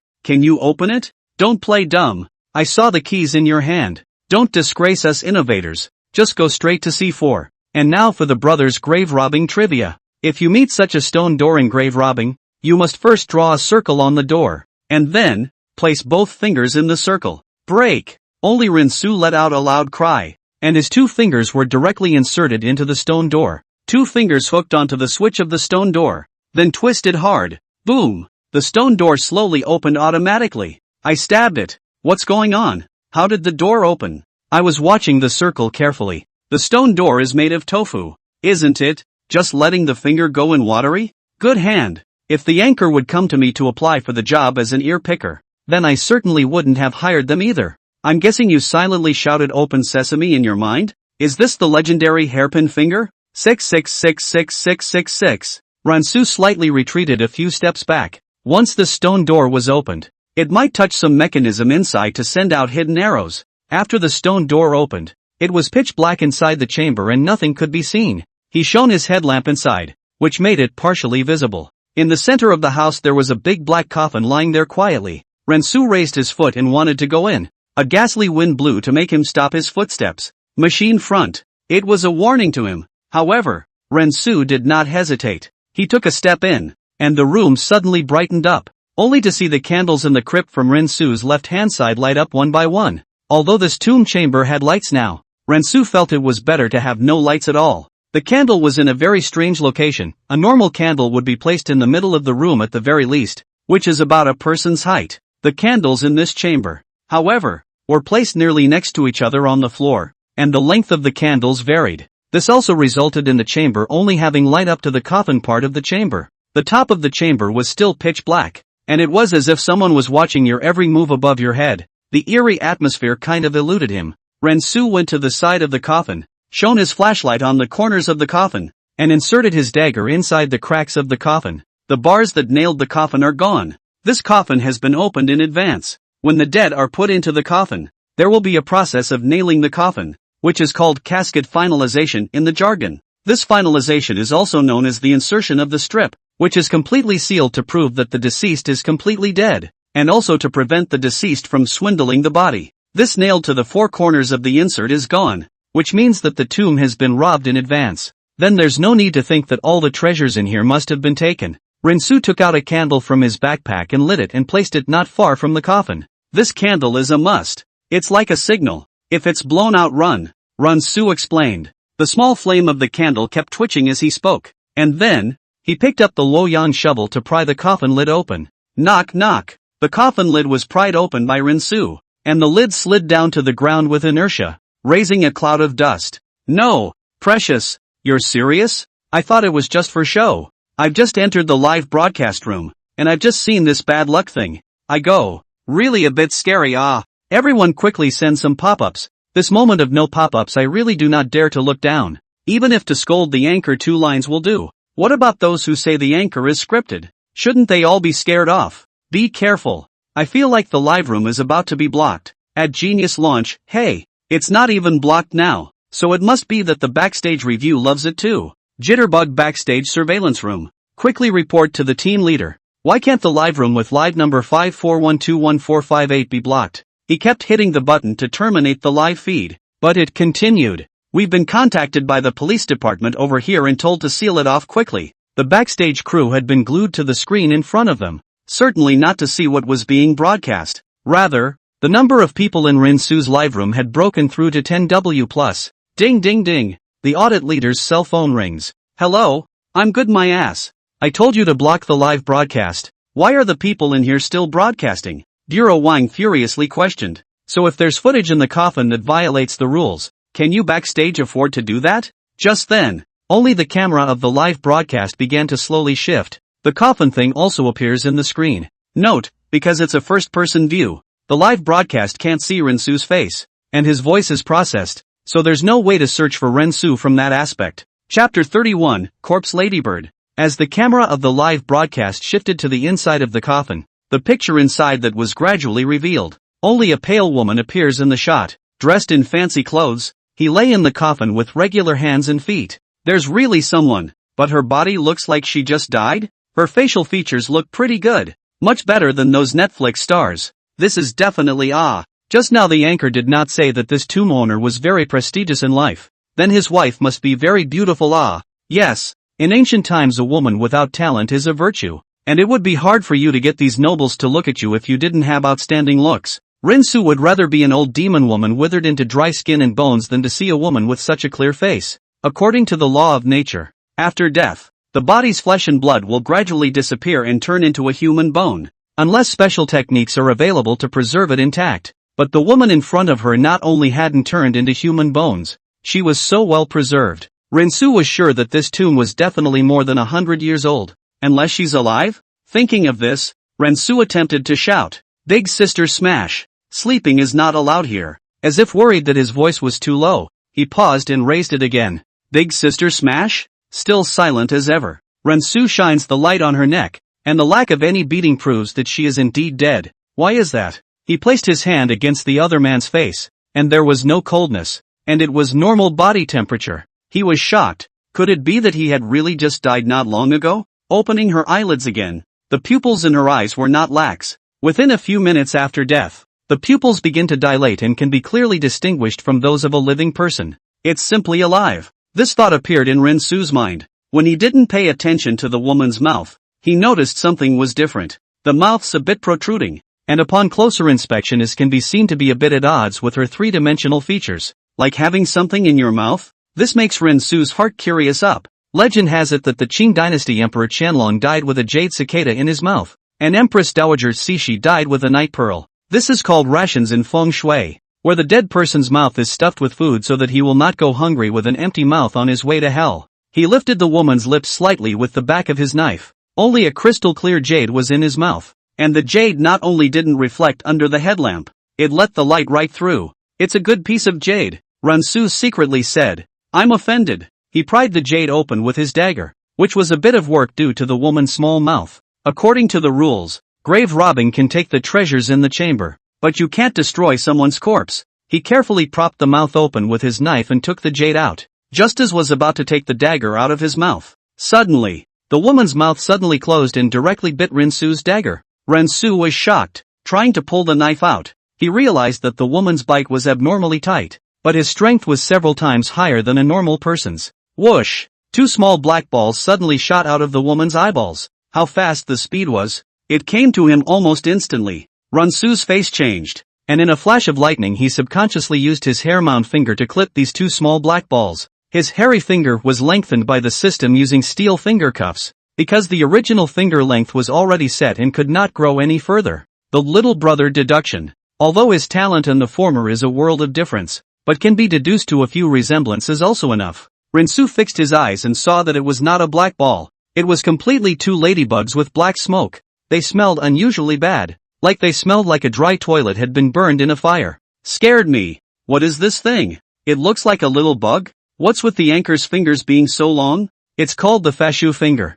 A grave robbing stunt of the Fashu Lieutenant General under Boss Chow. But the anchor will be a bit of a referee. With a little bit of both the Haircock's lieutenant and the touch of Gold's abilities, both the Fashu Zhonglong General and the Golden Guardians are part of Cao Cao's tomb robbing army. Among them, the Fashu Zonlangang is 1 level higher than the Mujinshan, is the leader of the Mujinshan, and possesses a unique Fashu heavenly seal, also known as the Fashu seal. This seal is carefully engraved with the 8 words heavenly officials provide blessings, hundreds of taboos, which can be called an irreplaceable divine object, and is known as a seal in the hand. The ghosts and gods all avoid the reputation. In grave robbing, the gold-touching schoolmasters mainly rely on the external tools such as the Vajra umbrella and the flying tiger claw. On the other hand, the Haircock Lieutenant General relies on his own kung fu such as Haircock's fingers and bone-shrinking kung fu to rob tombs. Rensu said heartily, "This is the corpse mantis ladybug. Luckily, I had the stance, or else I would really be accounted for. They are only found in dark underground caves and tombs, and usually feed on corpses and centipedes and scorpions." He said, You guys look at the black smoke coming out of his wings. It's horrible. Once you smell it you'll fall into a hallucination. Rensu double-fingered clamped wings fluttering ladybugs, then pulled to the front of the camera and said, "This tail spike should also pay attention to. Once stung within 2 hours, inevitably poisoned to death." He pulled out his flamethrower again. Only an ear-splitting sound was heard, and the corpse mantis ladybug was directly vaporized by the heat. Ooh-hoo! Rensu suddenly felt a cloudy wind blowing over him, and he diverted his attention away from the pop-up screen. When he looked at the coffin again, Rensu's heart went cold and his pupils could not help but dilate. The female corpse that was lying inside the coffin just now had now disappeared. He immediately turned back to look in the direction of the candle. The candle that was still burning brightly had now gone out. When did it go out? When the candle goes out, it means that the owner of this room has come to seek revenge on the grave robbers. The most ominous thing was that the other candle flames were not red, but a deep, eerie blue. His half-burned candle was almost indistinguishable from the original length. Rensu suddenly understood. Dare I say that these unburnt candles were lit by the people who used to come here to rob tombs, only that they had already died in front of Rensu. Just then, a pop-up appeared on the system panel. Anchor run. There's a man behind you. Chapter 32, The Main Crypt. Lian Mai's Treasure Appraisal. Rensu suddenly felt a chill on the back of his neck. Immediately, he threw the black donkey hooves that were put aside to the back, only to hear a mournful scream. He immediately pulled away to prevent being possessed by something dirty. What worried him the most still came. Meeting a ghost inside a crypt is not a good sign. He clutched the gold-touching talisman in his hand. It had the effect of restraining ghosts and evil spirits. Sure enough, when Rensu took out the gold-touching talisman, the coolness behind him stopped appearing. The ghostly fires in the room set off the place in a deep and horrible way, as if they had mistakenly entered the hell. Gobble,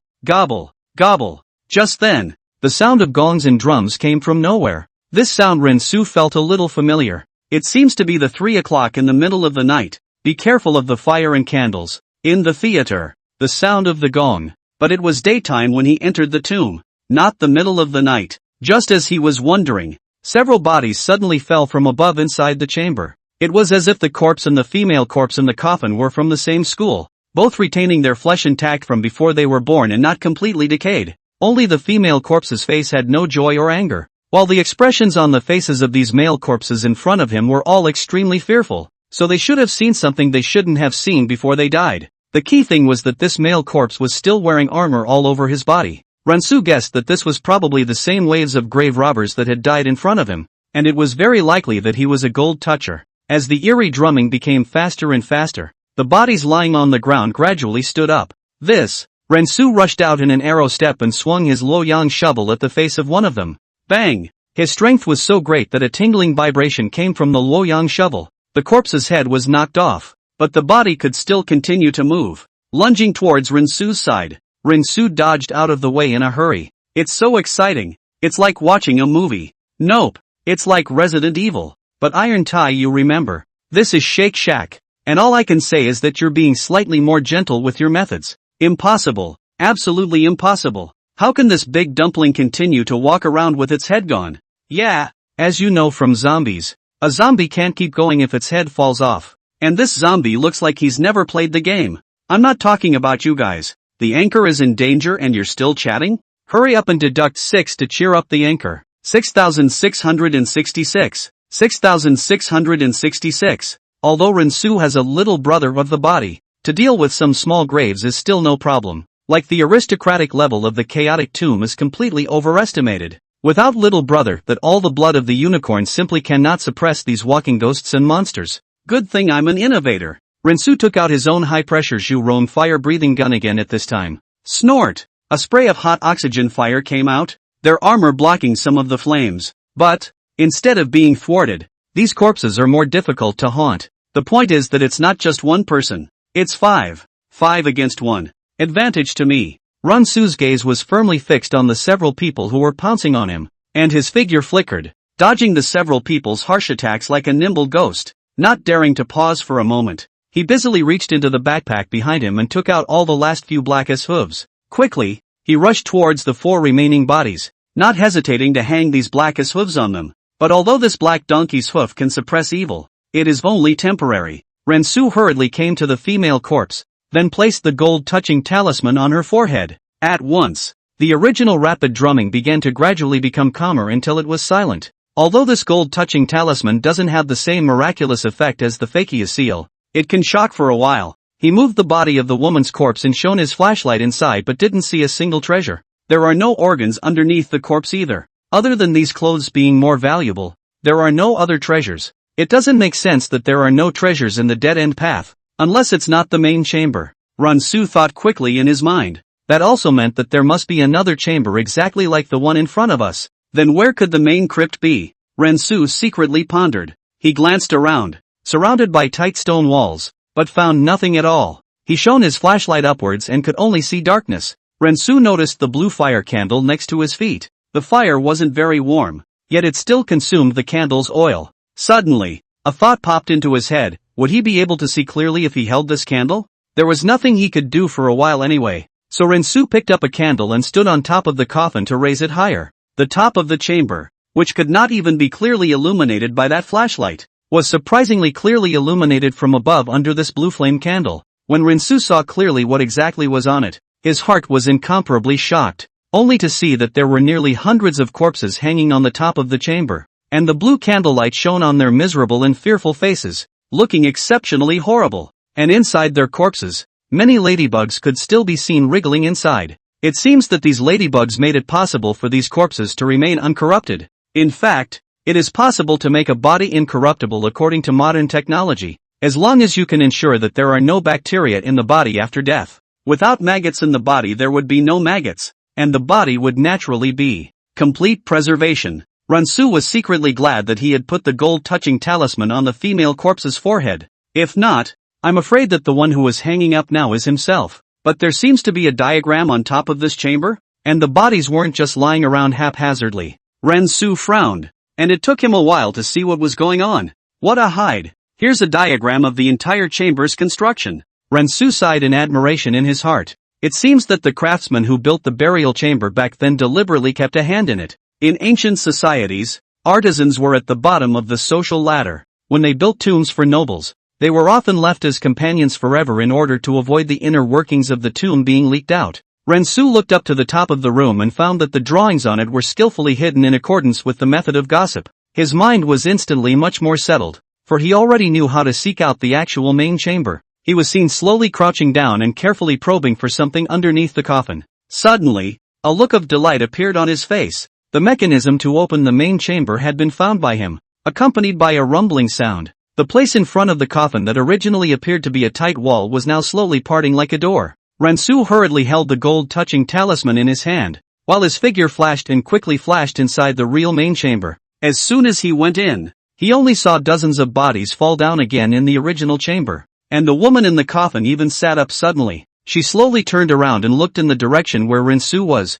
her mouth stiffly open as if she was searching for her jade. Seeing this, Rensu hurriedly pulled the mechanism that closed the gate, and the thick stone gate rumbled once again before closing completely. Chapter 33 Very open door, but not much use. After the stone door closed completely, Rensu secretly let out a sigh of relief. Rensu knew that this female corpse was the source of the trouble, but he couldn't melt her with a flamethrower. There is a saying in the rules of grave robbing: take wealth without greed, light a fire without burning the lead. Grave robbing does not involve fancy footwork or skillful craftsmanship. It is a technique that uses violence to steal wealth. You can't just take all the stuff in one fell swoop, or you'll piss off the owner of the tomb. You can't light a fire and burn the fuse. You'll get the fire completely pissed off. The female corpse is the trigger of this chamber. Once her soul is dispersed, then all the invisible things in this chamber will come out. Even if you make it out alive, they will continue to follow you, and that's what's called getting burned. Tomb raiding is all about not leaving with your tail between your legs. Rensu looked at the system panel. The countdown on the right side of the task time has been 1 hour. Now just need to connect the microphone to identify the treasure. Brothers, this is the end of today's live broadcast. We'll do another live broadcast next time we have time. He then let the system shut down the live feed. Live streaming backstage. The leader of the group slowly exhaled and secretly said, "It's a good thing the broadcast was turned off. Otherwise it would have been really hard to finish." When Rensu fought with the heads of those corpses, it really made him pinch his insides, and he was coating his opponent in the background when it mattered. But what a bold fellow. Since he couldn't block the live feed, he sat there and watched it properly. Maybe some people think that Rensu is scripted, But he was watching a live broadcast in HD without any code, and the scene in that tomb is not like a script at all, especially when a shadow appeared behind Rinsu. It startled him. It's almost more intense than watching a horror movie. He's mentally strong enough, too. The leader of the group, still a little flustered in his mind, rubbed his brow. Team leader, I found out the IP of this live room. Where? Good. Looks like it's in the Bermuda Triangle. Are you kidding? What kind of person broadcasts live from any damn place? Don't believe me. The group member showed him a locator IP and it was there. The leader of the group balked. It's a fake IP. Just then, a member of the group exclaimed, Team leader, look, this person has started to link up with someone else again. Block the live room for his streak. A few moments later, Team leader, it's still the same as just now that we can't ban it. Who's the other guy on the link? Head treasure anchor listening springs. The leader of the group sniffed and helplessly removed his glasses. Knowing there was nothing more he could do, he moved a stool in the lounge and brought a bucket of popcorn, then sat down in front of the big screen and started watching it. Then choose to accept it and don't embarrass yourself. This. Looking at the leader of the group who had swung for the fences, the group was seeing this for the first time. An hour of live broadcasting had allowed him to increase his fans by 30,000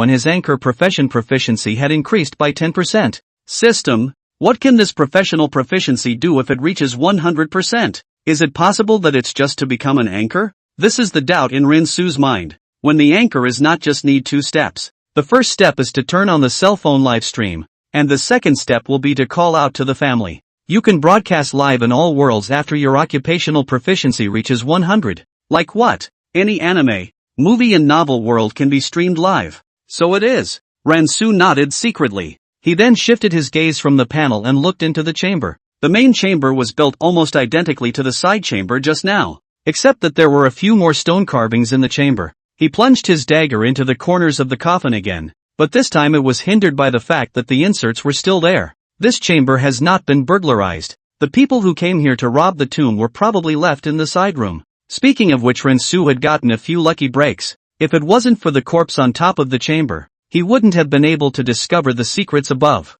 The lid of the coffin was heavy and could not be lifted without 2 adults. Rinsu pulled out the nail coffin's insertion strip, then found an angle to push it open with force. Knock! The lid of the coffin was only pushed open a small part by Rinsu, revealing a lot of gold and silver treasures as well as various utensils. Rinsu smiled. Alright, start linking up. Forensics Live. Hearing Springs looked at the right screen rather breathlessly. The treasure holder just couldn't help himself. Ha ha, is Quan opening this door? Dude, not that I'm talking about you. Hurry yourself down. I found it at a stall, and that owner said he'd pay 10% for a fake. Ha ha ha, this is too much of a program effect. The terracotta warriors riding a small electric donkey looks surprisingly unassuming. The gun in his hand is also a fire unicorn. The ingredients are a bit complicated. I really didn't come here for nothing today. The last cat that looked like Izumi was a real mess. The look in that cat's eyes made me think he was a cosplayer off Brother Quan. Fake 1 for 10? This boss really tried to bust his ass to give you something. But I'd like to ask if this belongs to the cavalry or the infantry. The treasure holder knew that he couldn't continue to make a scene, and responded, Okay Brother Quan, then I'll leave first. Bye. Hearing Springs nodded slightly and said, Okay, bye. Hearing Springs clapped his hands together and leaned back in his chair. Brothers, have I stabbed my way into a nest of fakes today? Appraisal for an hour. The most open door or just that brothers terracotta warriors. Can you come a big goods today? Let me up. It's almost 11 o'clock. With popular votes on popular votes, we're now on the next treasure holder's streak. Then, Rinsu's account linked up with Listening Spring. Okay, double tap the flip to open the camera. The screen appeared on the right side of the live feed. Hello Izumi. Hello brother. Hearing Springs glanced at something in the picture. He clasped his hands to his chest and said easily, This is a copper coin from the Northern Dynasty, isn't it? Eastern or Western way? After Rinsu heard the other party's question, he replied, It seems to be Western way. Hearing Springs, turn it over and look at it. Rinsu put the coin in his hand and turned it over. On it were written 4 big words in a crooked manner. Listening Spring, it is indeed Western way. It says 9th year of Daiton. Rinsu is almost illiterate in front of this kind of ancient coins. The characters on it he only knows a big. The rest of them are not even counted as traditional Chinese characters. Very open door. But this copper is just too old to be of much use. Enough for 2 buckets of noodles. Things like copper plates and paper money are generally cheaper the older they are. Things are precious. This kind of copper plate once found have found a few sacks. Unlike Yuan Datu, this kind of copper plate issued very few, because he himself hadn't been emperor for a few years. Chapter 34, Take out your papers. You believe me now, don't you? How much do you have here? And if it's a lot, maybe you can pass it on. Rinsu curiously looked at it. About a few dozen. This kind of copper plate placed in the tomb is estimated to be symbolic. Not much. Rinsu then took out another piece of jade from the coffin. What about this? The jade crystal is green and has a natural color. Listening to the spring, seeing that it was a piece of jade, he looked at it for an extra 10 seconds or so. It's a fine piece of Hatian jade, but the color just looks a bit off. Sorry Azumi. It's dusty. Rinsu blew the dust off of it. The jade had stayed in the tomb for 200 or 300 years, naturally accumulating a layer of dust on it. Listen to Quan, how long have you kept this jade? Why is there still dust on it? It stands to reason that things like jade are generally not likely to stick to dust. It's been a while. Rinsu was wiping the jade clean with a rag, the flashlight shining on it glistening. Listening to the spring, he frowned and asked, Brother, is it so dark there? Where are you? The crypt is supposed to be a dark place, and you have to use the light of a flashlight to identify the treasure here. So, there's no way around it. I'm indoors. Is that so? Hearing Springs questioned. Then show me your surroundings. Rinsu paused in his tone and replied, I'm a bit inconvenienced. Inconvenient? But Hearing Springs wasn't going to let him off the hook and asked again, Where are you from? Rinsu, Chinese. Which province? Mom gave birth. Hearing Springs, dude, that's not fun for you. Then, Rinsu put the flashlight aside and said, Brother Quan, wait for a while, I'll light a candle first. Hearing Springs raised an eyebrow and moved his face closer to the camera. What? What, lighting candles? There are rules of the trade. A candle must be lit. This cannot be changed. I'll light the candles. Is this big brother robbing graves on sight? Look at the dirt under his feet, it's not like he's at home. The possibility of being in a grave chamber is very high. So it's not really a lie, it's indoors. Just now they were saying that they didn't have any big goods. But this time it's not coming. And it's directly on the spot wholesale. This big brother is probably going to be Quan's benefactor. Knowing that he's recently in the promotion stage, he's specially come to give a big gift. You just asked me if I opened the door. So you opened the door to this chamber long ago. Listening to the spring incredulously said, Not big brother, you so greedy want to eat the public meal. The rest of the life without worry. Listen to my advice, hurry to leave here. Rinsu knew that Listening Spring would say that. So he explained, Brother Quan, you've got it wrong, I'm official and have a business license. Listening to Quan's words, the expression on his face slowed down slightly. Hearing the words official and business license, he probably guessed what the other party meant. It can only be an archaeologist. He immediately changed his expression and laughed. Big brother turned out to be an archaeologist. You didn't tell me earlier, I thought you were here to rob tombs. Lighting candles isn't enough light, is it? Next time I should bring 2 extra lamps. The crypts can be dangerous at times. Rensu's heart warmed at his words, not realizing that the other party cared about him so much. Rensu empathized. Yes, the tomb is indeed dangerous sometimes. Brother Quan, can this jade be worth a car? Listening to Quan huffed. This jade also has a bit of an advantage in terms of age and quality. Replacing a 718 is no problem at all. Rensu thought in his mind. The same jade, how come there is such a big difference between it and the one Lier is carrying? One piece is only able to replace one. The other is able to replace thousands. Then Rinsu took out a peculiar shape of the gourd. What about this? Hearing Springs looked at it. Then said, Turn it over. It's very open. It's called an incense gourd dish, it's specialized for incense. He explained. The ancients liked to put dried ingredients with some scent in it, and then that little dish underneath was used to light a fire to smoke the incense. That gourd opening up there is the exit for the scent. Rinsu gave a thumbs up and complimented. Brother Quan is really knowledgeable. Average. Listening Springs understated.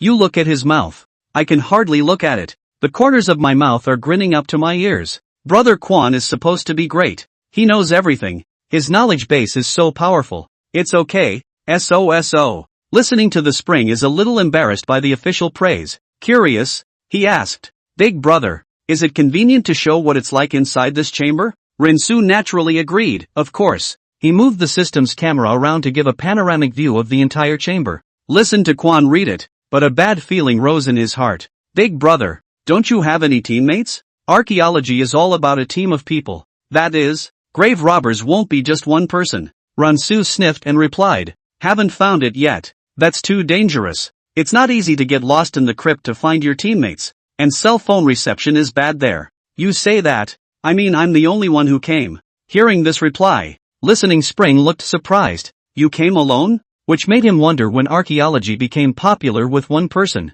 Unless, ping pong. At that moment, Ransu's foot accidentally kicked the Luoyang shovel to make a sound. The bad feeling in Listening Spring's heart grew heavier after seeing that it was the Luoyang shovel. When Rinsu pulled the live camera closer to pick up the shovel, he saw another piece of black donkey hoof next to it. At this moment, the bad feeling in his heart worsened again. Is this something a normal archaeologist should use? Single row, Luoyang shovel, black donkey hooves, these appear together rather like a grave robber. Listening to the Spring instantly cast doubt on Rensu's officiality. Brother, can you show me your official credentials? Okay, Rensu agreed. For this, he had made arrangements. When he saw the documents Rensu took out, he was directly dumbfounded. The pop-ups on the air at this point were also having fun. This is really an official document. But it's just that the document was issued a little ahead of its time. I guess what Hearing Quan was saying in his mind at this point was, the clown was actually myself. 1,000 guesses did not expect this Wulong to be able to come up with this document.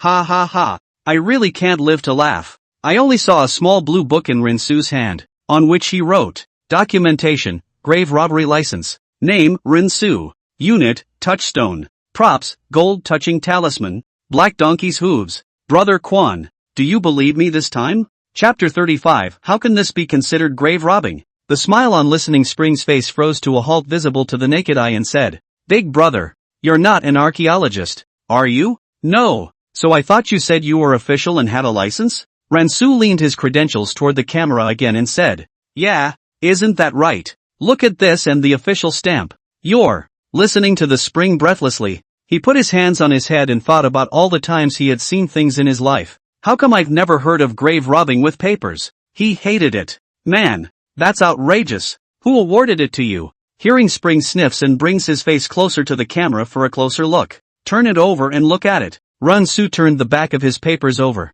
Ransu asked, Open the door? Listening to Quan tactically drink water. This ID looks old. What's with the 6 doors on the back of this? Shouldn't you have been issued one by Department 6 in the Ming Dynasty? Rensu, it's an organization called Old Sixth Gate. Haven't you heard of it, Izumi? Listening to Quan froze. He really couldn't help but laugh. I have heard of the Old 9 sect. Brother, I really haven't heard of this Old 6 sect of yours. It's not as if the conditions of your organization are such that the Old 6 won't let you in, is it? Not the oldest 6 can get in too. Rensu laughed. Hearing Springs picked up a cell phone off to the side. Ready for a stand-up deposition. Look around again for me. I'll take a picture to remember. Not to be seen. Oops. Big brother, stop it. Brother Quan. I'm really not a grave robber. I was exploring outdoors and ended up falling into this by accident. Listening to the Spring with a look of I understand. He said, I'm sure you're exploring. I'd just like to see what the chamber looks like again. Ransu was helpless, knowing that the other party would not be able to continue this treasure appraisal without taking 2 photos. But he doesn't matter. Even if Ransu gave him the location, deep in the mountains and wilderness waiting for Uncle Hat to come here, he has long run away. What's more, they couldn't find themselves, so they didn't have to worry at all. He also understands the Listening Spring. Tomb Raiders in the world of the Genie Way can be casually named. He then gave the camera a little surround. Just a few clicks over there, and it's considered deposition complete. Listening to Quan's slightly relieved tone, he said, Brother, if you are a grave robber, then I advise you to turn yourself in. If it is really exploring accidentally fell into this tomb inside it, that also dry sit and wait for Uncle Hat to save you on good. However, Rensu's fans soon smelled the odor and came to listen to the Spring live room. I don't think so. How come the jailbird came to listen to Quan's mic? I wondered why the show went off so fast tonight, but it turns out he's looking for Brother Quan to appraise his baby. At the Bard of Tibet, he just said that he was exploring and accidentally stepped into a robber's hole to get into this tomb. So why did you call him a jailbird? Because his live broadcasts are all very criminal, netting criminal violations of art that you don't normally see. When you say adventure, do you mean first using the dragon-seeking skill and compass to set the location, then using the Luoyang shovel to open the robber hole, then taking the black donkey's hooves to fight with the big dumplings, and then finally accidentally falling down the grave chamber? If it's true, then this big brother is so skilled. He's a technical broadcast Do not care how Rensu said how heaven and earth. There are great Confucian defense for him. Rensu simply pretended not to see it and aimed the camera at one of the bronzes again. Izumi, then are these still red? Listening to the spring with a slight huff on his face, he exclaimed, "Man, you really hurt my feelings. I originally thought you were in archaeology and these could be authenticated for you, but now that I know you're a backslider, I'm not in the mood to look at these treasures." This left Rensu a bit helpless and could only explain, "Quan, what would you say is considered inverted?" Hearing Springs, "I think you know this better than I do." Rensu defended himself, "I enter inside the tomb, but I don't take anything from here." "Brother Quan, do you think this is considered a backward fight? Even if Uncle Hat comes, at best he'll say I'm trespassing. Furthermore, isn't the candle next to it still burning, showing that the owner of the tomb is welcoming me here? So can this be called grave robbing? I'm actually here as a guest." Listening to the spring sniffed and touched his head, his throat wriggled twice, surprisingly speechless. It seems to make a few sense, although the chamber has long been unoccupied, so as long as he doesn't take anything from it, it doesn't constitute grave robbing, right? Ha ha, this big brother is unbeatable. If he were in our village, he'd be able to fight with his tongue. Police, well, go ahead, I'm taking notes. It's another boat new version. Hearing Springs asked about something else. "Brother, tell me the truth. Do you belong to the south or the north? Tomb raiding is also a small janghu, and where there is a janghu, there are naturally sects." Rensu didn't answer him directly. Instead, he directed the camera of the live broadcast towards the Luoyang shovel. Hearing Springs nodded gently and said, "Okay, I know. The two of them were playing fanfic, but they were in a hurry to get to the viewers of the live broadcast. What's the meaning of this? I can't understand what it means." Listening to the spring is verifying whether he is a pourer or not, and the language of that shot just now shows that the other party is a connoisseur, or at the very least, a veteran of deep penetrating pouring. Lian Mai's elder brother belongs to the Inverted Bucket North School, habitually as Luoyang shovel as a tool. They rely on the dragon seekers to find the tomb, generally only pour large ancient tombs. The Southern School of grave robbers do not rely on tools. They specialize in the use of look, smell, ask, cut 4 methods. It is the 4 methods of finding burials through knowledge of feng shui, identification of smells, questioning the locals, and judging by the soil layers. Some people in the pop-up screen explained these situations. After all, most of the people who come here to watch the live broadcast is just to watch a program. How would they know the complexities of the tomb raiding business? In the business of grave robbing, in fact, there is rarely any pure North and South school. Most of the inverted both. The North School of Luoyang shovel and the South School of Feng Shui mixed use is the safest. If there had to be a North-South faction, it would have to be by region. The Yushan region belongs to the Northern faction, while Southern Hunan and Northern Hunan belong to the Southern faction. Listening to Quan suddenly realized that he was a treasure connoisseur, and that meddling in grave robbing was a bit out of bounds, so he changed the subject. "Something to turn over and look at." Ren then turned the baby in his hand over. Hearing Springs stared for a dozen seconds or so, then let out a soft suspicion.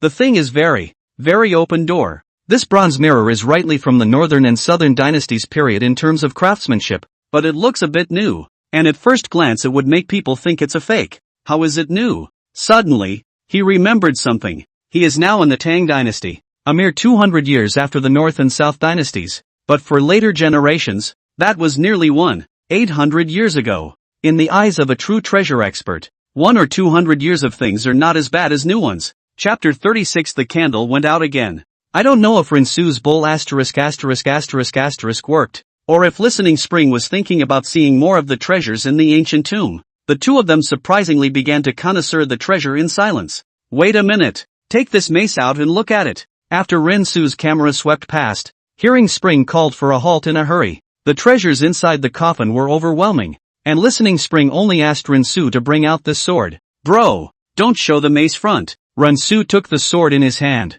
almost didn't flash to his wrist. This sword is thick and heavy, only 2 hands at the same time to make strength to pick up. To know, Rensu's physical quality had gone through the system's deduction and evolution. The strength of his one hand could be comparable to 2 or 3 adults, not to mention the strength of these 2 hands. That's what brought the mace up just slightly. Listening to Quan, seeing that Rensu was able to pick it up, gave him a thumbs up in front of the camera. "Big brother, you are a bit strong. Why does this weapon look like a big burning stick? It doesn't look too heavy." And he's still struggling so hard to pick it up with his 2 hands. Is Quan supposed to be saying the opposite? The mace is really the first time I've seen it. It's kind of the coldest of the cold weapons. I doubt whoever designed this weapon in the first place was in a bad mental state. After all, who could use such an anti-human weapon? The only good thing about this thing is that it's heavy, and picking it up is like juggling with the heaviest barbell in the gym. It's called an 8-pronged gold-mounted mace, and it's made by melting 8 4-pronged mace in a special vessel.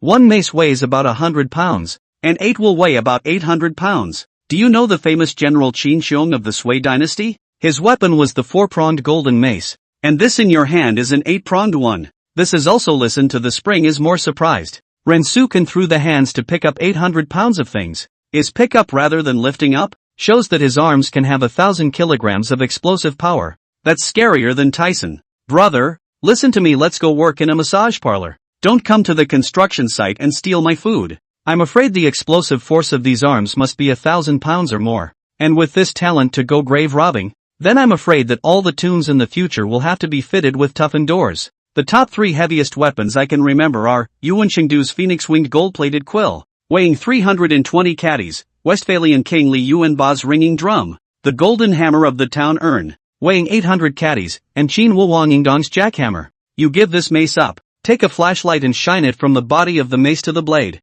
See if you can get any color? Listening to the spring laughed. Rensu put up this long mace that came to his chest. There are 3 red scratches, but once the light is removed from this angle, you won't see the 3 red scratches anymore. Listening to Quan's face changed a little when he heard that it was 3 scratches, and said, this person must have been a murderous general or a princely figure in his lifetime, because there were so few people who used the mace. There was a saying that every mark on the body of the mace meant that the person had killed 50,000 people. And 3 marks meant 150,000 people. The red scratches are all from living human bones. It's a bit overblown, but it's true that this mace has killed a lot of people. Suddenly, listen to Quan shout, brother, why does this candle of yours seem to be about to go out? Rensu's heart tightened and he hurriedly turned his head to look, only to see that the candle seemed like a remnant in the wind that was about to go out at any moment. Rensu's fingers quickly pinched and projected with the 16-character feng shui secret technique. His face became quite ugly.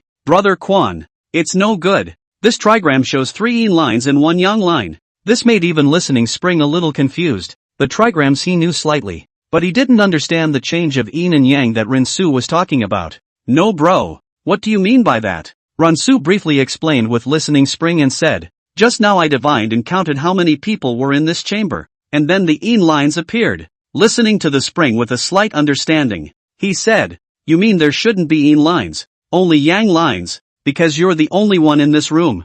3 yin lines, that also means there are 3. The audience in the live broadcast room was also stunned by this sudden scene. I'll go. You two can't be intentionally lying to us for the sake of a whole show effect. As a fan of the right side of the chain of cell broadcasting, I can give you affirmation. Cell broadcasting to play is real. The less courageous will leave the live room as soon as possible. With pop-ups like this, the popularity of the live broadcast room directly dropped by 20,000. Listening Spring had the presence of mind to kick Rensu off the streak, only to realize that he couldn't kick it off at all. What's going on? Hoo-hoo! An eerie gust of wind blew steeply through the chamber, as if it carried the chill from hell. Immediately after that, the female corpse that was lying quietly in the side room before turned out to be like a ghost and flashed behind Rensu again. Although it was only a moment of 0 seconds, it was still caught by the sharp-eyed Listening Spring. His face changed drastically, yet in an instant, he immediately forced himself to put on a cheeky demeanor. This was just to give the live viewers the false impression that this whole thing was just a program effect, not wanting to cause unnecessary panic, but in reality, he still harbored a few moments of recognition for Rensu in his heart.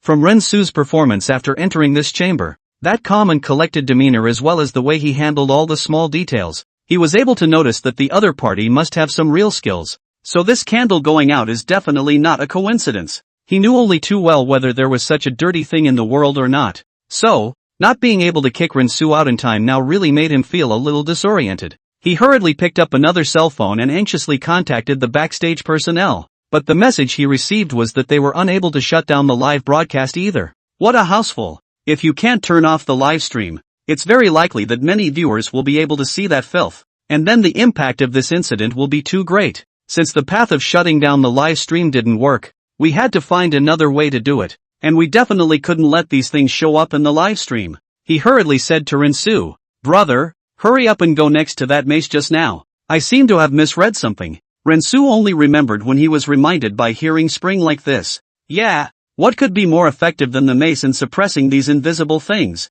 Chapter 37, I have a good idea. There are a total of 3 locals, excluding the female corpse in the coffin. There are 2 other Rensu do not know how to provoke. Maybe the string of the female corpse worked and really brought out some of the old tomb stuff. Rensu regretted in his heart. Had he known that she was so vindictive, he might as well have roasted it for her in the first place. He was already close to the coffin, and arrived in 3 steps. Hearing Quan said anxiously, yes, yes, yes, this is it. You hurry and take him in your hand quickly. Rensu gritted his teeth, and it took a very strong effort from his arms and shoulders to lift it up a few centimeters. This is no time to be vain. Brother Quan, you're standing around talking. Rensu's face went red as he put the mace in front of himself. Hoo! A ghastly wind blew past Rensu's ears, and this female ghost really didn't dare to approach him. How are you doing, brother? Hearing Springs asked softly.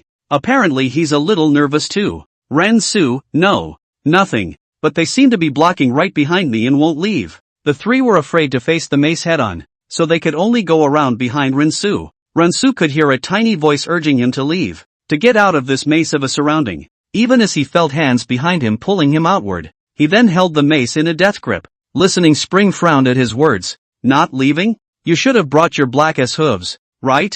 Rensu brought it, but it ran out. You ran out? No bro. You wouldn't have met a ghost before. Ghostly things, right? Rensu shook his head slightly. No. At that time the female body was still just lying in the coffin. Listening to the Spring then boarded up the face to teach a lesson. Then how did you use up? This is a critical time to save your life up. Not that I'm talking about you. As a grave robber, don't you know this bit of common sense? Rensu, I ran into a couple of big dumplings. Listening to the Springs. Then, he saw Rensu take out a copper mirror from the coffin. He raised his head slightly and placed the mirror on his right diagonal. Quan, is this open? Listening to the Spring to see Rensu at this time, there is still a mood in the identification of treasures. The heart cannot help but a little angry. About to die to the end of the still think of treasure. He droned with hatred. Brother, you're still thinking about all this nonsense. The primary goal is to get out of this tomb alive. Who knows that Rensu not only did not wake up, but instead asked again.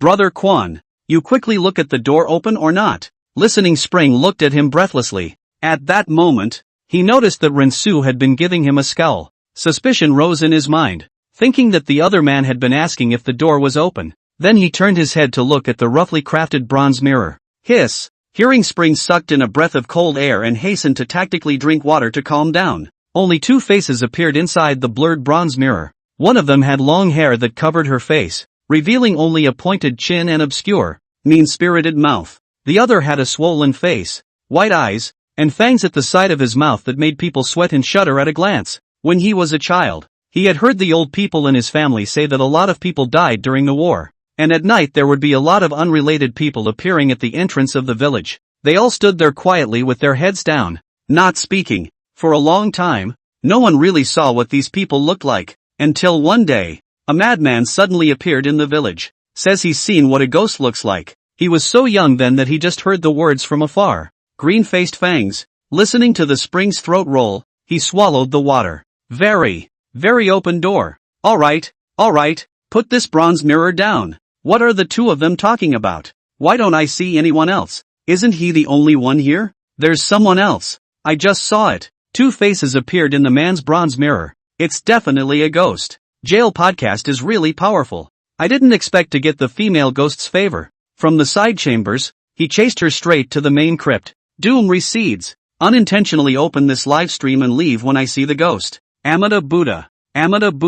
Listening to the Spring, he advised. Then you can't leave this maze if you want to live now. Rensu naturally knew the situation at hand. But if it's always around me, then it can't stay here forever, can it? Listening to Quan give a suggestion. Brother, if you take their stuff just put it back. Maybe they'll go away on their own. Rensu thought for a moment and said, Brother Quan, I'll be honest with you. It was just one more look at her. Listen to the Spring, then it could be gluttony for your body. Rensu, if you want to leave this tomb, you must take the mace. Wouldn't that be proper live grave robbing? Rensu suddenly thought of something and brightened up. Actually, I still have an idea. What? Rensu trailed off. That's using urine to exorcise ghosts. Isn't that only for children? Child in ancient times refers to children under the age of 10. The urine of boys is called child urine. The book recorded child urine is innate to yang. No. In fact, as long as a man is adult and unbroken, there is a trace of yang energy left in his urine that can be used as an exorcism. Maybe you can do it. Ransu's face showed a little hesitation. Brother Quan, I actually had a girlfriend. Hearing spring, really? I don't believe it. Ransu knows that at this time there must be people who know themselves in the live broadcast room. Live spilling water, that is still a good idea. If there are 2 more that can slice and dice, send them out as a famous scene. Or count on it. I think there are other ways to get out of this. He originally thought that only the side chambers would be the most dangerous. Who knew that the female corpse had secretly chased her to the main chamber? Listening to the spring live room usually has 400, 000 to 500, 000 people watching it. This moment rashly buy something from the system will definitely make people suspicious. Ransu called out the system in his mind. Can you temporarily turn off the continuous camera? It's okay. Then turn off the linked shots. Suddenly,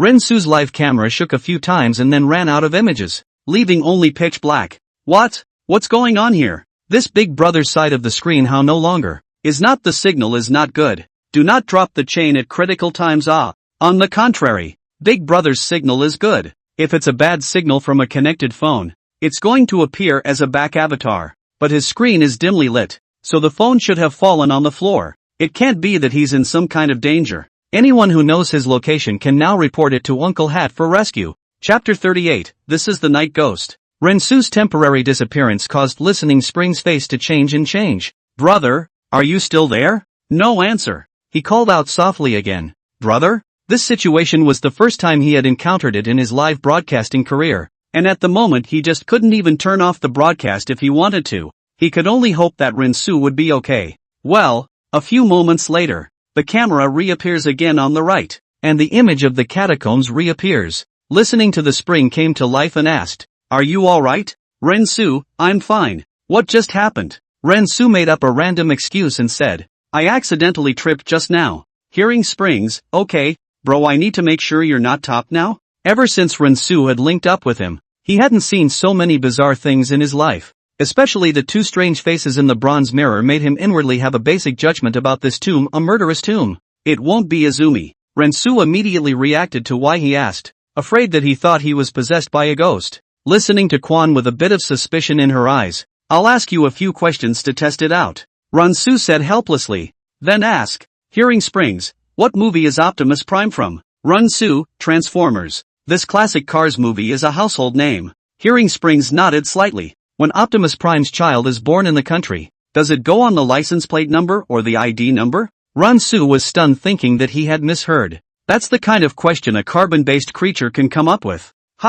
With some uncertainty, he replied, I think it's the upper ID number. Just as he was still reminiscing about the answer he had just given, he heard Quan laugh softly. Dude, just kidding. I see you're a little nervous. To lighten the mood, are those things around you still around? Ransu nodded slightly before he pulled out a section of peachwood stick from his backpack. There are no special mahogany swords in the system mall, but there are artifacts made of mahogany. Listening to Quan, seeing that it was a red wooden stick, she was surprised and said, Where did you get this wooden stick from?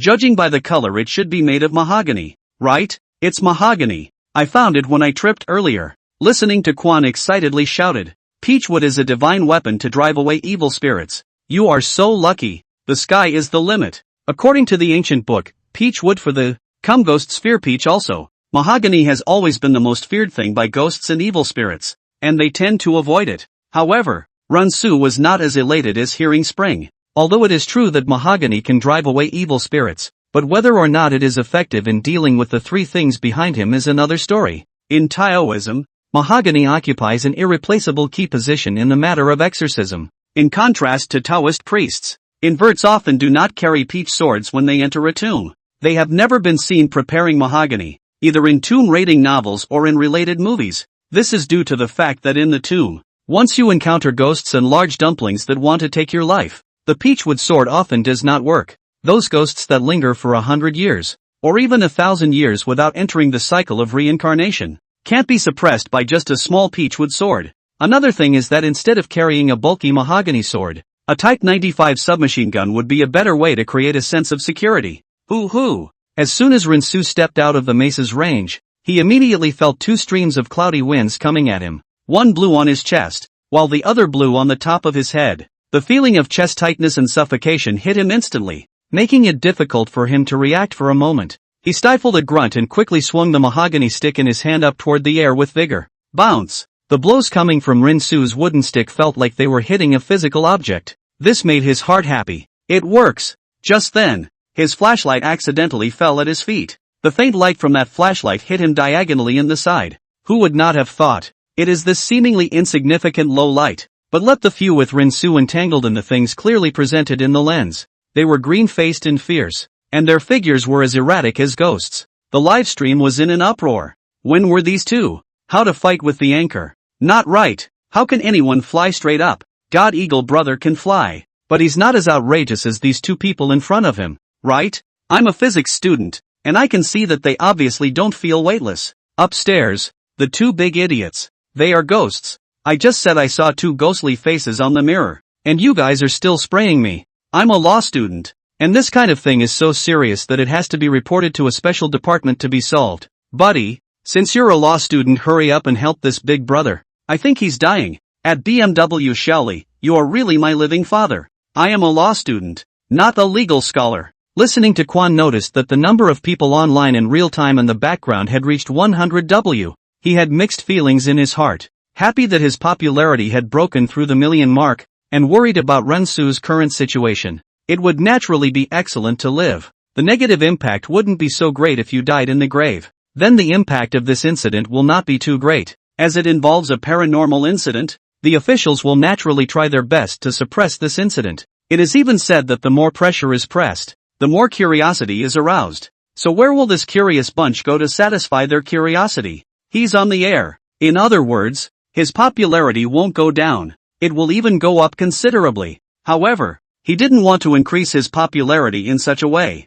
Saving a life is better than building a 7th-floor pagoda. The peachwood swords on Rensu's side were useful, but not much. A little anxiety began to creep into his mind. The female corpse that scares him the most has disappeared again at this time. Who can know when she will suddenly shady hand? While he was thinking, the female corpse unknowingly appeared behind Rinsu. The hair covering her cheeks stood upside down. Her cheeks festered and her eyes were red. The nails on his hands were as long as sharp knives. She hides her hatred so that Rinsu is unaware of it. He didn't notice, but the live feed could see it clearly. Listening to Quan seeing the appearance of this female corpse, he was so scared that his hair stood on end and goosebumps rose all over the place. This is a severe ghost. He quickly warned, "Brother, watch your back." Rinsu's face changed when he heard this. Dropping the peachwood stick in his hand and taking out the gold-touching talisman. As soon as the gold-touching talisman came out, the two ghosts that were haunting him immediately scattered as if they had met their natural enemies. Chapter 39. The touch of gold talisman has the innate ability to restrain evil spirits. After Rinsu took it out, the ghosts that haunted him immediately receded. The female corpse came to him almost in the blink of an eye. Sharp fangs were exposed in his mouth, along with the stench of decay. Rinsu's stomach lurched with nausea, and he hastily dodged sideways. The female corpse's nails scratched Rinsu's clothes, and then she turned around and stomped on the flashlight that was shining on the ground. The chamber then dimmed into reaching darkness. Rinsu cursed in a low voice. Damn it! This female corpse is not only full of killing thoughts, but also has a bit of spirit left. Fortunately, before Rinsu came to this tomb, he had a system to help him deduce his stance, so even if he was in the darkness, he wouldn't look like a blind man. Phew! The female corpse would have a band of cloudy wind blowing through before each attack, and he would be able to dodge her attacks just by feeling the wind. This is not the way to go. If he couldn't find a chance to escape, sooner or later his stamina would have to run out. Rinsu dodged as he headed towards the mouth of that coffin. If he remembered correctly,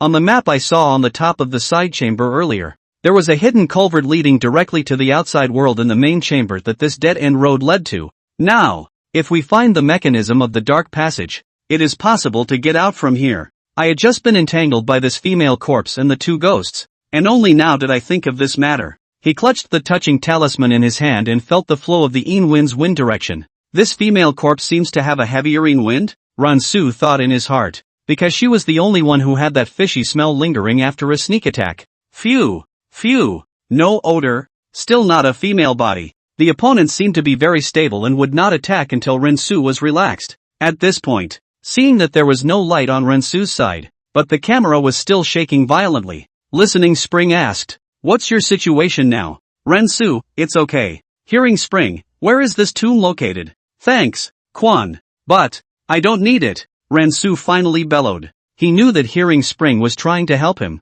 and as long as he told the location of the tomb, whether it was the police or fellow inverts who wanted to go and make a buck, Rensu listened to the Spring to speak this moment. The female corpse thought he was distracted. Hiran attacked. "It's now." Rensu immediately tilted his body to avoid it after feeling that this time the gloomy wind was even bigger than the previous 2 times, and then when he smelled the fishy odor, he touched the golden amulet and inserted it into her mouth. Snicker! She let out 2 whimpers and a tiny wisp of white smoke actually came out of her mouth. It worked! Rensu was inwardly delighted. He took out another flashlight, and while the female corpse was being held back by the gold-touching talisman, he quickly ran to the coffin in the chamber. Although there are explanations of such tombs in the 16-character feng shui mysteries, most of them are in terms of the general pattern. It can't be rigidly laid out brick by brick as it is in the book. If I were one of those craftsmen who wanted to live at that time, where would I build this culvert? Possibilities began to flash through his mind. That must be a place where you can take cover and not be suspected.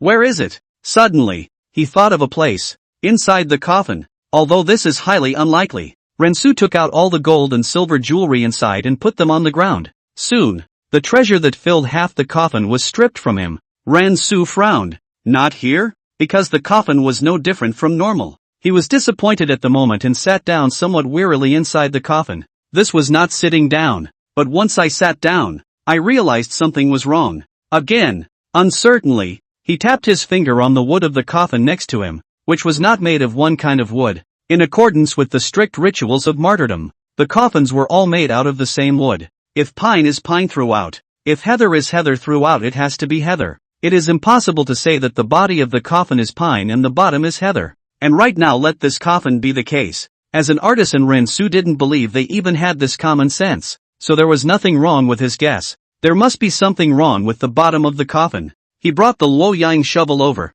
found the center of the bottom coffin, and smashed it hard. Only a few minutes had passed before the bottom coffin was smashed open, revealing a pitch-black hole. Found it, Rensu said in surprise. The livestream also praised Rensu. It was really too intense just now. This is more exciting than even going on my own. This big brother is really unchanged in a crisis. He doesn't panic in anything. It's really good to have the strength to still be able to think in such a situation. If I had been scared out of my mind a long time ago, I'd like to ask a weak question. Take an apprentice? Too hot to handle. I've decided to send my boyfriend to raid the tomb too. Rensu cracked all the bottom coffins, and put the mace on top of the hole to prevent the female corpse from following him again. He took his backpack and jumped down inside that hole. The hole was small enough to crawl through only, and it took dozens of repetitive steps before he could grovel to the front. In fact, long ago when Rensu opened this coffin, he was a little puzzled why there is only treasure here but not see the body. The female corpse in the side room also doesn't look like the owner of this tomb.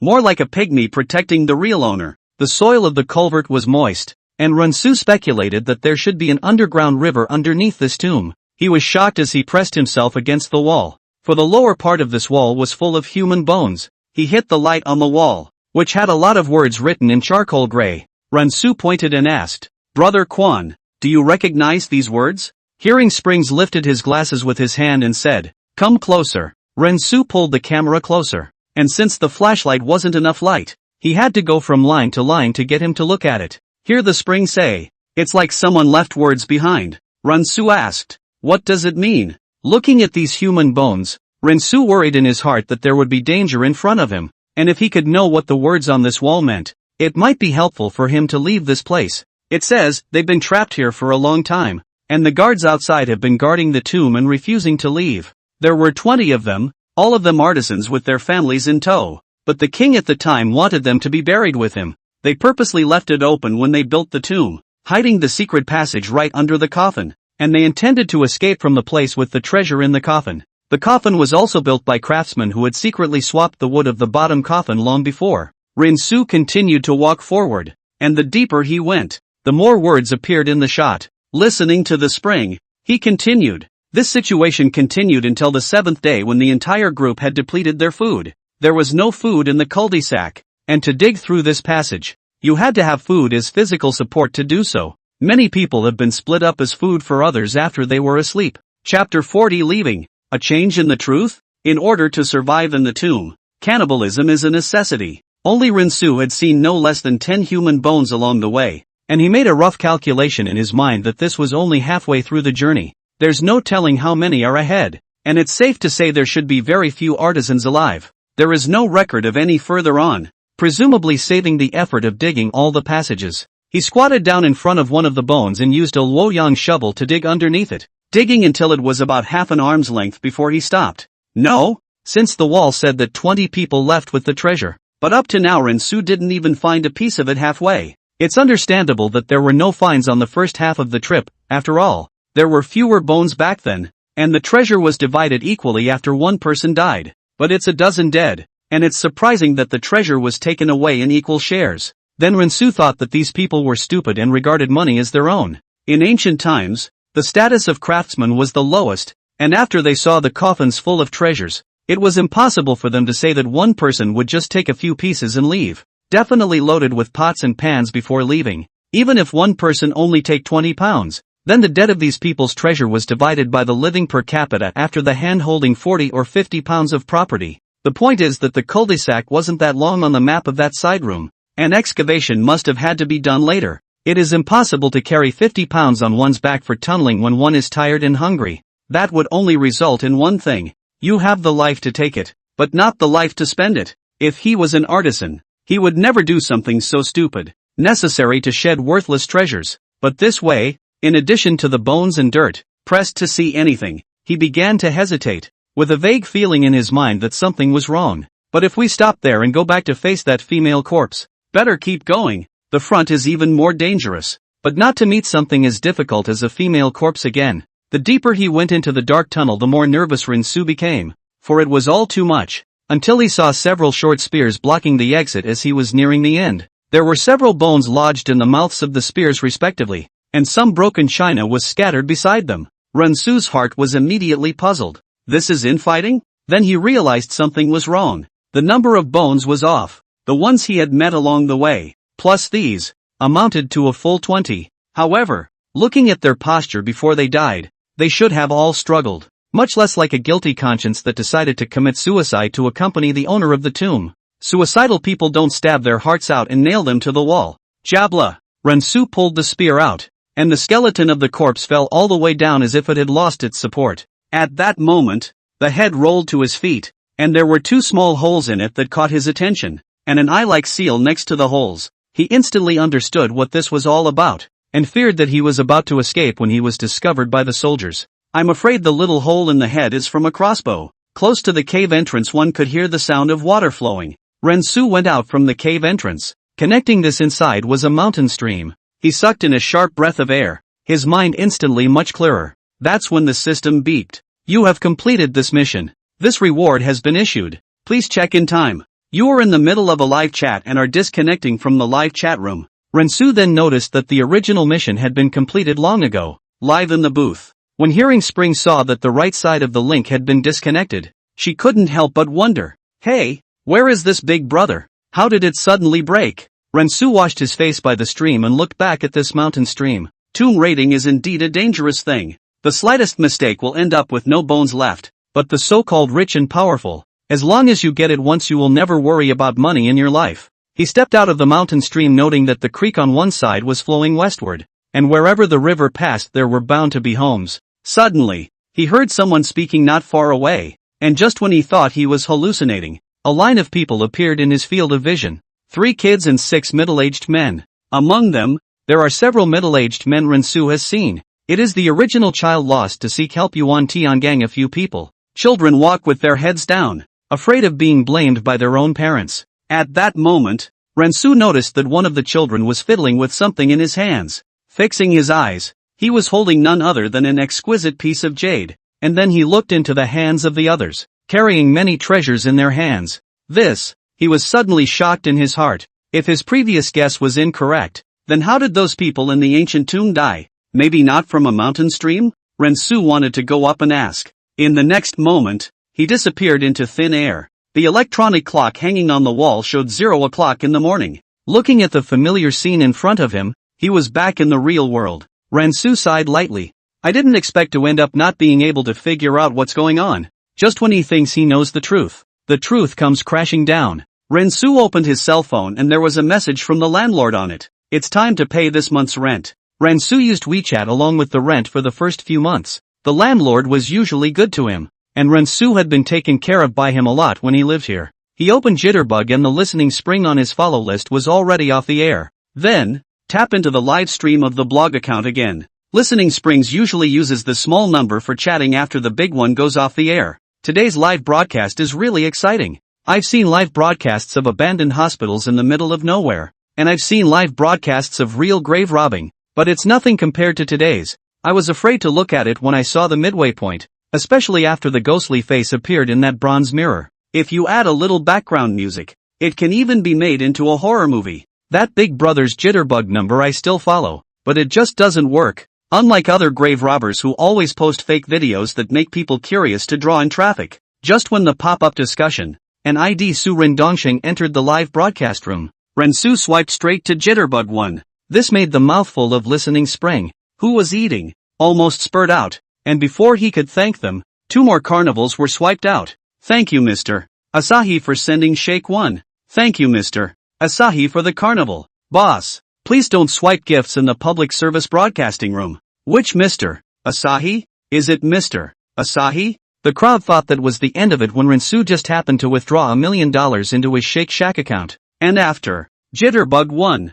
Carnival. Jitterbug 1. Carnival. Chapter 41 Invitation to the Auction. Rensu had brushed for a full 10 minutes, and gifts worth $500,000 were brushed out just like that. Hearing Springs was shocking. For a moment he thought it was a brush with small beer, but looking at the screen full of special effects gifts, it's clear that it's not. Big Brother, that's enough. Enough. No need to brush it. Listening to the Springs rice is not even eaten to put it aside. Though his expression was stern and serious, the corners of his mouth rose at an angle that was harder to press than a gun. Boss, don't brush. This is a public service broadcasting room. If you want to do a good deed to come please go to the orphanage. Birth boss. You quickly put my family Azumi wanna laugh cannot laugh. Are almost suffocating internal injuries. Want to listen to Azumi's mouth pressure course? Aren't you the one who deserves it? Rensu's commission from his last mission was more than 200 million, or thanks to the help of Listening Springs treasure appraisal. Otherwise he would probably still owe the system money.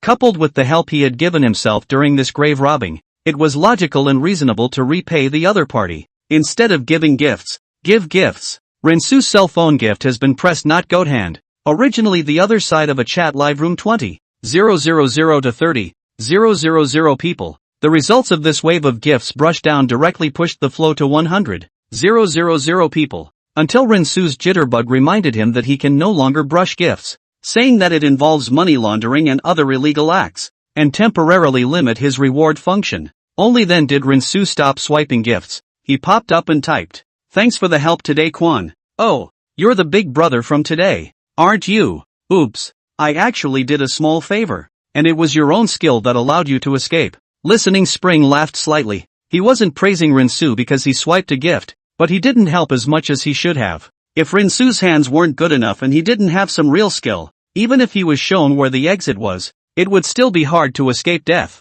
The most crucial point was that this was a full live broadcast, and Rensu was the one who had the chance to take a few treasures from the ancient tomb. But Rensu didn't do that. This gave him a point of favor with Rensu compared to other grave robbers. Of course, there's one more thing. Where are the bad thoughts of those who know what's good for them? I wasn't paying attention just now, and this is really the Big Brother I've been following. I thought that those who go grave robbing are short of money, but now I think he's just doing it purely as a hobby. And this Big Brother didn't have unclean hands and feet when he left the chamber. Izumi, just laugh, and later on, Big Brother will apply for an underage refund and be honest. Tell you what Big Brother, I'll follow you and we'll have a good chat after the broadcast. Listen to Quan said. Rensu's skills are considered to be among the best in the grave robbing world, and dealing with such a person will definitely increase his knowledge. Yes, Rensu received thousands of followers in the background alone. Rensu then left the live broadcast. One night passed. Rensu was up before dawn the next day, because he got a message on his text message. Dear Mr. Lin, hello, We have decided to invite you to participate in our auction in 3 days. At that time, we would also like to invite you to visit the auction that we are organizing. Location, Harbor City. Invited by Harbor City Auction. Mr. Lin Lin Jun is his pseudonym. An auction? Rensu found it a bit interesting. It was probably because the last time I linked up with Hearing Spring, I took out a lot of things to open the door, so that this group of antique circles had noticed. Not sure how I got his contact info though. It's fine if you don't buy or sell, as long as they manage to invite you. It's a bonus to be here for an auction, because in their eyes, since Rinsu's family has so many things, it is collecting everyone. In the future, these antiques will definitely be inherited by Rinsu. As long as the relationship is good now to leave a good impression in his mind. Then in the future, when he wanted to auction something, he would inevitably contact the Harbor City auction first. This actually amounts to advance layout. Hong Kong City Rinsu has not been there. As for the auction that is only seen on the movie, it's okay to go for a long trip. Then the next step is to get a mobility scooter first. There are still quite a few car dealerships in Yangzhou, but most of them sell used cars, and the places that sell new cars take a while to find. Porsche floors. The store has 3 floors in total. The first floor is a car show with a simple yet expensive decor. Rinsu considered for a while before going in. Porsche is on the sporty side. Bentley is on the business side. He opened the door and walked in, and there were already 4 people picking out cars. A couple and 2 other men in suits. Rinsu secretly said that he did not prepare a decent set of clothes, wearing a cheap casual clothes, and went in. Just opened the door and had 3 or 4 sales looking over. They first roughly passed a glance at the aura and attire on Rinsu, but they all pressed on, because there are usually too many people who come here just to try and not buy. They say dry every time their mouths are dry and the other person is happy with the car. Everything was going well,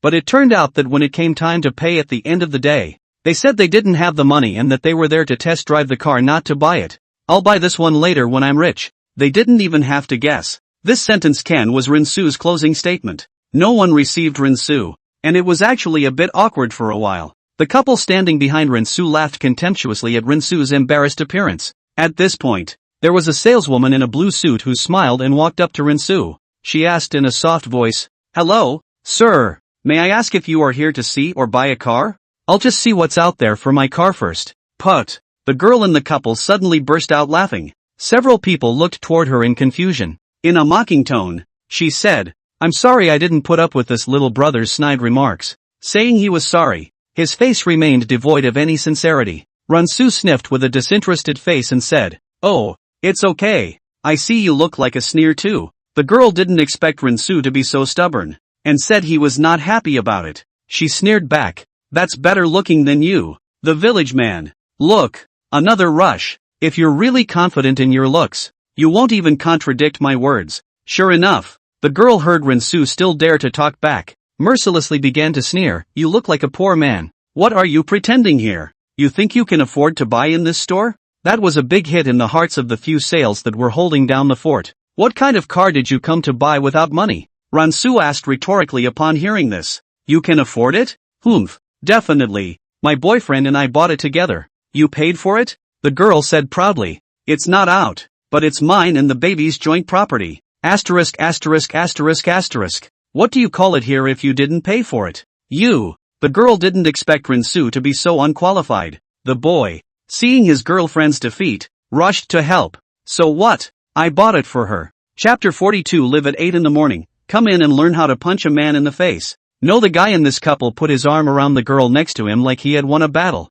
Rinsu held his forehead speechless. How to go out of the door or people send face to fight? Never mind. Open up the air for exposure. This likes to find presents, and he's sure to satisfy it well. 8 a.m. live. Come in and learn to pretend to be X in the face with the anchors. It just opened and 2 or 3,000 people came in. Today's broadcast starts so early. This is in a 4S store, right? Sell broadcast. You're so nice. I just got breakfast and I saw you on the air. I told you not to give gifts to young Wook. Now it's good. Someone else's Cullinan pieces are all set, right? You're sorry, right? It's not too late to regret. The couple doesn't realize they've been on TV. So what? What's wrong with me buying it for her? Rinsu said lightly. There, keep your girlfriend's mouth shut next time. His words caused the boy to frown, then looked up at Rinsu, who was half a head taller than himself, and warned, "No bro, don't get all puffed up if you don't have the strength, okay? What's going on?" The smell of gunpowder is so strong?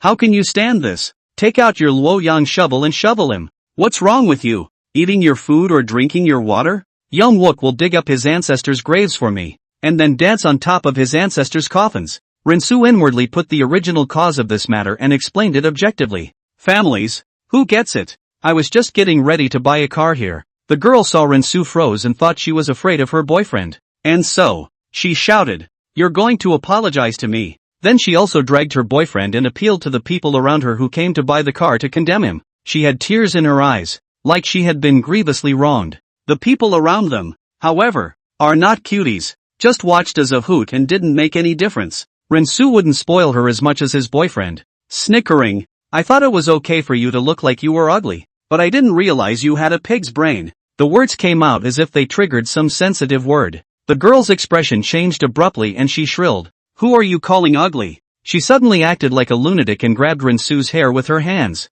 It turned out to be easily dodged by the latter, and the boys hastened to pull their object. "Baby, don't be angry. We don't need to be angry with such unqualified people." Rinsu looked several people over, finally settling on the girl's face. No sound is better than sound at this time. "Rinsu, look. Another rush. Ha ha. What a killer. Wook, do you have honey in your mouth? Speak so nicely. Good scolding." The anchor did what I normally wouldn't dare to do. When I met this unreasonable woman while driving on the highway, I was hospitalized at the time, and she didn't punish me much afterward, though I usually hack anchors. I'm standing with Dogwook this time. The sales standing next to him saw that something was wrong and advised, "Sir, let's make peace. Don't get into a conflict." Rinsu borrowed the slope and said, "Well, I won't bother with her in general." Rinsu's words were like pouring oil on the fire, and the girls all of a sudden screamed shrilly. People buying cars on the second floor were curious to turn around and see what was going on here. Other saleswomen, who were watching the action, trotted over to counsel the girls. There were a few moments of anger in their eyes as they looked at Rinsu at the same time. One of them was a slightly built saleswoman with some emotion to fight for the girls. "You don't buy a car or you don't mess around. That's quite a bit of pulling the plug." Rinsu looked at the sales beside himself and asked, "Is this your rule here?" The saleswoman next to him apologized. "Excuse me, sir. We don't have that rule in our store. You can come see the car as well as test drive it even if you don't buy it." Slightly chubby sales saw that she was rather speechless and muttered in a low voice, "Sister man, you are really too. There have been no sales for 2 or 3 months. If we don't sell any more cars this month, the gold medal sales title is going to be taken away." She really didn't understand why gold medal sales had to deal with some people who couldn't afford a car as well. "Is it hard to just make up the base?" Rinsu sniffed and nodded slightly, not realizing that the one beside him was still a gold medal sales. "I know. Introduce me to the car. Sir,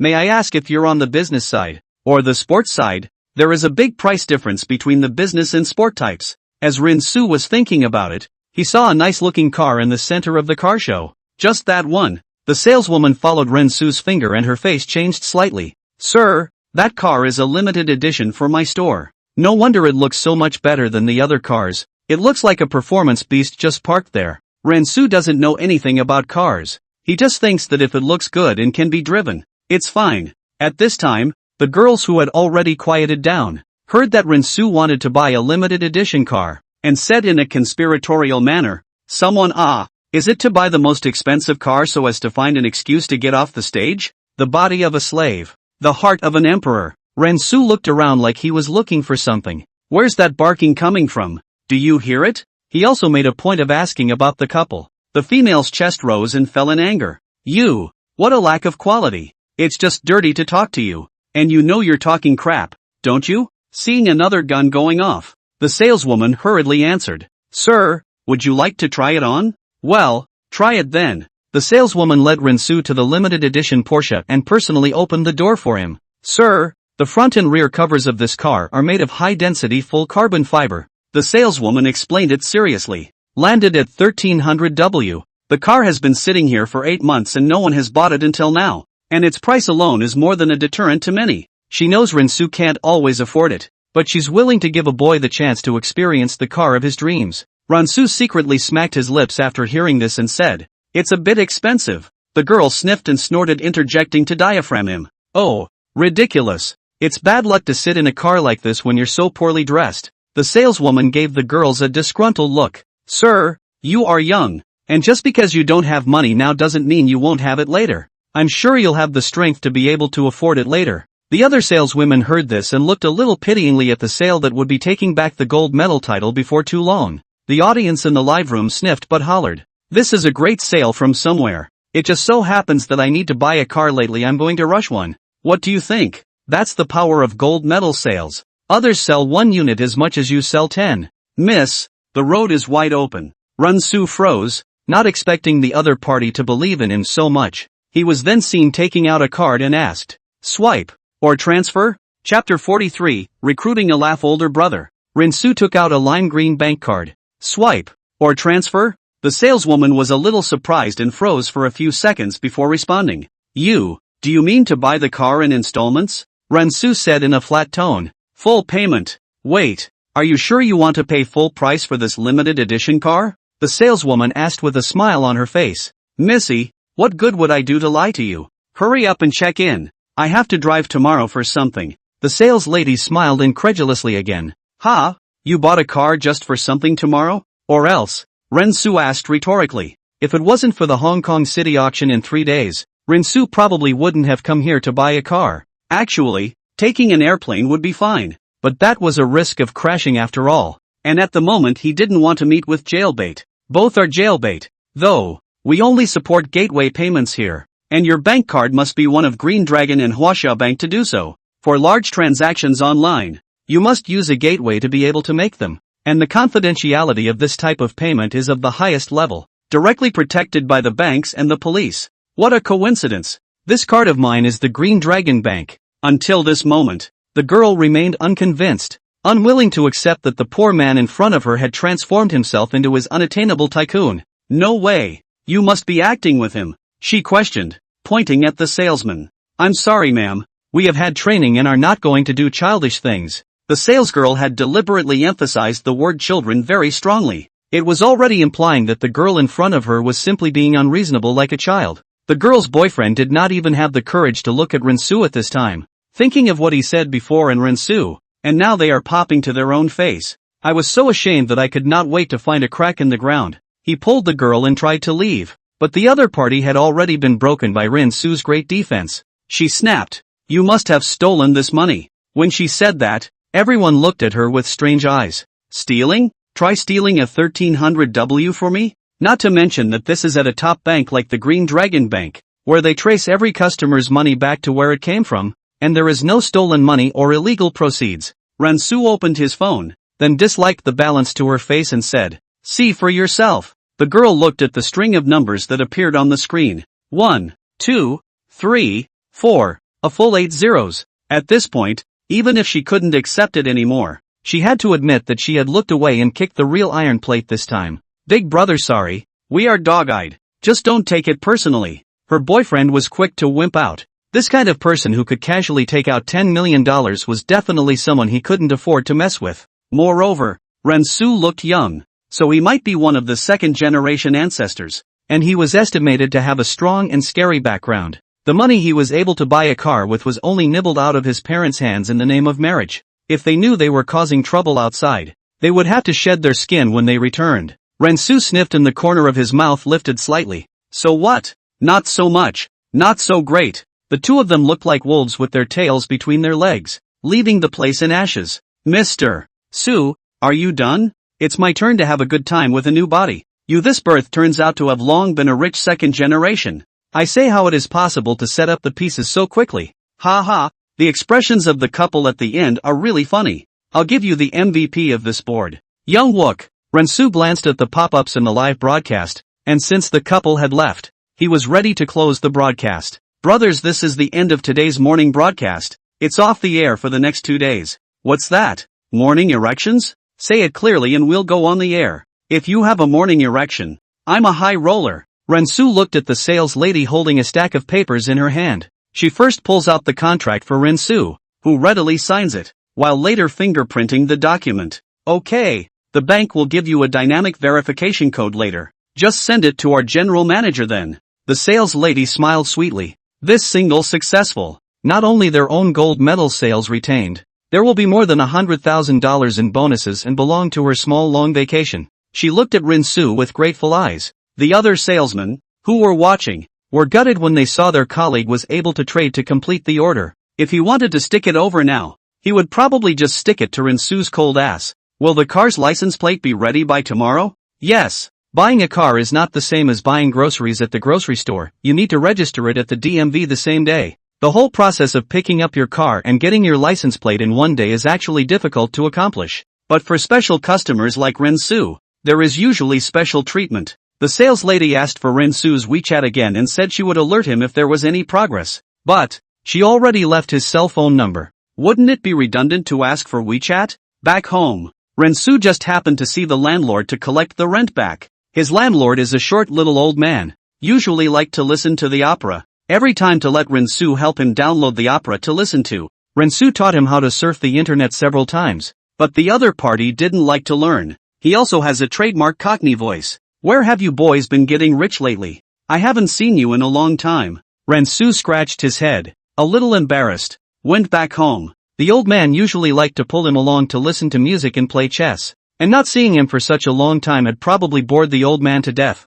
Well, it's good to be home more often. As he was about to enter the house, the landlord suddenly touched him at the waist. That's a nice little toy. The imitation is quite real, the old man said, holding the keys to his new car. Rinsu snorted, plucked from a street stall. The old man nodded slightly and said, young people can have goals, but they have to remember to keep their feet on the ground. Reminiscing about my day. As soon as Rinsu heard that the old man wanted to blow water again, his head was as big as a bucket and he immediately ran back to his room. Just after sitting on the bed, he heard his cell phone ringing and opened it to see the message sent by the Hong Kong City Auction. After reading the message, Rinsu secretly thought to himself, this is implying that I can also send something to shoot. It should have been found during the last treasure appraisal at Hearing Spring. Those things are locked in the system and the only way to get them out is to buy them at the original price by listening to what Izumi said. However, he didn't want to auction it off. The water is too deep here. Then he thought that the Luoyang shovel from the last time he robbed a tomb was still sitting in his backpack. This must be destroyed promptly and not left in the house. He emptied the entire contents of his backpack onto the floor in one fell swoop. Suddenly, a piece of white stuff fell on the carpet, catching Rinsu's attention. He fixed his eyes and his scalp tingled. It's the same jade that the female corpse had in her mouth. Chapter 44, Trying to undermine me? I'll pass it right on out. The jade looked out of place here, and the light from the room made it look surprisingly unspeakably weird. Rinsu only felt his scalp tingling. It was really shady. When was it in there? He frowned, remembering what had happened earlier when he was in the side crypt. A few moments later, there was still no impression of this. However, he did figure out one thing. No wonder the female corpse had been chasing after him, appearing behind him from time to time. And those two old 6s keep stealing his ass. It turned out that the jade she had in her mouth was inside his backpack. He moved in his mind and used the 16-character feng shui secret art to divine his recent fortune. Start the trigrams with multiple lines of yin and yang. The upper trigram is can and the lower trigram is can. The outer trigram is zay and the inner trigram is water. The hexagram says, Zephyr water is trapped. Rinsu divined this trigram and his right eye jumped straight up. In feng shui, a trigram with wind is auspicious. Can is water. It's bad. And his trigrams for this up and down, inside and out, are can and water, representing danger. He suddenly remembered that he had gone out to buy a car this morning, only to run into someone looking for a fight. I'm afraid this is also the beginning of the evil trigrams. If the hexagrams were broken, the only way to do this would be to violently blow up the entire chamber by completely disrupting the pattern of the tomb. The female corpse will naturally be erased without a place to start. But not to mention the fact that Zhongnan Mountain has become a scenic spot. Even if you can go into blast. But where to get the explosives? If there are no system quests during the week, explosives are not sold in the mall. The murderous tomb is definitely still in Terminal Hill. The only slight difference is that the historical timeline has been stretched out. When he ran into the female corpse, he was at most 200 or 300 years old. Time is drawn back to the present, and the cultivation is directly super doubled to become a 1,000-year-old dumpling. He tried asking the system, holding out a glimmer of hope. System, can you remove the doom of this female corpse for me? In the process of testing, not checking your body for abnormalities. Sure enough, the system could only check out the physical injuries sustained on the body, and it had no way to do anything about arcane chi luck like this. Systems can be viewed as super technology, but the end of science is metaphysics. Some people are poor and downtrodden. but the next moment they win the big lottery of hundreds of millions of dollars. There are people who are well off, but then they collapse in the middle of the road. There's no way to use a formula for any of this. Chakra is something very elusive, and the female corpse affects his chi like a curse that will follow him until he dies. This is also the point that Rinsu is worried about. The female corpse is almost staring at him. As long as the jade is in his hand for a day he will not have peace. Therefore, this piece of jade must be passed on. But the female corpse's grievances are too great, and the living can only wait for death when they hold it in their hands. Then it will have to be passed on to the dead. To the morgue? There are plenty of bodies in the morgue, but that's all to be cremated and doesn't address the root of the problem. It's better to find a dirt-buried body. When an elderly person dies in a rural home, it is more common to cover them with earth. But most of them were very conservative and would never let Rinsu, a stranger, get close, let alone put something in a dead person's mouth. He looked down and thought, see the text message on your hand from the Port City auction. In a flash, an idea lit up his mind. One must die at some point? To say which kind of people in China are the most superstitious, rich definitely tops the list. The most famous tycoon in Hong Kong City once spent $5 million on a feng shui master to borrow his life from heaven when he was about to die. It is amazing that rich man who was on the verge of death could actually come back to life and live for many more years. This jade is moreover selected by the ancients. In terms of quality it is certainly not as good as the Emperor Green, but if it is about its martyrdom it can certainly be comparable. There will always be people who will die to pay for it. With this in mind, he replied to the auction, saying that he had something to send to auction. Soon after, he received a reply. Please write a brief description of what you're sending for auction and mail it through the China Post. The other party also let Rinsu make up $100,000 in fees. The next morning, Rinsu received a message from the sales lady. The car license plate has been good, can come to pick up the car. He just came to the door. He saw the manager in a suit, leading a large group of sales came to set up a battle to welcome. The female salesmen who were originally disdainful of Rinsu yesterday also showed up in droves. There's just one thing that hasn't changed. Rinsu's dress code is the same as yesterday. Dear owner, thank you for supporting our Porsche brand. Instead, Rinsu felt a bit embarrassed by this formation and just faintly returned. Aha! He saw that standing to the left of the manager was yesterday's sales lady. When the manager saw that Rinsu noticed her, he introduced, this is our gold medal sales, Miss Chen Ming. Chen Ming is a female college student who has just graduated not long ago, and the student's temperament on her body can still be seen at a glance. Hello, Mr. Lin. Chen Ming revealed shallow dimples when she smiled, and she politely extended her hand. Rinsu also extended his hand and said, hello. The respect was all mutual, and he only gently held Chen Ming's 4 fingertips. However, this small detail was a bit of a surprise to Chen Ming. I thought the other guy was a rich dude, but now it seems like I'm a stereotypical esthetician. Rinsu opened the car door and said, I'll leave first, I still have some things to do. I wish you a safe and prosperous journey. Rinsu smiled at the words and then opened the drive. Boom boom. The engine made a sound like muffled thunder. The car disappeared from sight in a few moments. The manager sighed softly at first, and his eyes put away his smile, revealing a few moments of envy. How is this not your own youth? When he saw Chen Ming also looking away, he teased, fancy him? Chen Ming didn't avoid it and said frankly, not about liking, just a little good feeling.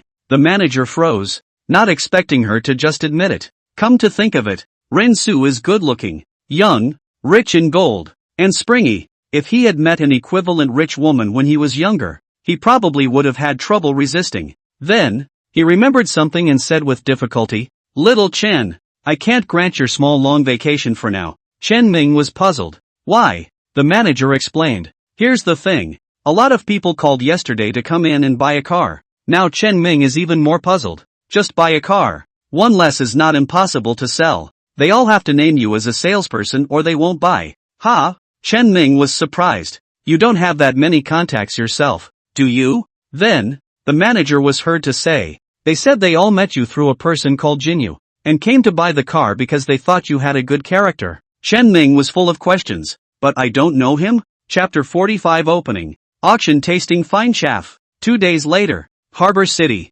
Open road. There was a sign on the side of the road that said in traditional Chinese characters, road construction. No passing. Several suit thugs were in the middle of the road, stopping vehicles passing through this road. At that moment, a jeep slowly drove by. A head stuck out from inside the car window, sunglasses on and a cigarette pinched in his hand. Hey! I say you ponies get out of my way. I've got some important business. The man in the suit didn't pay any attention. Instead he pointed his finger at the words on the sign. Seeing that the other side does not let the road thought to scare them. Step on the gas, want to crash. One of the men in suits advanced instead of retreating, his eyes cold, and signaled with his hand for the jeep to stop. However, it didn't help. He pulled something from his pocket and held it against his chest at the shirt to reveal it. Jab! After the owner of the car saw the shape of the thing that was there, he immediately slammed on the brakes and stopped a few meters away from the man in the suit. Rinsu was just in time to see the man in the suit flash his dick as the jeep started up. It's a gun. He was puzzled in his mind. But guns were expressly forbidden in the harbor city. I didn't expect to meet this kind of thing just after arriving here. Is it possible that it's a robbery? What bad luck! Just after the jeep stopped, a couple of men in suits came to the window and talked before giving the jeep owner a pass. By the time Rinsu drove up to them, he was undoubtedly stopped line. One of them came to Rinsu's car window and asked, "Sir, do you have an invitation?" Rinsu was a bit confused and asked, "What invitation?" "I'm sorry then. The road is under repair and you can't pass right now. I have something to do to get to the scent house. This auction is taking place at the Fragrant Court, and it's the only road on the navigation that's passable." The man in the suit's eyes shifted slightly as he asked, "May I ask what you were doing there?" "Rinsu, the auction." The man in the suit's face visibly changed now and asked, "Did you forget to take the invitation?" "I really didn't get it, but I have a cell phone text." Rinsu then took out his cell phone and showed it to him. The other man read the address and time on it were correct. Then he greeted his companion at his side and whispered a few words. "Please wait, we need to make sure." A few moments later, the man in the suit received a phone call and then explained, "I'm sorry, I didn't realize you were a backup guest." 10 minutes later, Rinsu arrived at the so-called Fragrant Pavilion. The outside is in the style of medieval European architecture and has 3 floors in total. The parking lot in front of the door looked like a luxury car show as far as the eye could see. And except for the out-of-place jeep, there were no cars under $10 million. Rinsu had just parked his car when 2 beautiful ceremonial ladies appeared. As if they knew Rinsu, they came to him, solemnly carrying a set of nameplates. "Mr. Lin, this is your tablet. Please go to the pavilion and do as the number on the nameplate says." Rinsu was a bit uncomfortable with the grandeur, so he took the nameplate into his hands. "One more thing to remind you, this is a private auction. It is not allowed to take any equipment for filming or recording. The auction is fully monitored backstage. I hope you understand that." No wonder there was a road closure. So this was a private auction. However, the energy behind this host was powerful enough to block off a road in the harbor city. "Yes." Rinsu glanced at the number on the nameplate, 0588. 10 rows, 5 columns, 88th. The ceremonial lady leads the way, which involves passing through layers of Chinese door curtains. The door curtain strings are covered with precious agate. Rinsu noticed that every time he passed by, an infrared light would light up above him. The walls on both sides were lined with famous paintings, both Eastern and Western. In all, you have to go through 10 curtains before you're inside the main arena. Rinsu found his place and just sat down. He smelled a refreshing fragrance. It's musky. Extravagance. After half an hour had passed, more people came in one after another. There were 100 seats in total, and as far as the eye could see, they were packed. There were also a number of bearded Yankees in the mix as well.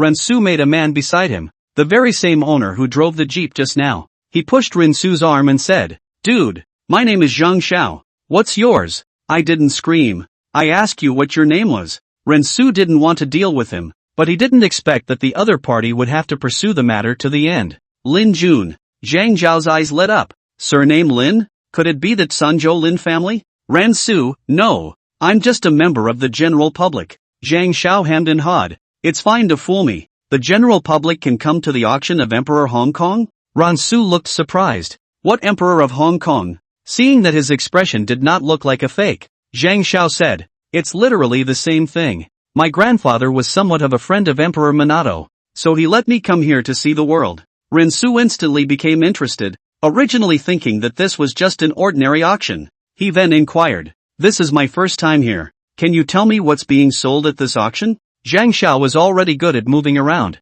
so he said, "Me too, but I heard from my family that there are a lot of things in here, and I can even see lost things here. Know about the last time the Jade Seal of Passage was found? I heard it was found here, and it took pressure from the top to spit it out. That bull ***** legacy is totally an official casting call." Ransu's face darkened at his words. He could not know how the Jade Seal of transmission came to be. You've become an actor yourself? However, before he came here, he purposely asked the system to disguise him in order to prevent him from being recognized. Just as Zhang Xiao was about to continue, he saw the lights on the stage suddenly light up. The moderator walked out slowly. Thank you all for coming. We will now begin the auction of our first item. Zhang Xiao hastily terminated the topic and looked at the stage with an expectant face. Rensu was also attracted over by the host's voice. The first treasure, an accessory of a vassal king during the spring and autumn and warring states periods, is called the Swan. Starting bid 2000 W.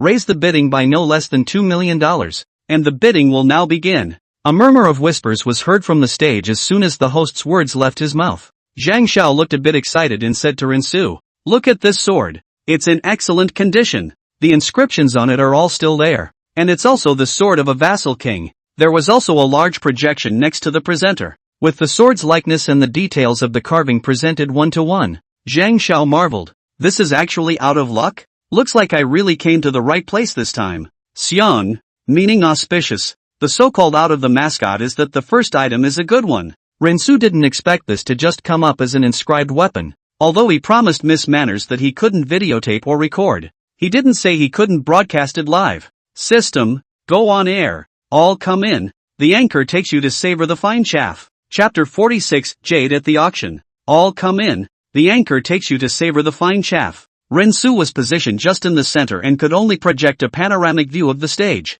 No one seated around the perimeter was in the picture. Where is this live broadcast? Youngwook, your lens should be wiped. The face on the podium is a bit blurry. It looks like it's at an auction. And the host is dual translating between Mandarin and English. Is it the camera? Why do I feel like this auction is so small? It should be a lower level auction. It's good that the anchor is kinder than my subject, and gives me a live report when he goes to any place. One after another, viewers came into the live room. At this point, the host's crisp voice rang out. Spring and Autumn Vassal Sword, Swan, now start bidding. Starting bidding price 2000 W. The increase shall not be less than 100 W. The projection of the Zhuge sword then appeared on the camera of the live broadcast. There's an inscription on the sword? That's illegal. Did the auction do it on purpose or by accident? She just said the reserve price is 2000 W. Is that 20 million Zimbabwean? Or 20 million shaky prophecy coins? Is this an auction I can watch? This is the first time I've sat so far back in shakyology.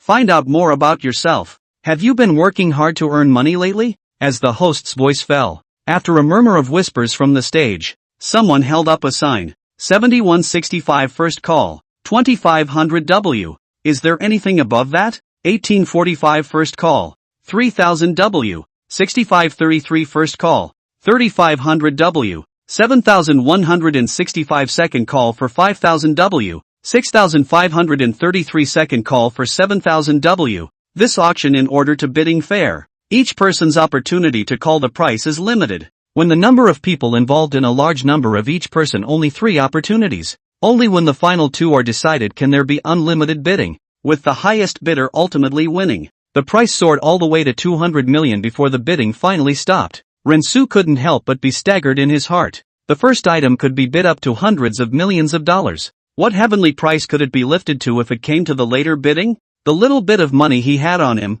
putting it here would only serve to set the mood. However, this is a vassal sword with inscriptions. Will the price be a bit too low? The inscribed instruments are of great research value, which can restore the historical record of their having disappeared. That's why the top is cracking down on its folk circulation. And if you find it and don't turn it in, it's a felony. It's a lifetime in the bureau. Hearing Rinsu's self-talk, Zhang Xiao said from the side, this sword might go a little higher when put up for auction on a normal day, but not by much. It is said to be a vassal king's matching sword, but in fact, it is just dipped in the light of the inscription. Why? Rinsu asked. Zhang Xiao looked at Ming Jian and replied. The presenter did not say the title of the vassal king, a king who may have been on the throne for just 2 days and then gone, and the inscription on this does not record its name. If the king of this sword was called Qi Huangong or Gojian, then it could definitely put the finale. You can still read inscriptions? Zhang Xiao nodded his head slightly and considered it as acquiescence.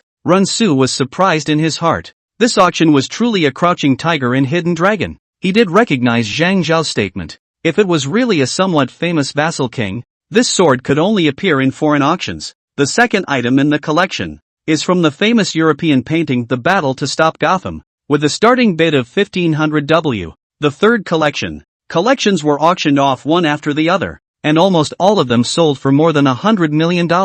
The audience in the live broadcast room had seen this level of auction for the first time, and they were buzzing about it. Is this a drama or not? Money seems to be just a statistic here. Can Young Wook have a sense of involvement? What gifts can make you call the shots? He can call, but the only thing he can't do is call the price. These are not the same as in the novels. How come we don't see the flamboyant overlord? Instead they are all ordinary people calling for prices? This is the real auction. The real big boys don't show up, they just call in the bids over the phone. This auctioneer is good at everything but his ears. I've called out 3 times to the screen, but he just ignores me. Just like that. Until the 7th collection when something appeared that made Rinsu unexpectedly feel surprised. The next item in the collection. A 1,000-year-old jade. It came from a certain tomb, and when a person puts this jade in his mouth after death, his soul will not perish and his body will not decay for 1,000 years. When the projection of the jade was released, Rinsu's face changed. It was the very same piece of jade that he had given to the auction. In fact, after he had seen the scale of this auction, he didn't have any hope for his piece of jade to appear. It might be devolved to some other small branch. How much it would sell he didn't care, as long as he could drop the hot potato. A cacophony of murmurs emanated from the venue as soon as the moderator's words left his lips. Then someone else raised their hand, with a phone hanging out of their ear. May I ask how you can prove the effectiveness of this jade? The host said aloud. This jade was found with its body intact for over 1,000 years, proved by our Chamber of Commerce's master treasure hunter and feng shui master. Also, it is a great evil omen for the living to possess it. The implication is that only dead people wear them. Starting bid 5,000 W. After Zhang Xiao saw this jade, the cynicism on his face disappeared and was replaced by a look of gravity. This jade, it appeared on my Zhang family's records. Everlasting jade. They, the Zhang family, as the leader of the Western Hunan tomb raiding sect, naturally knew some of the treasures of the ancient tombs. His Zhang family's ancestors had come across this jade once when they were robbing a tomb.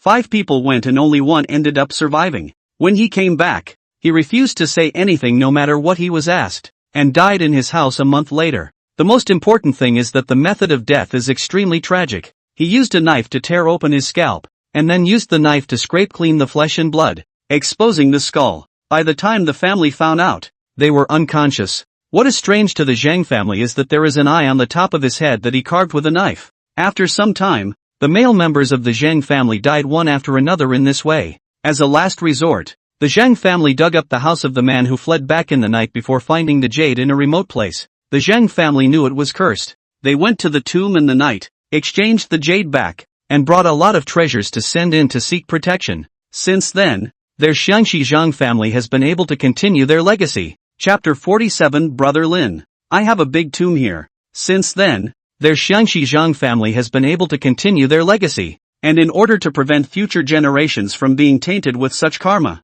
the Zhang family treated the location of this tomb as a near taboo and ordered that no one should mention it. But the jade's appearance was recorded in the family, and I didn't expect to see the everlasting jade here. Could it be that the Zhang family and this jade are so connected? The host announces the reserve price of the everlasting stone from the stage. Starting bid 5,000 W. Rinsu was still slightly taken aback after hearing this price. On second thought, he realized what was going on. Although the stone has a high lower limit, it has an extremely low upper limit. Mostly, people want something they can enjoy while they're alive. And who cares so much when they're dead? What's the point of having an incorruptible body? The only people who can buy this jade are probably some people who are going to die. Sure enough, only a smattering of voices called for the price, and it sold for 5,500 W. Why does this rock look familiar? I remember. Isn't it the one that Young Wook brought out of that tomb some time ago? Just this small piece is worth more than $50 million?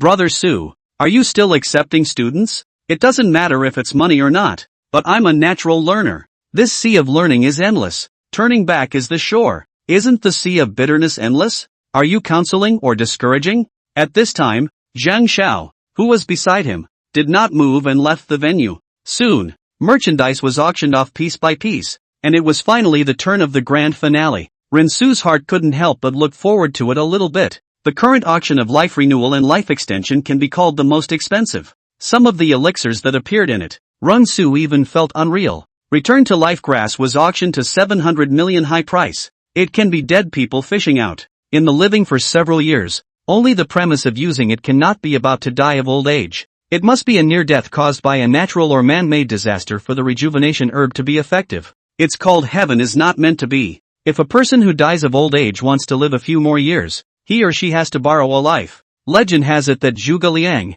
when he was critically ill, used the 7-star lamp to lend his life to the sky, except that in the end, the main lamp went out, resulting in a failure to lend his life. This auction then throws out such an opportunity, but instead of borrowing from the heavens, it is borrowing from the ghosts and gods, and the one who struck was the White Dragon King of Siam. This person has a very high reputation in the harbor city and is known as the Old Earth Immortal. Although there is no guarantee of 100% success, it is still being auctioned for $500 million. The host takes a sip of water to wet his throat while continuing to shout aloud. The last item up for bid is next. Zigzag. A brightly shining armor appears on the projection screen. It's a piece of gold Ron soft armor worn by the Ming emperors during their military parades. The starting bid is $250 million. The moderator announced the reserve price and the room erupted. This is considered the most expensive starting price so far, and the final price of other items, some of which are not even comparable to the base price of this armor in front of me. As long as it's tied to the emperor, the value is immeasurable. The bidding will now begin. As the host's voice dropped, many people picked up their cell phones and started asking their bosses. 0588 first call. 300 million. This is the first time Rensu raised his hand to bid. Everyone looked at Rensu's position, which caused the latter to be embarrassed. It was a temporary live quest that had popped up asking him to participate in the bidding, as the new quest that was about to be enacted would be related to this armor. It didn't pop up sooner. It didn't pop up later. It popped up right at this time. The live broadcast room immediately boiled up when it saw Rensu call for a price. What's wrong with my eyes? Did Jungwook's hand just raise this sign? 300 million. I have to save up for a month to play Subway Escape. You fart. That's not a hand raised. It's the path my father showed me to follow. How is it that all 3 kingdoms are dead, and there's still Lubu? I said how I felt a sense of closeness as soon as I saw Brother Su. So it's this innate ping billion approachable. Winning hemp.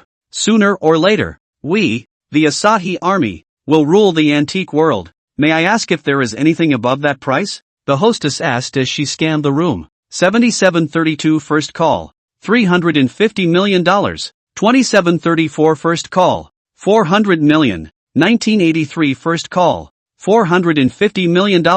Prices are hot on the heels of each other. And not only domestic bigwigs, but even foreigners are starting to get in on the bidding. The price increase was no less than 1 million, but no one wanted to waste these 3 opportunities, and each increase was 50 million. 9966 third bid. $1.66 billion.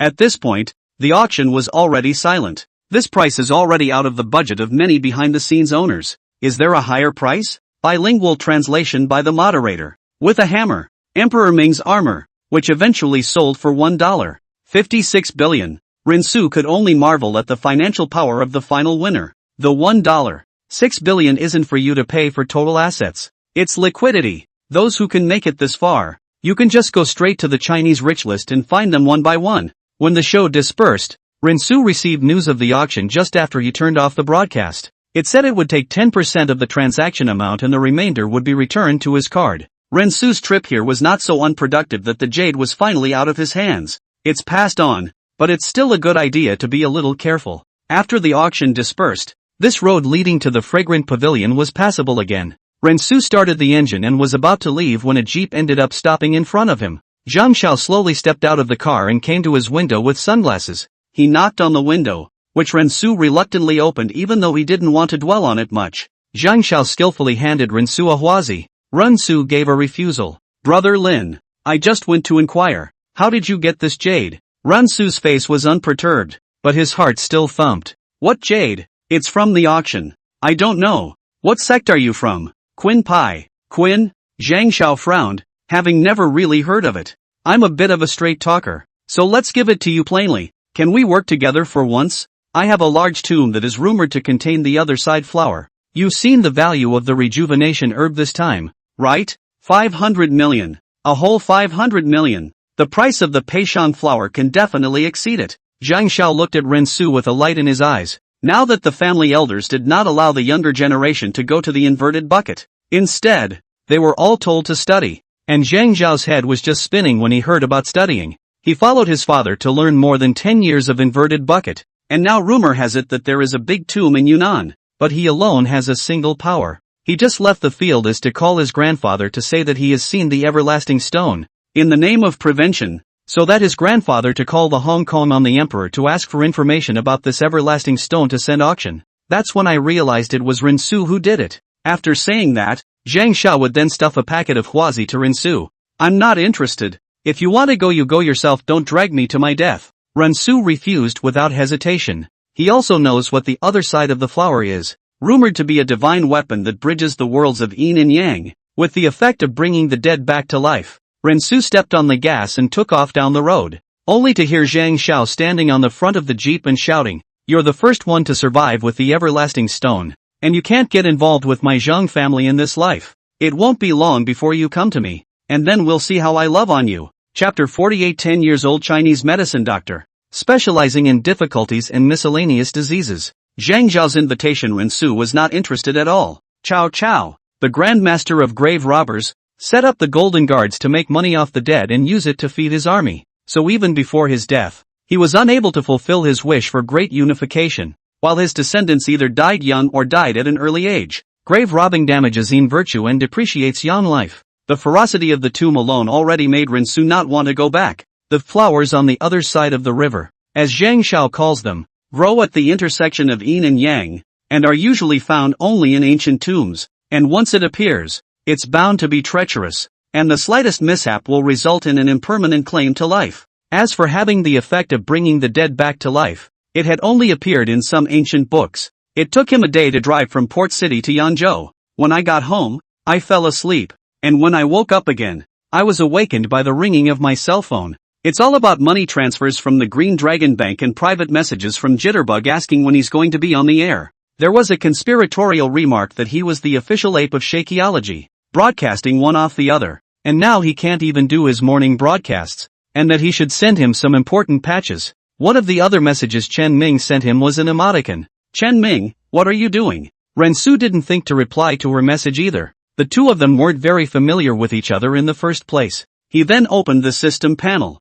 and he then realized that there was also an unread message within the system. "It's a new mission?" Rinsu's eyelids fluttered. The system really doesn't let itself be idle at all. "I thought there should be fewer quests at the beginning of the month, and I was about to go to the Great River to sink my teeth into it. But I didn't expect the quests to come so quickly." Location, Ming Dynasty, Yingtianfu, Nanjing. Date, Hangu 25. Mission, you need to see patients in a live streaming format until you have cured 100 of them. This live broadcast you can make drug purchases in the system mall. Rinsu looked at the panel with odd eyes. This mission was normal. Finally, it was no longer a matter of too much punishment. He was a little surprised that the system wasn't as mercenary this time as it had been in the past. 12 times out of place. He looked to the current time, the 25th year of Hangu. He remembered that Hangu seemed to be Zhu Yu and Zhang's year number. Could it be that something big happened this year? How else could the system have picked this year for no reason? While he was holding his chin in thought, he suddenly heard noisy shouting in his ears.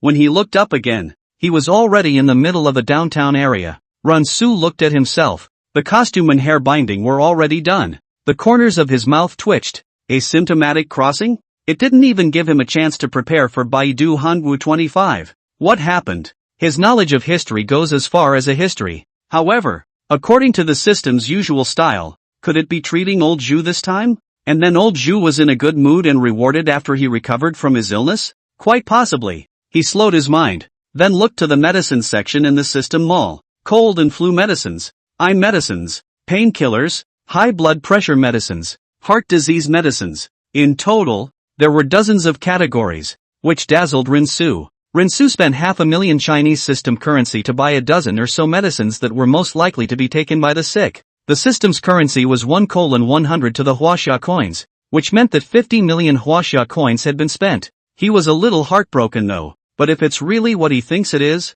his reward must be even greater. If you want to cure a disease, you have to have a store to see it, right? He exchanged some more silver that would work here and prepared to dish out a temporary store that would work. He eyed a rather decaying store and walked over to it in faith. After wandering around the front of the store a few times, I realized no one was there. He was about to get ready to go in when suddenly a middle-aged man came out from inside and was wearing a sad look on his face. There was also an old woman on the side, who was full of anger and counting right behind him. You loser son of a. Your father lost half his life on the battlefield. And now you've gambled away the family fortune. Are you worthy of your father's memory? Mother, don't say anything. I was almost able to win back all of father's family fortune yesterday. If I pledge this store today, I'm sure to make a fortune. Ungrateful son. You. The old woman was shaking with anger when she saw that her son was not listening to her words at all. Her eyes went black and she fainted. The middle-aged man was shocked and cried out, "Mother!" He rushed forward to assist her, shaking and slapping the old woman's face with his hands in an attempt to try and bring her to her senses. Get a doctor. Somebody get me a doctor. The surrounding people couldn't help but curiously lean over to see what was going on. But they couldn't help but discuss it in whispers when they saw it was this middle-aged man. Isn't this that unfilial son of the Wang family? I heard that he lost all his family's fortune in eating, drinking, whoring and gambling. Yeah, it's good to piss off the old lady again. Alas, this Wang Dahu really deserves to die. It's just pity for Wang's old woman. When Wang Dahu saw so many people just looking at the joke, but no one helped him, his heart was sad and angry. At this point, a voice rang out from the crowd. Let go of that woman and let me come. I'm a 10-year-old Chinese doctor. Rensu took a big step forward and arrived in front of the woman. Wang Dahu heard a doctor from the Imperial hospital passing by and hurriedly looked over. But he only saw a brocade silk and jade clothes, handsome man standing there, as if grabbing a life-saving straw. He hurriedly knelt in front of Rensu.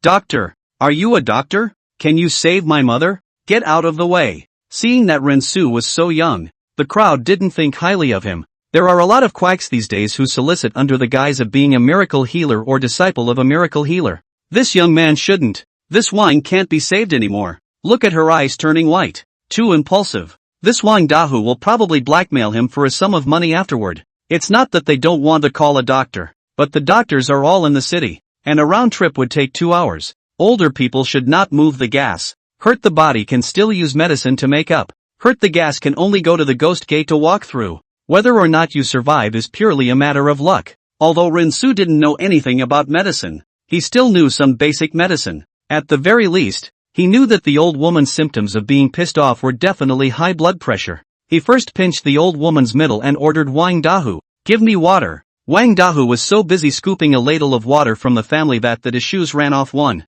He took it, then a few more small pills came out of his hand and fed them to the old woman. The special medicine Rensu fed her to lower her blood pressure. In a short while, the old woman was able to move her hands and woke up. The crowd was in an uproar, not expecting to really let Rensu save the day. When Wang Dahu saw Wang turn awake, he cried bitterly. He then fell to his knees and kept kowtowing, his voice choking. Thank you, divine doctor. Thank you, divine doctor. Inside the house, after Wang turned awake, Rensu explained the purpose of his visit. Her face was pale and she said weakly, "Unkong, go ahead and use it. This life of my old body was saved by you. Dahua. You must properly help Unkong take care of the store, and never accept money from him." Wang Dahu, however, was kneeling on the ground at this time, and when he heard Wang's words, he hurriedly agreed. "Mother, just don't worry about it." Rensu then bought a pair of loudspeakers at the mall. He asked Wang Dahu to record his voice. The old retired doctor from the Imperial hospital has come to give welfare to the townspeople and elders today.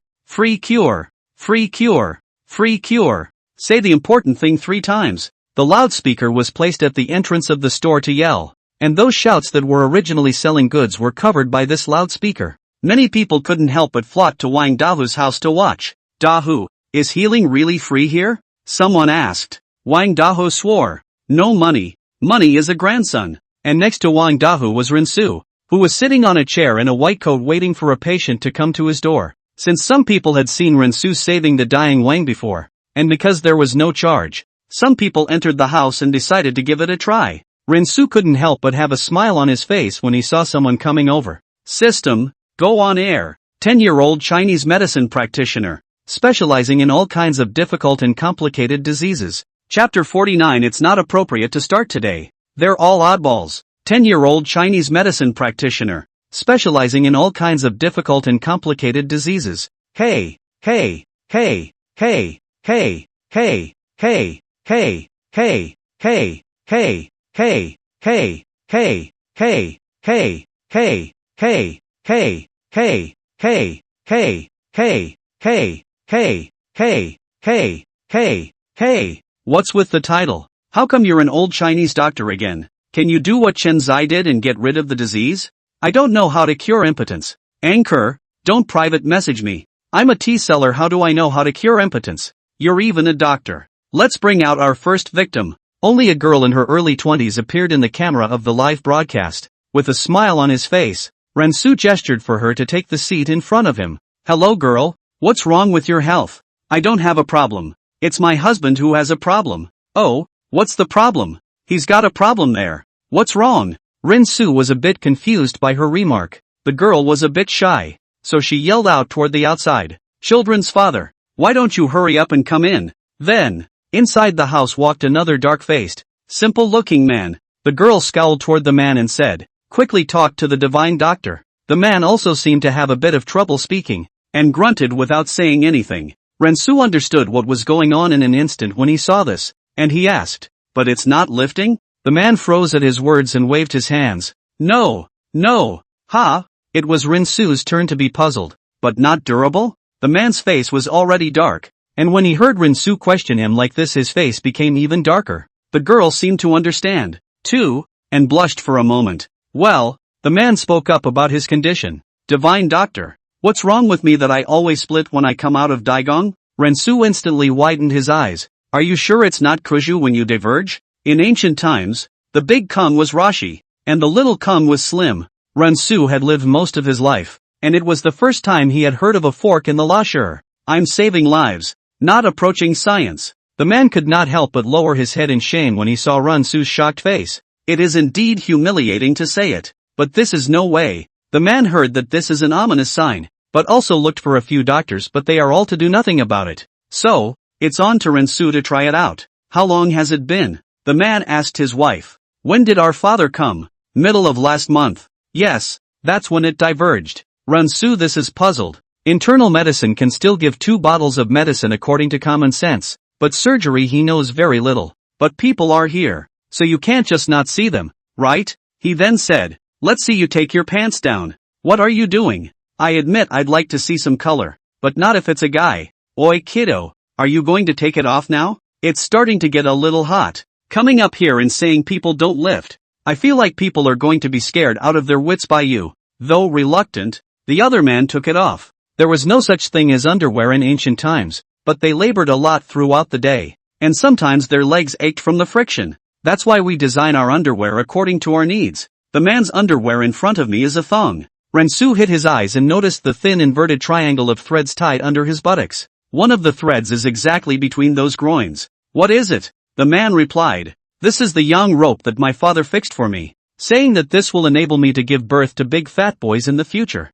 Rensu suddenly understood something and asked, do you need to rip it off when you daiko? I can't. My dad said I have to carry it for enough days to make it work. Rensu held his forehead speechless. If you're like this, take it off at 49 days. You'll be cured by then, the man said in surprise. Really? If it's still bifurcated, you'll just come and smash my sign. That's not an unkind thing to say. It's a way of plugging your own reputation. Seeing Rensu so confident, the man was also relieved. Well, thank you, divine doctor. By the way, you guys take these pills and just go back and crack them open and smash them to eat the kernels. Rensu handed the man a handful of walnuts. The couple went out with smiles on their faces, praising Rensu to the crowds of onlookers as a brilliant healer. Wang Dahu shouted towards the outside. Next. No sooner had his voice dropped than a rugged man walked in, probably wearing someone else's clothes, which looked tight, and with his thick black beard was rather comical. As soon as he entered, he looked warily around the room. Rensu gestured for the other to sit down. Tell us about yourself, divine doctor. I can't breathe well when I sleep at night, as if I'm being strangled. Just as he finished, he looked around. Rensu, who had been sensitive to these things lately, thought that the other party had been possessed. Can you see anyone when you sleep at night? The bearded man nodded vigorously. Yes. Who? Xiao Fong from my village. Rensu. I didn't ask who you were dreaming about. Was it someone you've seen recently that you didn't recognize? Just you. Suddenly, Rensu noticed that his clothes seemed a bit off. Do you still have the feeling that someone is strangling you right now? The bearded man said. Yes. Rensu, this way. Try wearing your clothes flipped upside down. I can't. Someone will steal my clothes. No one's going to rob it. The bearded man saw that Rinsu was dressed in expensive clothes and didn't look like someone who could rob his clothes. So trust him and flip your shirt over and put it on. Hey, now that feeling's gone. Rinsu, I finally realize why you don't have a doctor here. It's not appropriate to start the show today. How come the first two are both oddballs? That's a bit of a serious symptom for you. Here's the deal. I'll prescribe you a bottle of saffron and you'll put 2 drops in your eyes every day. Get you another pair of mirrors, so you can look at them more when you go home and get dressed. There are 2 pills in total, and you can't have one without the other. Surely a miracle doctor is a miracle doctor. And he found the key to the problem at once. Chapter 50, Your Highness. The Prince. Life is not measured. I said it looks a bit awkward. So it's because the clothes are on backwards. This is definitely in the same family as the last dude whose poop would split. The divine doctor deserves to be a divine doctor. Seeing the real cause of the disease at a glance, Rinsu is also quite speechless. Originally wanted to come to a big one. Did not expect to be first by these people to pull lumps of big. Still 2 big lumps. He looked at the quest points on the system panel and had already completed 2 points with 98 remaining. Next, Wang Dahu shouted towards the outside. There are doctors who don't want to pay for treatment, but Rinsu was really the first one who doesn't charge money for giving medicine. Immediately afterward another woman walked in, still holding a child about 3 or 4 years old. As soon as the woman saw the doctor, her eyes couldn't help but moisten. Doctor, can you help me see what's wrong with my baby? He's been hot on his forehead, and he's also put cool water on it, and he's taken a couple of remedies but it still won't go away.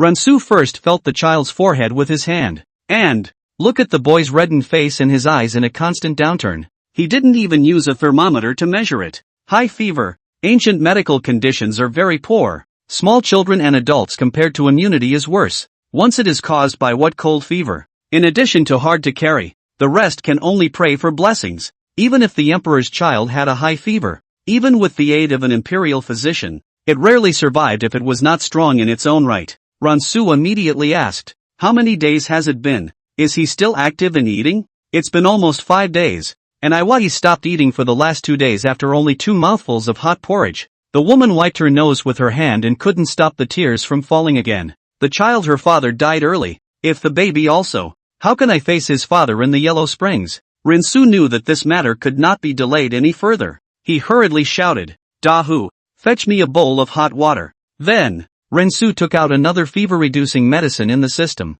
Seeing that Rinsu took out something like a few grains of rice, the woman asked, Doctor, what is this? This is antipyretic. It will cure your child. Compared to the stereotypical impression of those herbs, the fever-reducing medicine in Rinsu's hand looked peculiar. Instead, the woman shielded the child, somewhat distrustful of Rinsu. What is this disease my child has? Rinsu, high fever, also known as fever. Hearing his answer, the woman's face hesitated a bit. High fever is unheard of, but fever is the same as the other docs say. The other doctors tried all the herbs they picked up for him and none of them worked. Rinsu knew what the other party was thinking when he saw her hesitate. Instead, he sat back in his seat unsteadily, the choice in the other's hands. It's not like Rinsu is a real doctor. He doesn't have this obligation to save every human life. He didn't have the idea of hanging on to the world either. After a moment of silence, the woman's voice trembled. Doctor, will my baby die if he doesn't eat? Rinsu responded faintly.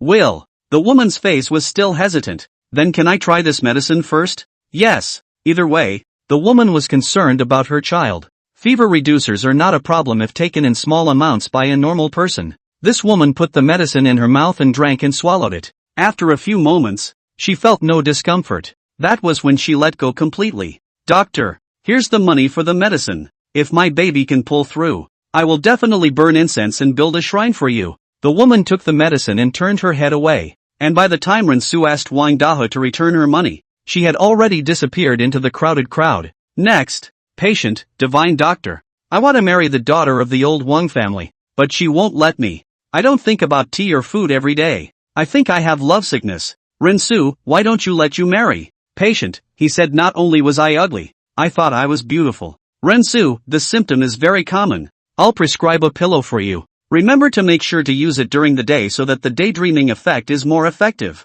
Next, divine doctor. I've been very weak lately, and my wife always complains about me during intercourse. The body is weak to prescribe you a pair of kidney treasure. The line is not I will give you a bottle of honey god oil. I lure 3 divine oil. Ah, you are really like a living god. I have used it once before, and almost gave me a dry frame. Later I realized that before using the oil, you have to drink a bottle of kidney treasure. Divine doctor, the white bone demon has a headache. Should I go to the hospital for brain or orthopedics? Doctor, Optimus Prime's arm is injured. Should I hang a bandage or weld it? Anchor, let's say. It's not me. It's a friend of mine who needs the divine oil to maintain his friendship. Can you fulfill this wish for him? Next. Meanwhile, dozens of miles away from the capital. Tap tap tap. The sound of rushing hooves hit like rain. The figure of a brown Mongolian horse appeared. The rider puffed and dusty. The guards who were on the watchtower at that moment were waiting for the hour to come, and then they were off to rest. Suddenly, he heard this rush of hoofbeats and was alerted. He pulled the bell in his hand. Stop! Immediately a squad of men went up to warn them. As a result, the other party simply ignored it and continued to charge forward with a brain. Seeing the situation, the captain at the head of the group was then ready to set up a formation to intercept it. From out of the barracks came an officer clad in soft armor bellowing, ******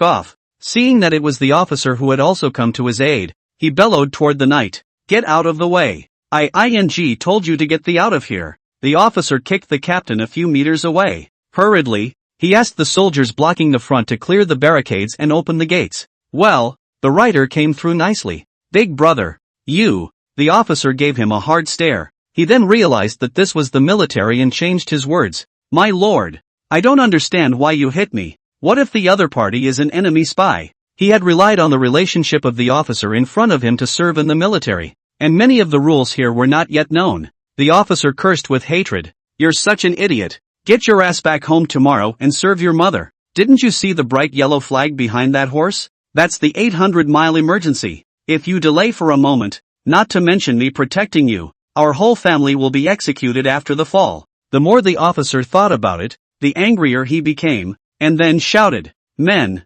drag him out and beat him 20 times. Hit the boards. 50 strokes will kill a man. 20 big boards is kind of half a life." But in order to get his brother to know better and leave the army, he had to fight without it. Subsequently, he looked at the knight's distant back and thought to himself, "I haven't heard of any battles lately. Did a vassal king die?" The hall of Huagai. Zhu Di followed Zhu Yuanzhang. "Father, cutting this salary can save the court a lot of money a year." When Zhu Yuanzhang heard Zhu Di's sonnet, he praised, "It's a good method. You've recently handled things up a lot of progress. Ah, the son does not dare to be. It is with big brother together for a long time, and will be by year." At this point, a small eunuch bowed and hurriedly trotted over. Kneeling in front of Zhu Yuanzhang, he stifled a loud gasp and said, "Your Majesty, something terrible has happened." He then held a zigzag high in the air. "Prince, His Royal Highness the Crown Prince." Zhu Yuanzhang saw as the folding is 800 miles of expedited, heart tight, and hastened to follow up. "What happened to Bill? Tell me." The little eunuch was Zhu Yuanzhang this drinking question. The heart chills, voice trembling said, "Xin Wang sent someone to send a letter. Said that His Royal Highness the Crown Prince is critically ill. Already life is not in the test." Zhu Yuanzhang's heart trembled when he heard the words, and he didn't bring up his breath and directly fainted. "Guys, I've been sick for the past 2 days and haven't had time to update. I'll get this chapter back tomorrow when I'm done with it, for a total of 4 shifts. I'm really sorry, but I would have posted it if I had saved it. I'm sorry to all the righteous fathers." Chapter 51, Divine Doctor? "Please come with me." "Where's the doctor? Why isn't it open today?" an old farmer asked in front of Wang Dahu's store. "Cripple Li, you're sick too?" Someone recognized the old farmer in front of them. "Don't mention it. My family's Ernia got sick some time ago, and I've come here today specifically to seek medical attention." "Well, the second cow is sick that I know, but what do you mean you brought it here?" I saw that Li Cripple was holding a black ox in his hand, blocking the door. "Moo moo." The black bull seemed to understand human language and resented Li Cripple's differential treatment, so he shouted twice in protest. "The cow is the biggest laborer, worth more than any human being," so Li Cripple pulled it over to see the doctor. In ancient times, some herbalists could actually treat animals. Chinese medicine 5 elements, yin and yang, internal organs, meridians based. However, the choice of remedies and herbs will be different. For example, breakers are poisonous to humans, but are stomachic for pigs. Without going beyond the 5 elements, TCM practitioners can give you some insights. Cripple Li stroked his bowl and talked about other things. "When I went to help the widow next door Ho yesterday, She told me there was a miracle doctor at the fair. Gave 2 pills of magic pills. Her family, that little baby I also know, can't carry through, is likely to die young. The result of the baby the next day is alive and well. You say it's magical. The widow even said she'd build a shrine to the old god doctor in a few years. Yeah. I went into town today and it's all spreading the word that it's the reincarnation of Sun Si Miao. Their Wang and Su villages are neighboring villages, adding up to no more than 100 households. And since they are also close to the county town, people often run to the city. Wang Dahu's store is usually cold in front of the door, but early this morning, it was overcrowded. Someone on the side listened sideways to the 2 Li cripples and immediately picked up on their words. What do you mean by that? I'm next door to old Su. His family man is not erect for a long time. The result of yesterday's miracle doctor to a bottle of what god oil. To cure. The man was quite angry and said, "What do you call this? Last night I listened to the song all night long and I couldn't sleep well. I say, old Wang. His family's man was cured of his disease. What are you so angry about here?" Old Wang gritted his teeth and said, "Am I angry? This is more than happy for him." The crowd laughed at this. The village can't hide nasty things. As long as they happen, they can be spread around. At this point, the store door of Wang Dahu's house was opened with a creak. Rensu sleepily came to the door. Yesterday did not have a good rest at all. Even after turning off the broadcast, he was still looking at the disease, which only completed a mere 30 progress points, because some patients are really difficult to deal with, belonging to the cured also to drool, sick or not, come to give him a little blockage. Just as he opened the door, he saw a large group of people blocking the doorway. At a glance it was estimated that there were 50 or 60 of them. If there had been so many people yesterday before he even started seeing patients, he would have been ecstatic because the task would have been completed in 2 days. But now he didn't think so. Rensu cleared his head. System, go on air. Wookie, you have heavy dark circles under your eyes today? Did you use the magic oil yesterday as well? Did you use the oil too? It's over. Don't worry about it. Anchor, the probability is showering. I'm late for your live broadcast. Can you apologize to me? Jungwook,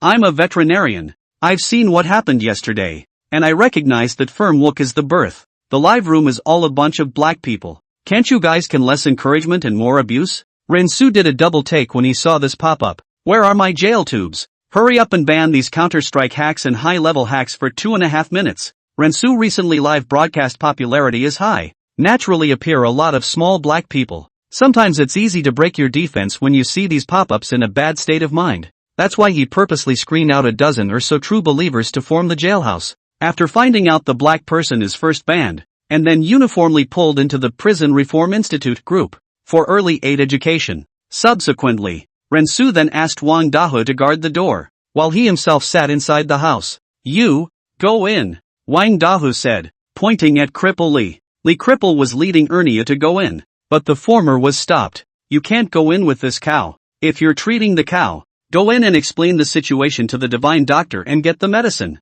If he got a cow in his house, his store could fall apart if he got cranky. But can the divine doctor know what disease he has without looking at the cow? Wang Dahu's eyes glared. How else would he be called a divine doctor? Cripple Li had to go in. Divine doctor, can you help see what kind of disease my Nyo is suffering from? No, look. Li Cripple froze at his words, not expecting the other party to be so ruthless and reject him directly. But the thought of being alone and living without it in the future is even more difficult. He explained his condition to himself. He has a wound on his head that has been draining pus. I don't know what happened. And lately there's been no interest in going to bury his head in the grass. Rensu's hand shook as he rested his cheeks on the ground, and he almost didn't knock his head on the table. The village is small and creates myths. The live stream pop-ups boiled over. No, that's not sleepy if you say so. #hunting, I'm not talking about you. I really don't know what the brothers like to watch. Why are you always looking for this kind of stuff? Can you go to a greenhouse?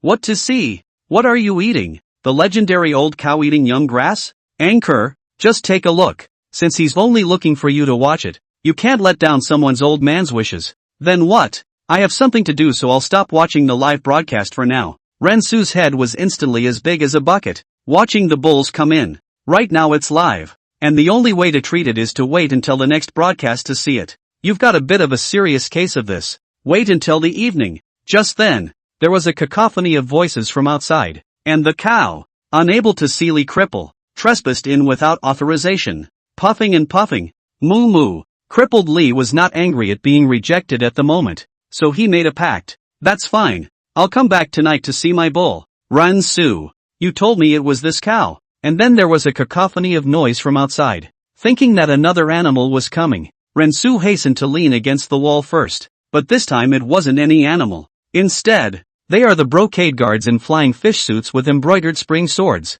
The brocade guards are on business. Idle people leave at once. The leader, a rather good-looking Genie Wei, flashed his token, and he was followed by people from the Yamen. When the people saw that it was the officials, they immediately scattered. Only then did the chief turn to look at the uncharacteristically young doctor. He had a rather loud voice. Sun Simiao reincarnated divine doctor, right? We have come by His Majesty's Imperial decree to recruit famous doctors from all over the world. Please. There was an undeniable tone in the other man's phrasing. Chapter 52 The Crown Prince is critically ill. Please. It was said to be an invitation, but the tone of his voice was one of unquestionable conviction. Hangu years of the Genie Wei. Reputation in the people cannot afford, but in the officialdom is like a wolf like a tiger. There is a saying that circulates in official circles. The Jinui checks you for guilt. You'd better really have it. Otherwise, when they feel free to fabricate charges, then you won't be the only one to die, or even the whole family will be buried with you. Ran Su looked at the somewhat overly showy Genie Wei commander in front of him. If you remove the flying fish suit, it's hard to imagine that embroidery spring blade will be the Genie Wei who makes people afraid of him. Genie Wei predecessor is the reorganization of the Luan division, in addition to retaining the original bodyguard and honor guard function, but also added an important responsibility: inspection and arrest. Compared to ordinary constables, the Jinui could bypass the Ministry of Justice and directly arrest and torture anyone except the emperor. That's one of the things that scares people, the right of first refusal. Ran Su's heart was full of speculations. Who was this seriously ill? Although he was more curious, he would not ask at this critical time. He would know later when he entered the palace. When he walked out, there were 2 horse-drawn carriages parked outside, and a couple of people were leading the horses. One of them was wearing a red Mandarin official's uniform. Magistrate Wang, just go back. The Jinui commander jumped on his horse and said. The magistrate arrived later, and when he heard that the brocade guards had come to work on a case under his rule, his legs went weak with fear. The magistrate said he wasn't here to see him, and that's when he rushed over to saddle up. The magistrate replied, "This is within my office, if I can be of any use." I begged the commanding officer not to be courteous. The commander of the brocade guards just lightly swept a glance at the magistrate, and the latter immediately stood there as if he was being stared at by a snake, not daring to move. Although the Genie Wei commanders are young, but do things sophisticated, cannot hear this magistrate is a side trip to come here thing. Humph, there are some things that are not for you to pry into.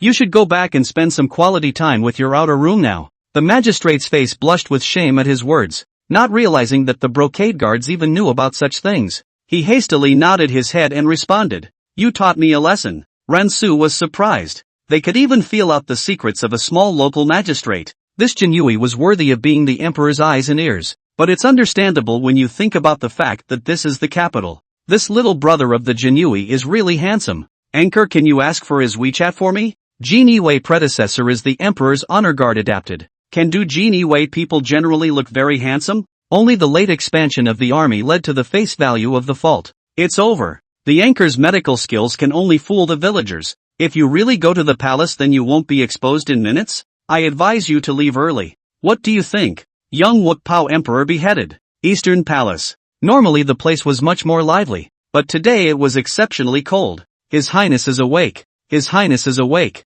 Hearing this, Empress Ma hurriedly came to Zhu Biao and cried, "Biaoer, are you all right?" Xu Bei raised his hand slightly, and Empress Ma immediately clasped his hand. "Mother, mother," he cried out weakly and softly, then passed out again. The Imperial Doctor. Imperial Doctor. When Zhu Yuanzhang hears that Zhu Biao has woken up, he rushes over only to see his opponent unconscious again. His hands trembled as he tried to touch his son, but then dropped them. "Bill, what's wrong with you?" The Imperial physician was taking Zhu Biao's pulse and diagnosing him. Secretly sweating. Zhu Biao's condition has deteriorated so badly that his pulse beat is unusually weak. "Your Majesty, the prince is suffering from a very strong wind disease, and Chang'an is a long way from the capital, so he has already missed the best time for treatment.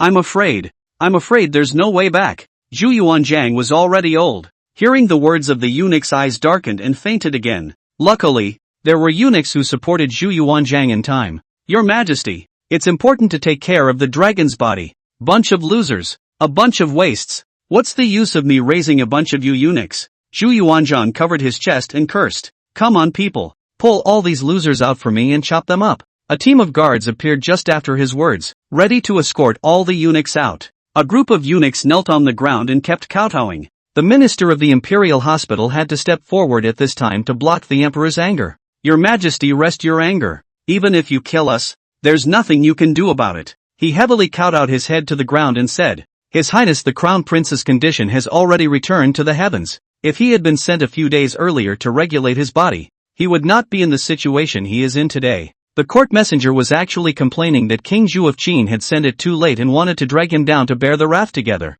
If all let the hospital to bear the emperor's anger, in front of this is really can put to them cut. At this point, the little eunuch came in to inform, Your Majesty, Your Highnesses the King of Qin, the King of Jin, and the King of Yen are here to see you. They say that they want to worry about the condition of His Highness the Crown Prince. Zhu Yuanzhang snorted coldly. Tell them all to go back to me. Tell them that the Crown Prince's condition is almost over, and stay at home honestly to pray for the Crown Prince's blessing. Yes, sir. The eunuch carefully exited the hall. Zhu Yuanzhang sat down beside Zhu Biao in a disoriented state, and then gently patted the Empress's shoulder with his hand. Empress, don't cry. Bill is my chosen Crown Prince. No one can take away his life. Empress Ma sniffed and cried even harder. I know.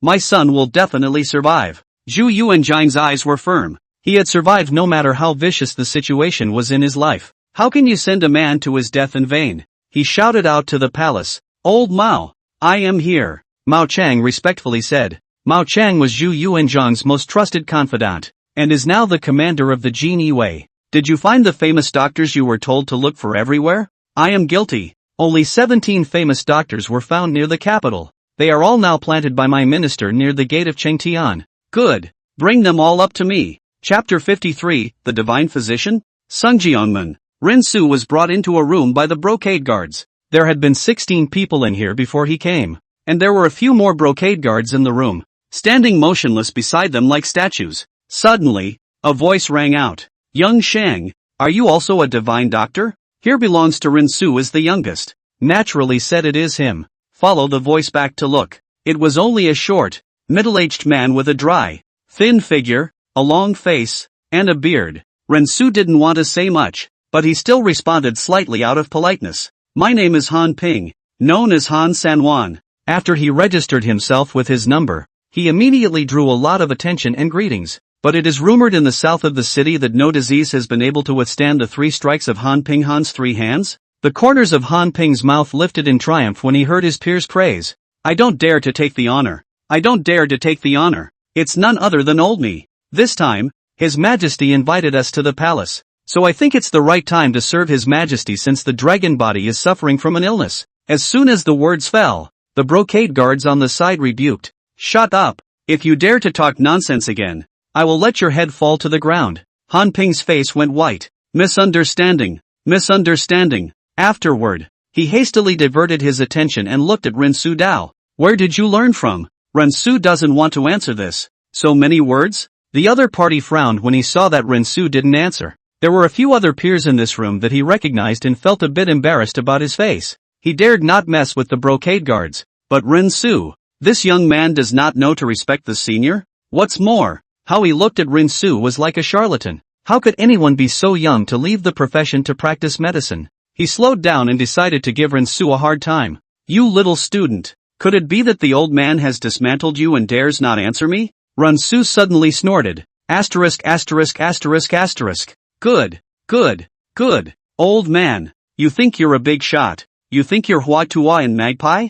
I hate people who are so proud of what they've got. 3 hands? Jeweled handguards. Hands of justice. Watch me blow him one hand with my spirit wind. I'm going to answer your question. Damn! You're standing there, not saying a word, and you have to show your presence. If you keep pretending, I'll make you fly. Han Ping didn't understand what the words in the other party's mouth meant, but he didn't need to think about it in his head to know that they weren't good words. As he was about to use his identity to teach Rinsu another lesson, there was a sound of footsteps from outside the house. Squeak! The door opened from the outside. A small eunuch with a clean-cut face, pressed his cockney voice and shouted, "By His Majesty's oracle!" And after, the brocade guards inside and outside the room, all of them kneeled on the ground. The rest of the great doctors and famous physicians who had been conscripted also learned to kneel down in a similar fashion. Only then did the little eunuch say the second half of the sentence. "The famous doctors that you have enlisted, depart for the Eastern Palace at once." When the bull was finished,